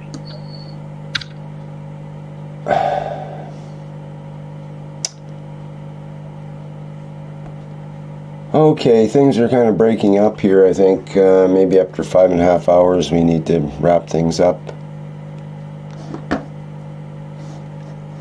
Bridget have the hands up.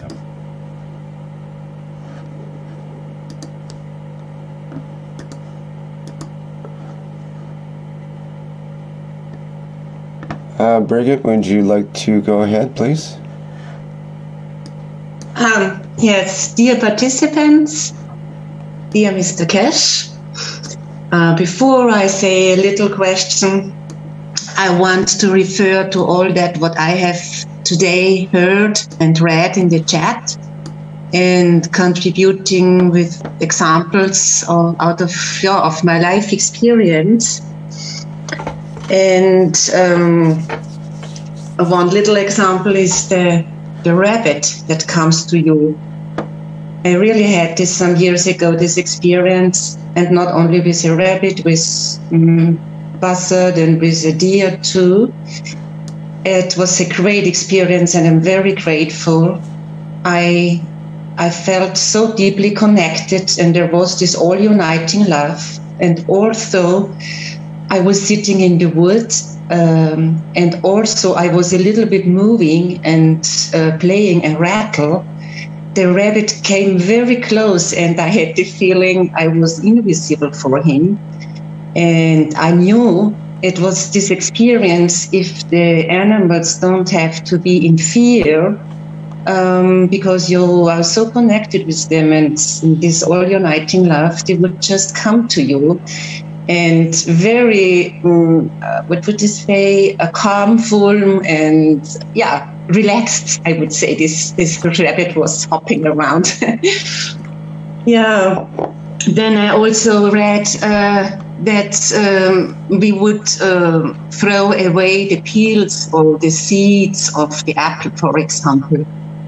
I have ever done a lot in my life out from my intuition. And so I had the feeling I would like to use the peels also of vegetables, for example, of the red beet, for example. So I just cook the peels and the seeds, and then I know I have a delicious and worthful liquid what I can drink. So I was always, or have been always, in this attitude of using as much as possible as the old, as it is an old tradition in the indigenous people. When they had this buffalo, they just used everything. And in the attitude, what is most important, of appreciation and gratefulness. Yeah. And then I also want to talk about this rinsing of the mouth. I have learned to do it with oil, and I have done it for more than 20 years. The dentist was always very glad about that. So yesterday I started to use this cup 1 because I have heard about it, and I'm really looking forward to the effect in the coming weeks. And yes, and what also I want to talk about is, Mr. Cash said mentioned this breathing, and we will come to know something about that. What I can share with you, what I have done also for a very long time, when I did a walk or when I climbed up a mountain, I always combined my steps with breathing. And in the attitude that I could release, or what could we say, get rid of toxins or even of emotional feelings or of thoughts or whatever I want to get rid of, I want to release. And this is, I think this is so useful, even, or if I go with the bike, I always, when I start going to do my bike tour, I say, I would like to get rid of everything that is bothering me, whether body, mind, spirit, whatever. I want to get rid of it by breathing out, by exhaling. So I think this is quite practicable for the daily life. And what I do when I'm sitting and I have time, I breathe in very short 2 times and breathe out 3 times in a longer way. And I also have this attitude of getting receiving on the one side and the energy, and get rid of something what would bother me by exhaling. And I like, as I do it, I have found the rhythms by doing it. I like the number 5. 2 times breathe in and 3 times exhaling. So it's 5 times 5 is the number for love, for the healing field of love. It's just playful. It's just being creative. And everybody can be creative and find out what helps me, what is fine for me, and nobody else can tell me. It's only me who can come to know my own body and my feelings and so on. No therapist can really do it. He can give just impulses, as I do. I give impulses to people when I share my life experience, but I don't tell them what they shall do, because they have to find out by themselves. And yeah.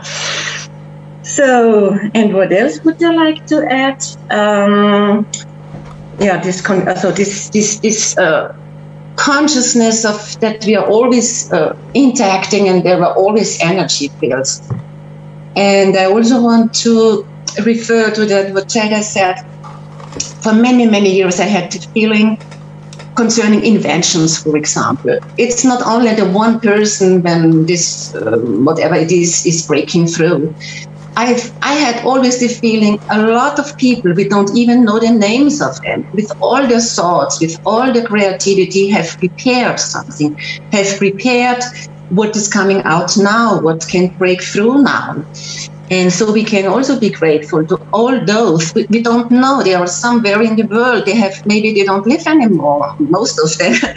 So, but we can be in this consciousness that each thought is contributing, and therefore, especially in those times, and I also I'm often so sad. But then I say, okay, now let's focus. What is really helping? What helps mankind or the animals or the plants or whatever, the whole planet? So that I focus on that. What does the world need? I sing this song, and I sing this every day. And if some people say I can't sing, I say just think it or say it, speak it out, because it's the mightiness of the thoughts and the mightiness of the spoken words. So just create, imagine the people that can be healthy and can have joy and can handle difficult situations and so on.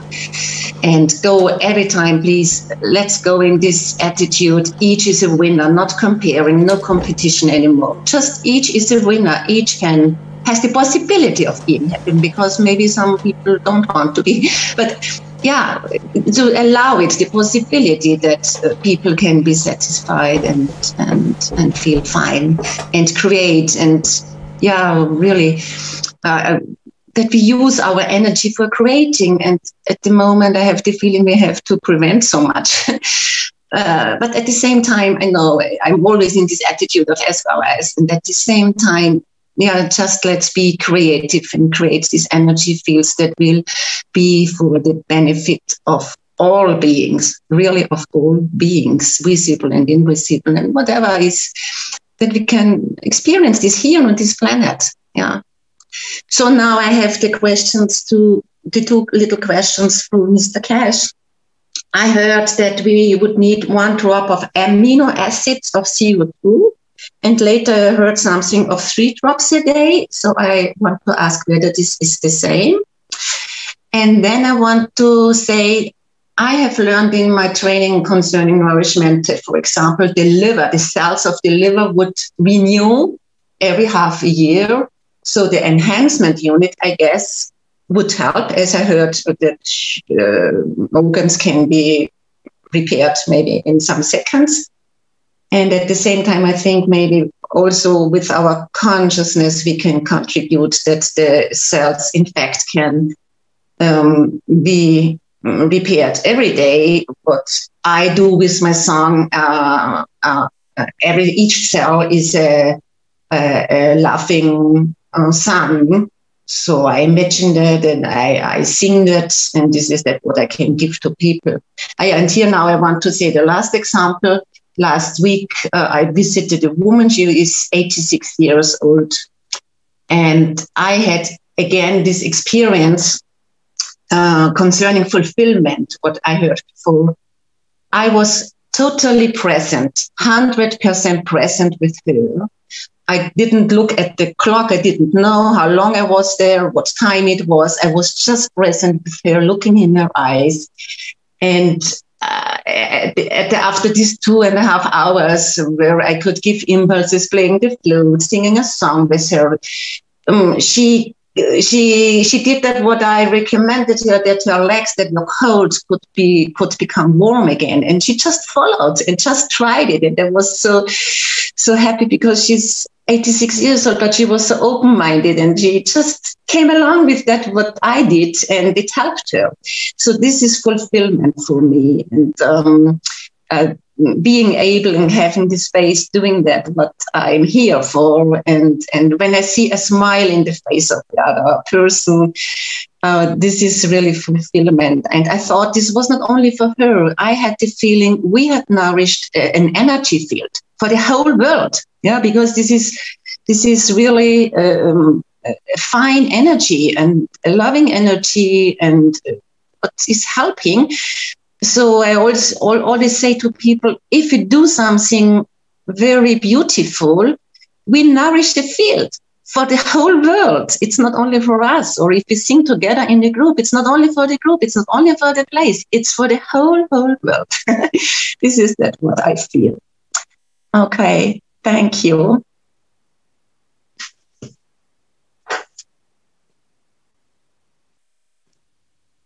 Alrighty, thank you very much, Brigitte. You're welcome from my heart.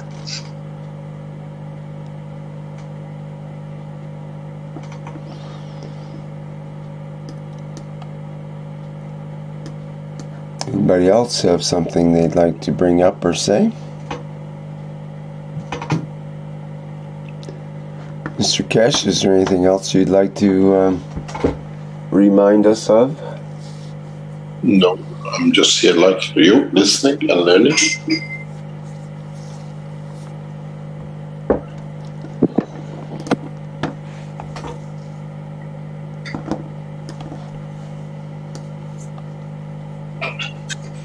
Hi, Rick. Hi, Jefferson. Everyone. Just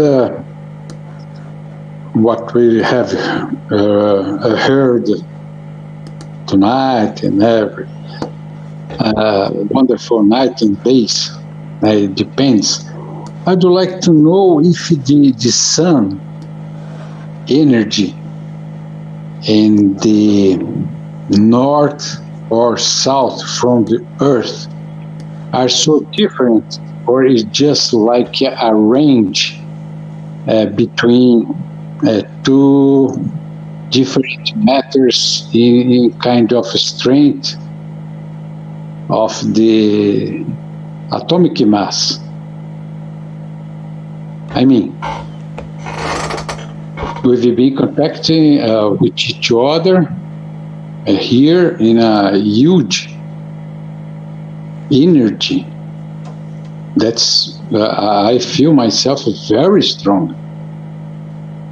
And the thing is, how can we interconnect with the souls of the universe, with the souls of everybody, everyone, every creature in this planet at once? Is it a spark? How can we do this? That's just a question that I have asked to myself many times, but I didn't have any answer yet. But I think throughout this technology, I will one day, maybe, to find. Not for myself, for everyone. Have you looked in yourself first? Yes. Have you found that spark in yourself that you wish for everyone else to manifest? Maybe, yes. Not maybe. It's for sure. It's for sure. Well, that's where you have to start. That is where you have to start. That's where world peace will start, not by prophesizing and trying to get everybody else to do it, but doing it oneself. And then you'll find the whole world changes just to accommodate you. That's my 2 cents on it. Hi, Rick. Yeah. Hi, Rick. Understood. I will see me, please. Hello? Go ahead. Hello, Jibani. Jibani from Togo. Hi. The question that he asked now, I want to give my position or my intent about it. You know, in this world, everything comes from what you think, what you trust, and how you target some things. You know, as Mr. Kesh instructs everybody, by making guns, you take the field of universe. And that fills with everybody who have guns in his hand or home or his laboratory. It means that you take the field of the universe, and in that field you participate. You take that energy from the universe. And then when you use it, that field can touch everywhere you let it. When somebody said that how to send fields, the example for making guns is that you begin touch the universe and you have it in your hand.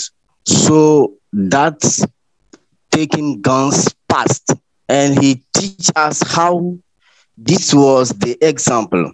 I show you to take guns. Now, forget guns, participate, take directly in the universe what you need and send everybody.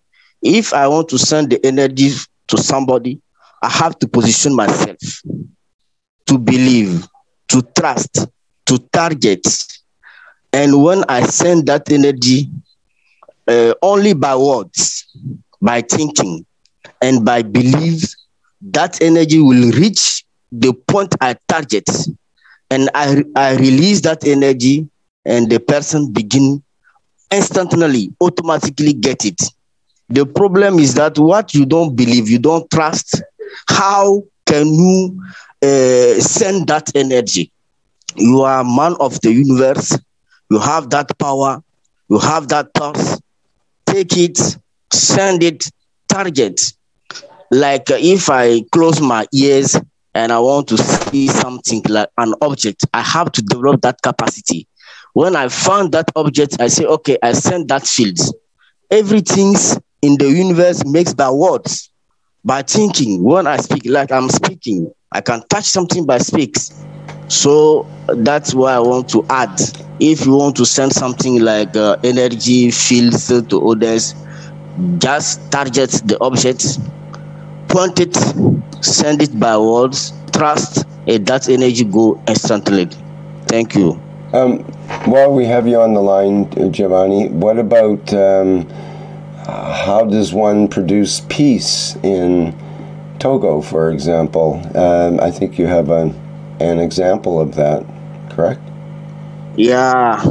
When we have peace from Togo, we just participate together. And the way we like it, we send it through the soul of the leaders. And then we wish, and it's do. We wish them, everybody come in the peace, and we like our country be like this, and we just trust, we wish, and it's done. Okay, the universe take that wish and send it, and they change. For peace of Togo, we do this. Together we wish, we send energy, take energy to the universe, send it to those who want to make fire, those who want to make fire, for those who want to make peace together, and we wish it peace done. Thank you. Can I ask you a question while you're on the line? Who is running the affairs of the Keshe Foundation in Togo now? Since our representative was Mr. Paul. Yeah. And then when we make Paul Yatut Magima for the Universal Council. Yeah. Yeah. So now we expected that our administrative situation, when we make a peace situation, remember Mr. Kesh, we give one link, which was a governmental relationship, and we enter in negotiation. You remember? Yes. Yeah. That was the person who have to give us the link to reach the chair, the head of state. So after that, he was the second person about the country. So now that person was not there. So I don't know when you take his number, how the negotiation goes, we don't know. So since that time, we have that relation, but he's not now the second person who work with the head of state. So this position changed for him. No, it's just that we've been trying to get in touch with Paul for a couple of months now. And there's a situation which has arisen, and we need to speak to Togo, representative of Togo. As we told you before, I don't know if you were aware, that we received and we allocated the enhancement unit for 2 African nations. Togo is the second nation which is allocated for enhancement unit. We need to talk to, I sent a message to Paul, but I'm not getting responses, so he comes on every few weeks or whatever. If you speak to your people, we need to speak to someone in Togo Keshe Foundation that you start organizing to receive the first enhancement unit paid by the Keshe Foundation. Okay. It's a gift from the foundation to Togo. So we need you to organize somehow that we can speak to someone in Togo, that we can organize the setting up of the health center and enhancement unit. Okay, we will try on that level. So I have to manage and to find it. That time passed.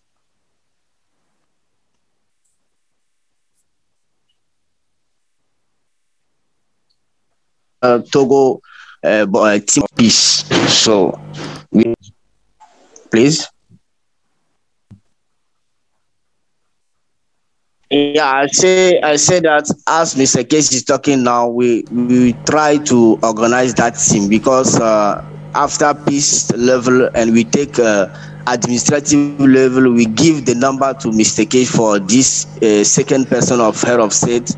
So we don't know this is something separate. It's something we need to speak to someone in Togo of the Keshe Foundation, or the Keshe Foundation of Togo to get together to organize the center for receiving the first enhancement unit into Africa. Okay, so that I will position myself in that level to organize it. I will come back to you. Yeah, through Paul or through I know we can get in touch with us, because we are trying to organize these systems to be shipped out in the coming weeks. And we've been trying to establish a link with Togo, but somehow Paul is not so as he used to be all the time. Okay, I will contact our board.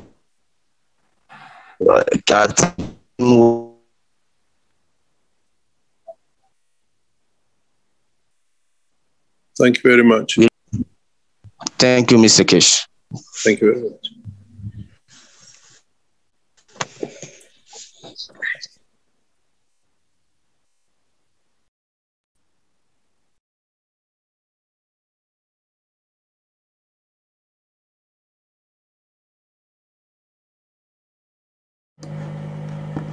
Alrighty, anybody else have any comments or insights they would like to share? Hello? Hello, yep. Hassan. Yeah, Hassan. Mr. Kesh, what about the Gambia? And you know the Gambia, you have worked there in the past. And I think that it's a small country, the smallest country in Africa, but it's a strategic position because it's between Senegal and you have the south there, Guinea-Bissau, Guinea-Conakry. And they are going on election on December. And they have a new candidate. It's a young candidate. And I think the guy is a little in line with the ethos of the foundation, because he's pointing out the weakness of the life here in the Gambia. Usually in Africa, all those small wages, all this, the interest going for the 1% and the 99% is poor, most of them. What about implementing something from here? Yeah, but in Gambia, I think the president will stay, won't he? I don't know. They have 17 political parties, the president, but usually most of the people know 4 or 5 political parties, and most of them, they are not interested. But this young new candidate, 43 years old, he's an engineer, I think, an informatic engineer. He's a Rasta. Most of here, the people are in that Rasta mentality since long time ago with Jamaica music. They have this thing, and most of the youngest now they feel something. Their interests are behind him, but we have to watch. Maybe they are trying their bits here and there. They do not have all the wealth the other political parties have with the cars, with making their campaign, but. Yeah, we feel there's something which can change. Maybe possible, but your president or the present president of Gambia is a British appointee, and maybe and most probably he will not be changed. He is. As you know, he's an Argus man. He used to be a security man in a wholesale warehouse in London. And now he's the president of the country, and he's been set there by the British with his 2 wives. So maybe even there is a movement to change, but the ballot is controlled totally by the British in Gambia. Maybe they can change it, but it took a long time for British to get back Gambia in the hand of their own control, because they lost it with the last president who came in 1980s.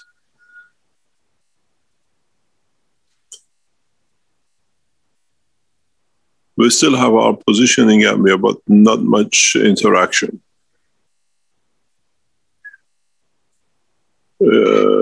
Just the way that country sits. It's a British colony controlled directly by London, and is a key position now because now they have found oils in offshore, and that president has given enough to guarantee his survival as maybe a 3rd session, not even the 2nd, unless something is done wrong with the British, which we don't see on the surface.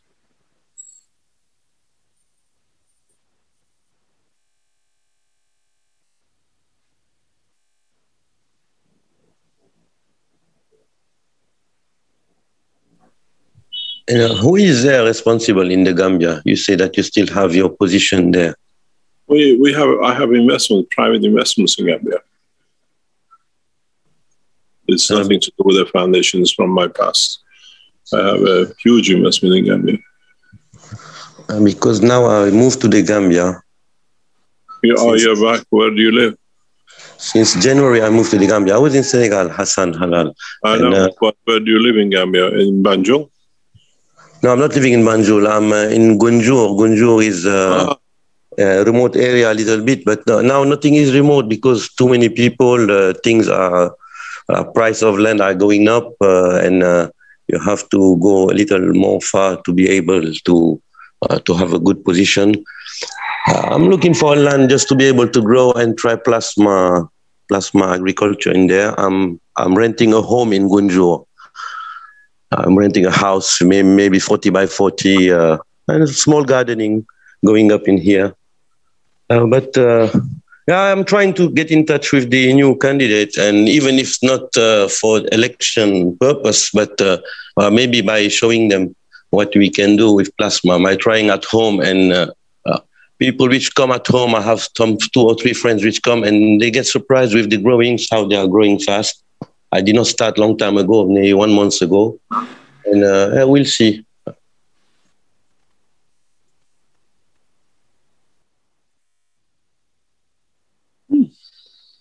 Wish you all the best.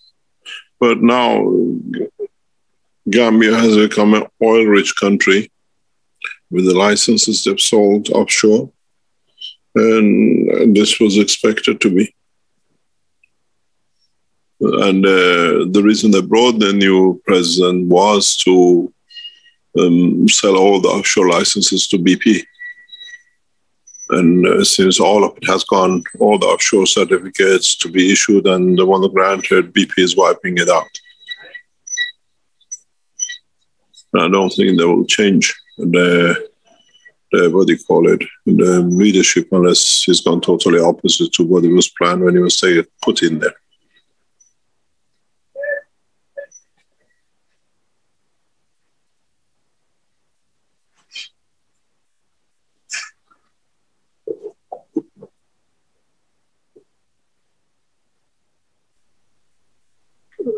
Gambia lost its position to the Americans when they stopped shooting the shuttle up into space. And the British took it back from the Americans because they had no use for them when they stopped the shuttle. But to British is a strategic point into the Central Africa and part of control of the Caribbean islands, and has been one of the main drug trafficking lines from South America into Africa into Europe.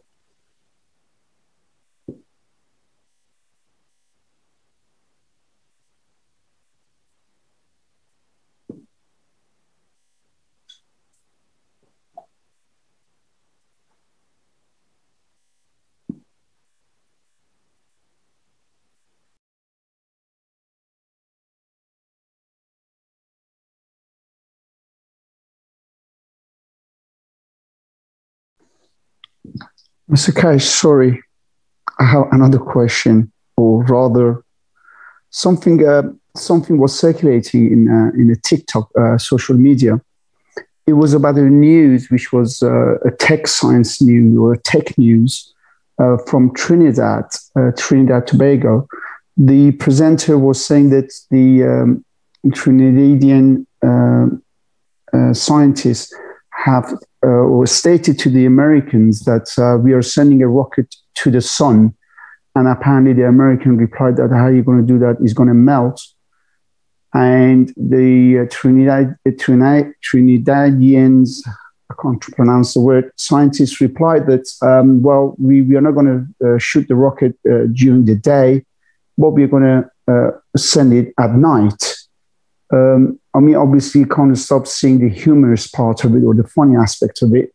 But before one jumps the gun, I wanted to ask you, if it's possible, please, to my understanding, to the way you have been describing, the sun would not be hot, not that the way the scientists portray it to be. So a rocket can effectively be sent towards the sun and not get melted, as the Trinidad scientist has been claiming. I just wanted to confirm that, even though it is all sounding so funny, the way they presented it.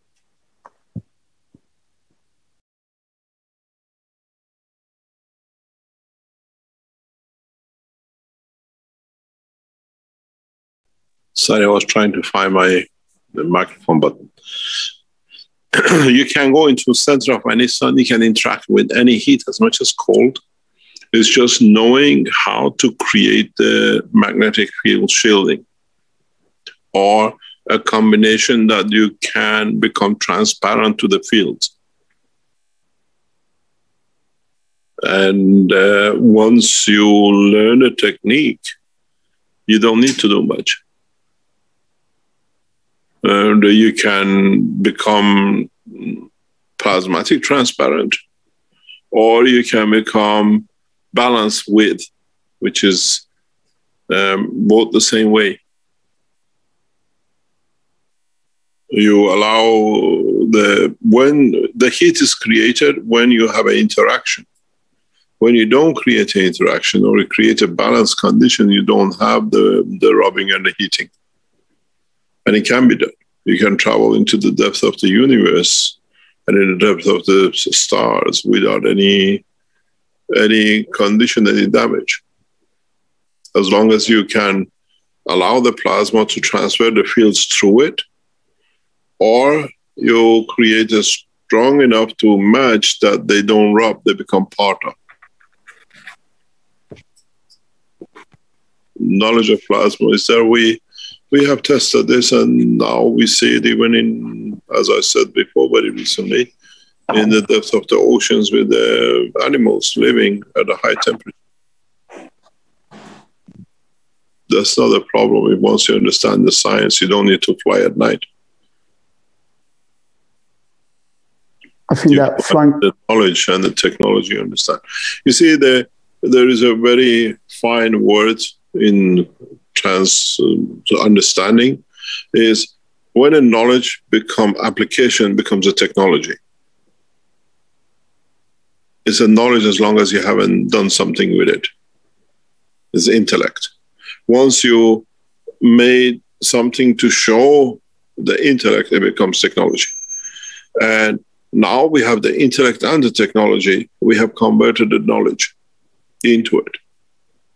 And as I said, even very recently in one of the teachings, confirmed by those who are in it, that we can create fields that nothing can be seen, nothing can be detected.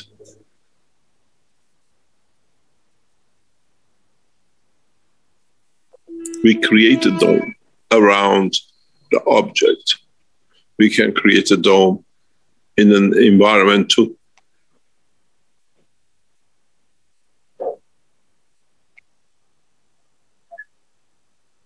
When we speak about covering in the space, you soften the space, but on that hand, you create a dome that it cannot be seen. It's the invisibility, in a way, absorbing the energy.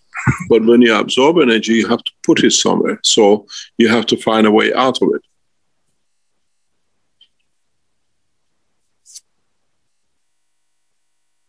So you can fly into anything if you understand which way you're transferring the fields up or you're creating interaction. You can do both at the same time.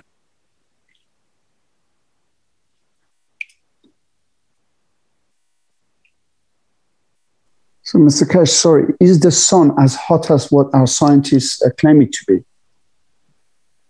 In the space, not interaction with the planet Earth, as you have mentioned. Obviously, no, it's not. It's there are two things we have from the sun. Actually, three things. One is a visual light. One is the heat. And one is release of magnetic field. Sun does three things at the same time on its surface, and this is where the knowledge doesn't fit at the moment into the knowledge of creation. The light, the shine we see on the surface of the sun comes from interaction of the magnetic gravitational field center and the fields which have turned into plasma. That interaction creates the light of the sun. The light of the sun has nothing to do with the heat of the sun from the earth. And the light and the heat of the sun has got nothing to do with our daylight. We see the sun as a light because the field interaction of its own magnetic field and what we call inertial magnetic field creates that light. Then that inertia interaction being in a liquid state with the fields from the center, it creates the heat. But the heat after a few meters, kilometers from the sun is zero. But this process of the interaction of the inertial plasma with the fields of the sun from the center releases magnetic fields, which we get. And that magnetic field release in interaction with the gravitational field and the inertia of the Earth creates a daylight. That's what we see the sun. Because part of the inertia interaction of the light in a strength field is connected to the fields which they release. And in touch with our eyesight, we see the sun. We see part of the end of the spectrum of the visual manifestation. Three processes continuously happens. And it's like if you read the book one, it talks about the weight, mass, and the rest of it. The center creates a massive interaction of the fields. Plasma opens up very rapidly. It's like literally a hollow. It's just a field. And these fields in interaction create gravity and magnetic fields, which in their interaction with each other releases huge amount of fields. But these fields go to a level, to a limit, which their strength is then finishes and becomes more or less into a near inertial matter state of plasma, which is the liquid material on the liquid plasma. Surface of the sun is a liquid plasma, it's not a liquid substance. That liquid plasma, in interaction with the fields in the center of the sun, gives the light. But again, that mass being outside with the interaction of the fields creates a secondary field radiation, which is what we get in interaction with the Earth magnetic gravitational fields, which we emit, which leads to the sun.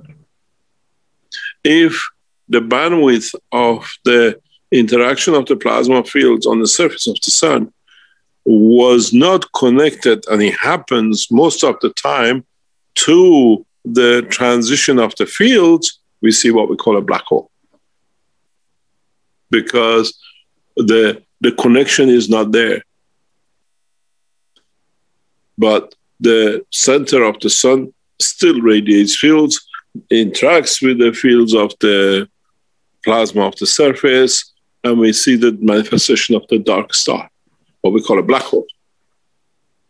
But the field still comes out. This was the principle behind what I call the creation of what they call it, the black hole, the original paper which we released exactly 17 years ago. If you don't have a connection, or the system manages to create a condition that does not radiate to man's eye visible field radiation, but still radiates magnetic fields outside, we call it a black hole. And it centralizes. And so you can travel into the depths of the magnetic holes in any shape or form if you can copy them. The center of all the planetary system, all the stars, all the galaxies, even the universe, is hollow. It's just fields. There has no physical tangibility. It's not like having a coal and a wood and burning it that you create the heat. The interaction of the field, this is the whole understanding behind the black holes and the star. A black hole is a star. But at a point of the visualization of the man, the visual magnetic fields is not produced. But if we had a different amino acid combination, we'll see the black hole as a sun, and we see the stars as a black hole.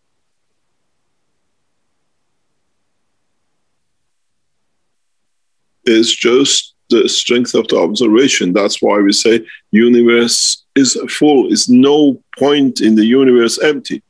Our universe is like our brain. It's full. It depends how we connect to which part. We connect according to the fields we produce. There is no difference between the structure of our universe and the brain of the man. Is the brain of the man empty? No. So how can it be the stars? But brain of the man, only certain points connect to certain points. They don't see the other points because it's not relevant to them. They don't have the strength of. But they all have one common denominator. They work with the soul, and they have a connection through the same process, through the neural system and through the solar physicality.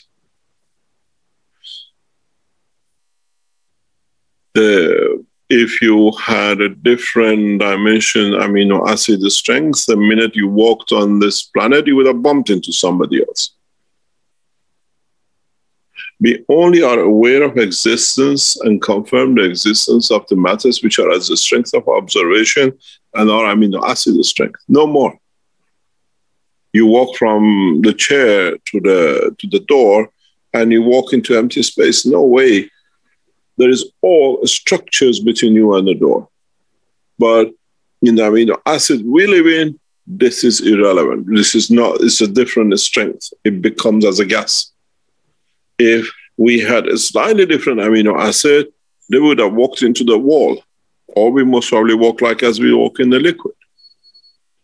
This is a misunderstanding, misrepresentation of the technology and science of creation. Soon man will find out when in deeper space you hit the wall and says where the wall was. Traveling from here to the moon is done in no time, but if you understand what that time is, or you hit the block.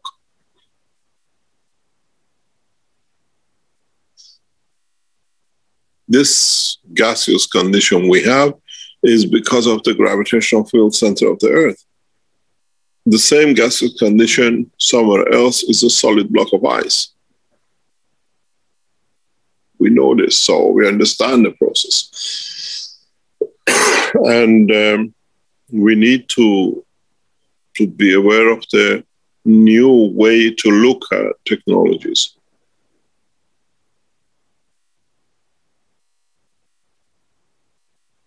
If you create the right heartbeat in the room where you walk from the chair to the window, you can create a solid matter instantly.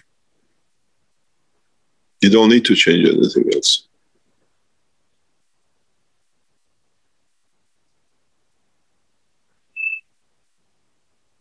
This is too deep, Mr. Cash. It's absolutely unbelievable. No, it's not too deep. You don't put limitation on the knowledge, then it becomes deep. How would you expect us to even understand and unravel what you just said? I mean, this is too much. Just you're walking. There is all the stuff which exists between us and any object. There are unlimited amount of other objects could be present, but they're not present because of the strength of amino acid on planet Earth. This is deep. I mean, how can you unravel this? How can you? You don't need to unravel. We accept the position and the place. In the moon, maybe in another moon, we have to accept it. If we keep our amino acids, the strength, we keep on walking into the wall. But we have the strength to change it. We want not to be a stone in this planet. We want to be a moving thing. How do we want to move? You can make a stone move if you understand how you can change the environment around it. Not by gravitational magnetic field, but by understanding its heartbeat, understanding its strength. There is no limitation and there is no barrier in the knowledge of the Creator except the limitation man puts on his own.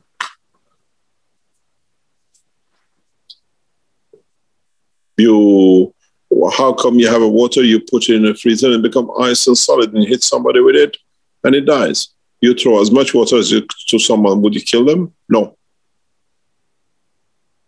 Because you change the environment from temperature point of view. Now we change the environment from magnetic field interaction. That is in a matter state, but this is in a plasma state. But if you push the plasma state to a new interaction with its environment, it will become a matter.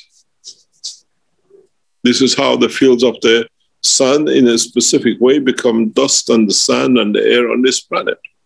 We create that condition. We change the plasma fields of the sun into food. But we decide to ignore it. No, it's just that the food grows. How does the plant grow? It goes through that conversion. If a plant can do it, so we can do it. We haven't understood it, so it's not miracle. It's our lack of understanding the process of creation.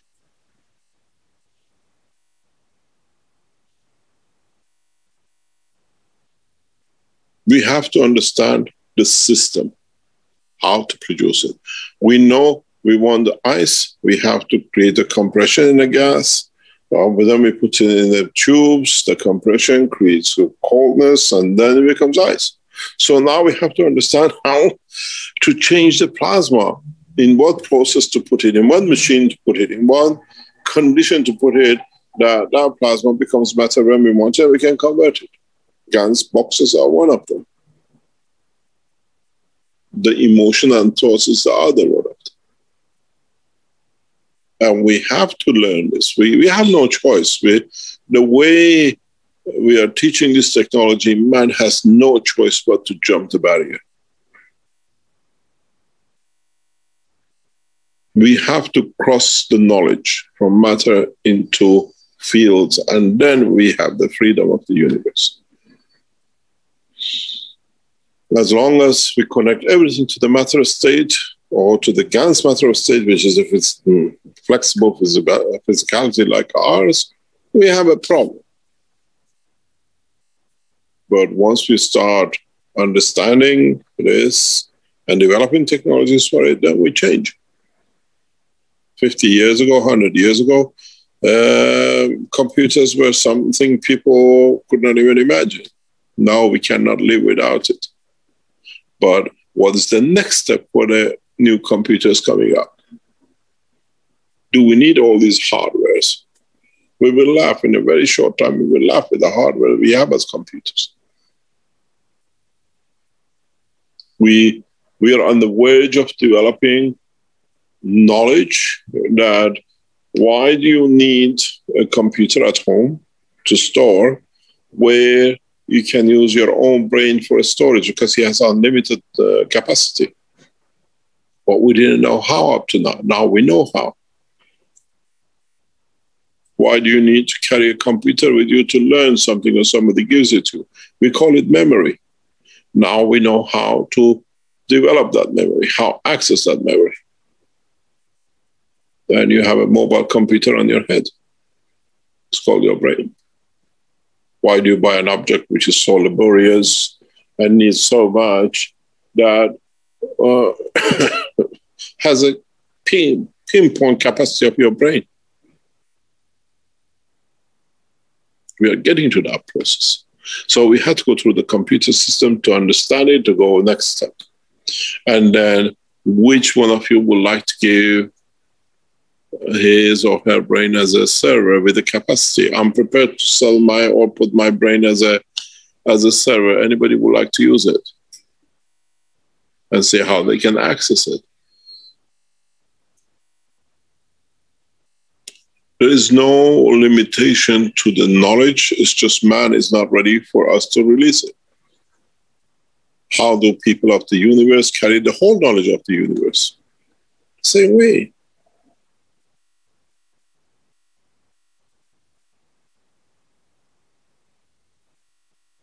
It's just we have to gradually bring that point across. And gradually people will understand. Gradually the way we're getting rid of the food, we get rid of the computers, and everything else.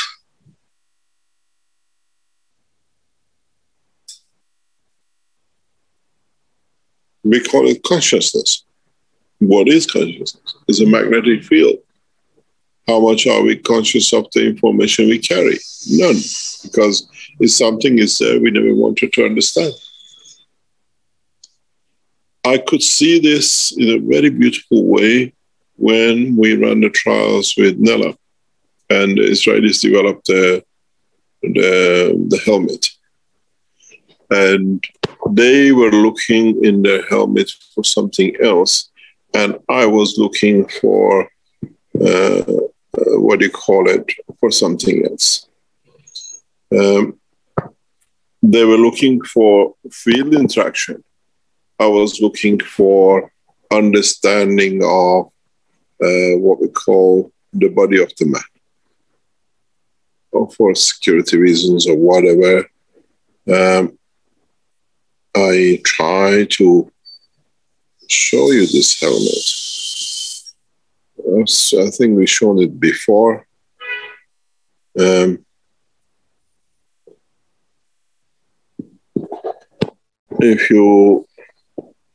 I share photos? Yeah. If you look at this thing this is on the head, is hundreds, few hundred, just I think 100, 140 electrodes. Each one is connected to input into computer. This is designed by the Israelis from Tel Aviv University and Israeli military. They brought this to Belgium, and they knew how to make the hardware, but they could not translate the information into knowledge or information.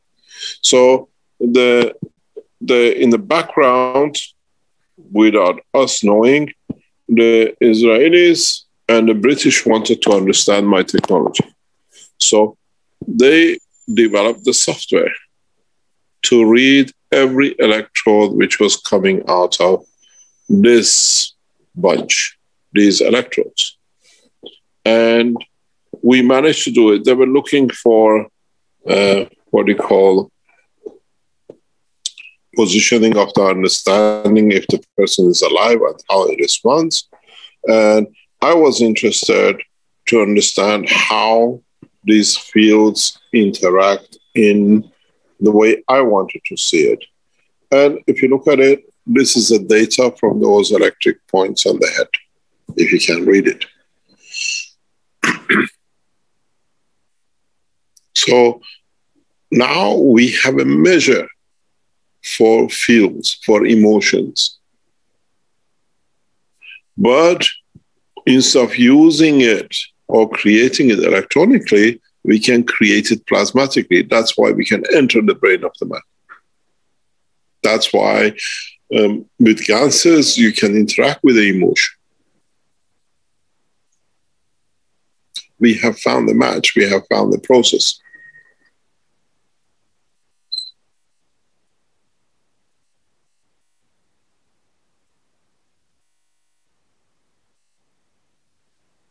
So once you understand this, it's very easy. You just need to find the strength, not as a frequency, but strength as a plasma condition. You can interact and store anything anywhere in the brain. The Israelis and the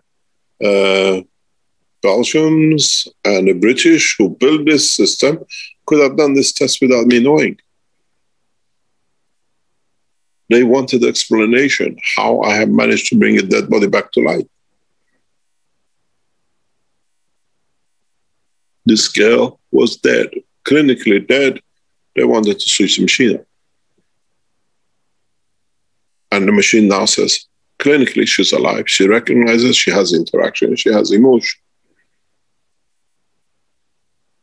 And why the Israelis did this? Because, as you know, Sharon, the Israeli president, was in coma.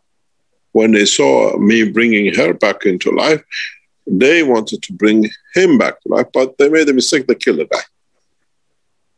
They brought him out of the public into private. They could do it at home the way what I did, create the press. They went the physical way. I went the plasmatic way.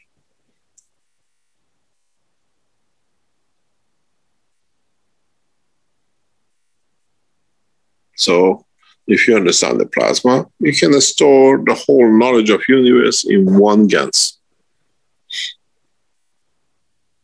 So now try.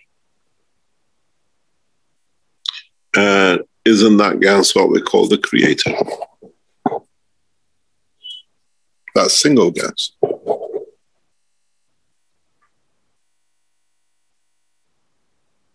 Now, what does GANS do? It gives everything and takes what it needs. That's why it stays in that state. You've seen it. Your GANS changes color. In the lab test now, today, we have established the system. We have created a powerful GANS plasma, and we have put a ball of GANS in between the fields. And we are dictating how the color changes in the ball.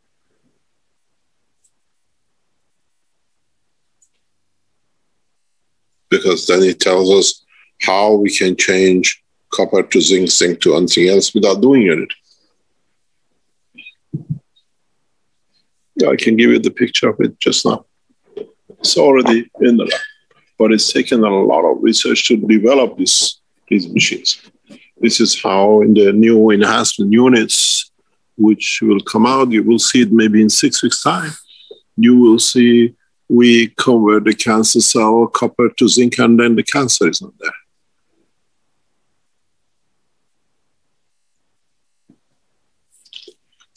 We'll try to understand the technology, try to understand the knowledge behind it, and then change it into technology, and then you see everything.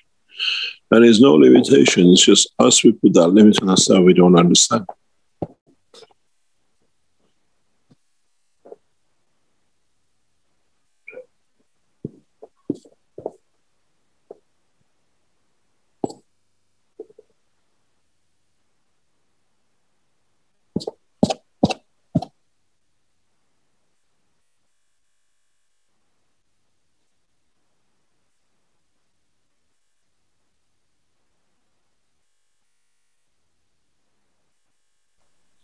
Mr. Cash, sorry again. Please, if you could, in as little few words as you possibly can, for some lame person like me, how can I learn the foundation of this knowledge whereby the limitation is not really put by the fact that we, or at least for myself, I would want to put the limitation. The limitation is dictated by my understanding and lack of knowledge of the knowledge that you have introduced to us. God bless you. How would you present a scenario where someone like me would learn the basic of the foundation, from there built upon, and then overcome all these barriers or these limitations that we unwillingly and unwantingly put onto our progress and, you know, what we want to achieve? The problem with most of the knowledge seekers is they use the present knowledge as a reference of their own understanding. Where when you have no reference, where the new knowledge becomes a reference, then the whole thing changes. And this is the biggest problem. We all have the capability to understand, and we live, don't need to understand, we live by it, of the knowledge of the universe. It's us who has put a barrier in understanding of it. You got to realize something in a very, very simple way. I explained this very recently, but explain it in a different way. You look at your physical body as a human body, but you're taking energy and the food from this planet. But at the same time, part of your body takes energy and it feels from the solar system, because that's the bandwidth of its strength. Part of your body, your being, takes energy from the galaxy because it has the bandwidth to receive that. And at the same time, part of your structure as a GANS receives energy from the universe, from this capsule we are in, that all the things we see are in it. And then this universe itself is created from other dimension. So if you're in this dimension of man on earth today, breathing, which came from all the way down, you're receiving fields from the unicos, because otherwise it couldn't exist. We already have that access. It's us who have blinded us to it. It cannot be any other way. And then if that unicos has come from the fields of the source, what we call the God, the creator, so we already have a link to him. We are made of it. We are the link to it.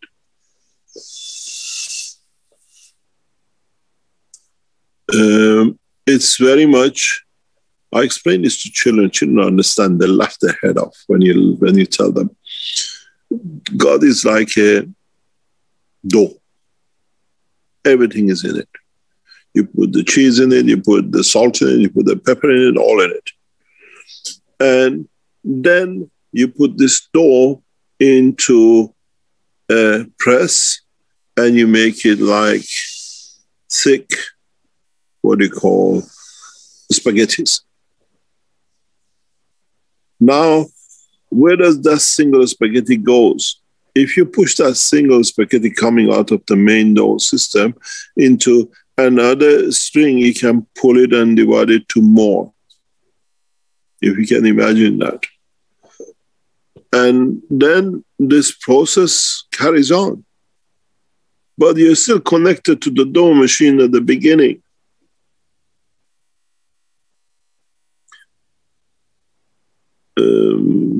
Brick, can you give me a whiteboard, please? This is what we haven't understood. And this is what we have to understand. We carry the whole essence of it. If this is the what I call the dough, and you put this dough in a machine in a simple way, what we call extrusion, and you press this dough with a thicker system, bigger one, and then you put the next machine in, and you make it thicker, thinner. And then you put another one,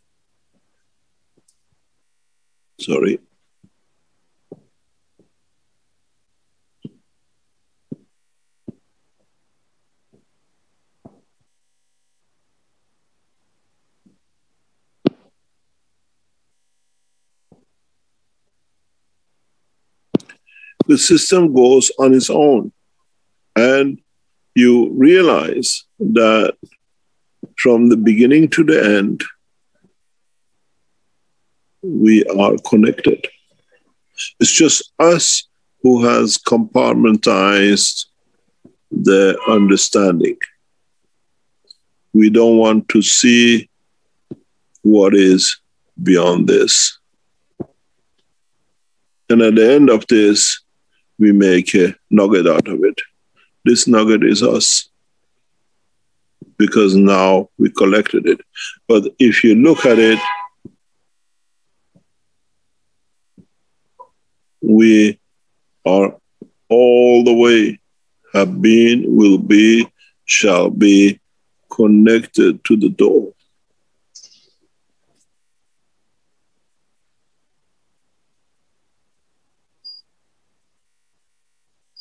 It's just which box you want to take out.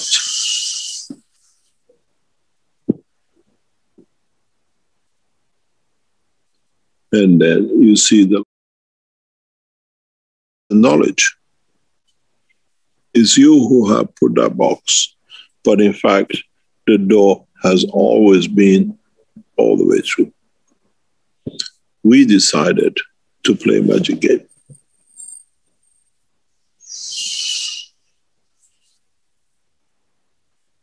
We carry, in essence, the whole knowledge of the Creator, the taste of it, the cheese in it, the pepper in it, the paprika in it, and everything else, which was put in the original dough. You call the first part Unicos, you call this one the universe, you call this the galaxy or the earth. But in essence,